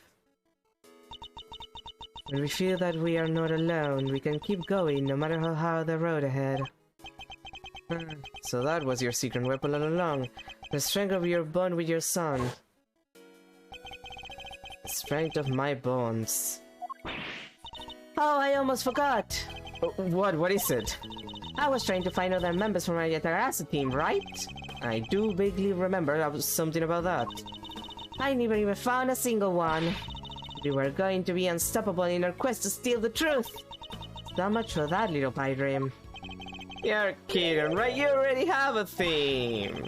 A team that can solve any case the world cares to throw at it. Huh? Yeah, I guess I do. The prosecutor, the detective, and the great thief. Between the three of us, we can hunt down the truth, put it in handcuffs, and steal it once and for all. I can't help feeling a little sorry for the truth in that case. As long as the three of us stick together, we got nothing to fear, right, Mr. Edward? It doesn't matter that this is the last investigation game and I don't appear in Apollo Justice and I don't appear in the other two games that are left after that. Indeed, nothing at all. Don't worry, you're still a fan favorite character. My father followed his own path, right to the end. And now I follow a path of my own making too. But not alone. I have some colorful companions to help me. As long as they're beside me, I won't lose my way. It's a new path, and a new me. And I'll be walking it as a prosecutor, not an attorney. My father's path and mine are different. They're not as separate as they may seem. Though the routes differ, the destination is the same. Because of course, both end at the truth. Ah, and that one screenshot that I'm using for the videos, like the preview image. How nice! And only 30 minutes over time to finish this shit. God dang. But that's gonna be it for today because we're done and it's been 30 minutes over time. Jesus Christ. God dang this game. God, why is it so long? It shouldn't be. Oh, this sucks. Anyway, yeah, that was Ace Attorney Investigations. My throat is gonna not forgive me for a bit. And that's gonna be everything for today. Tomorrow, we're starting Apollo Justice Ace Attorney. The best Ace Attorney game, in my opinion. And if not the best, then at least top 3. By far. Like, Apollo Justice is one of the best. Nobody can argue with that. And if somebody argues with me about it, I will destroy them. Emotionally, physically, spiritually. I will. It's just the way it is. But yeah, that's for tomorrow. So, yeah, that's it for today. That's it for this game. That was long. Like, I can't deal with it. I can't deal with the fact that this is so long. God. Anyway. Thank you everyone for being here. Have a good rest of your day. A good, like, end to your week. A good start to the weekend. And I'll see you tomorrow for the first part of Apollo Justice Ace Attorney. The Ace Attorney-in to all Ace Attorney-ins. I don't even know what I meant by that. Can you believe that none of the characters that were important in that second case ever appear again, and most of the characters don't appear again? Yeah. Ah, well. What can you do? Maybe one day we'll have Investigations 3. We're never gonna have Investigations 3. We're never gonna have that. Bye, everyone.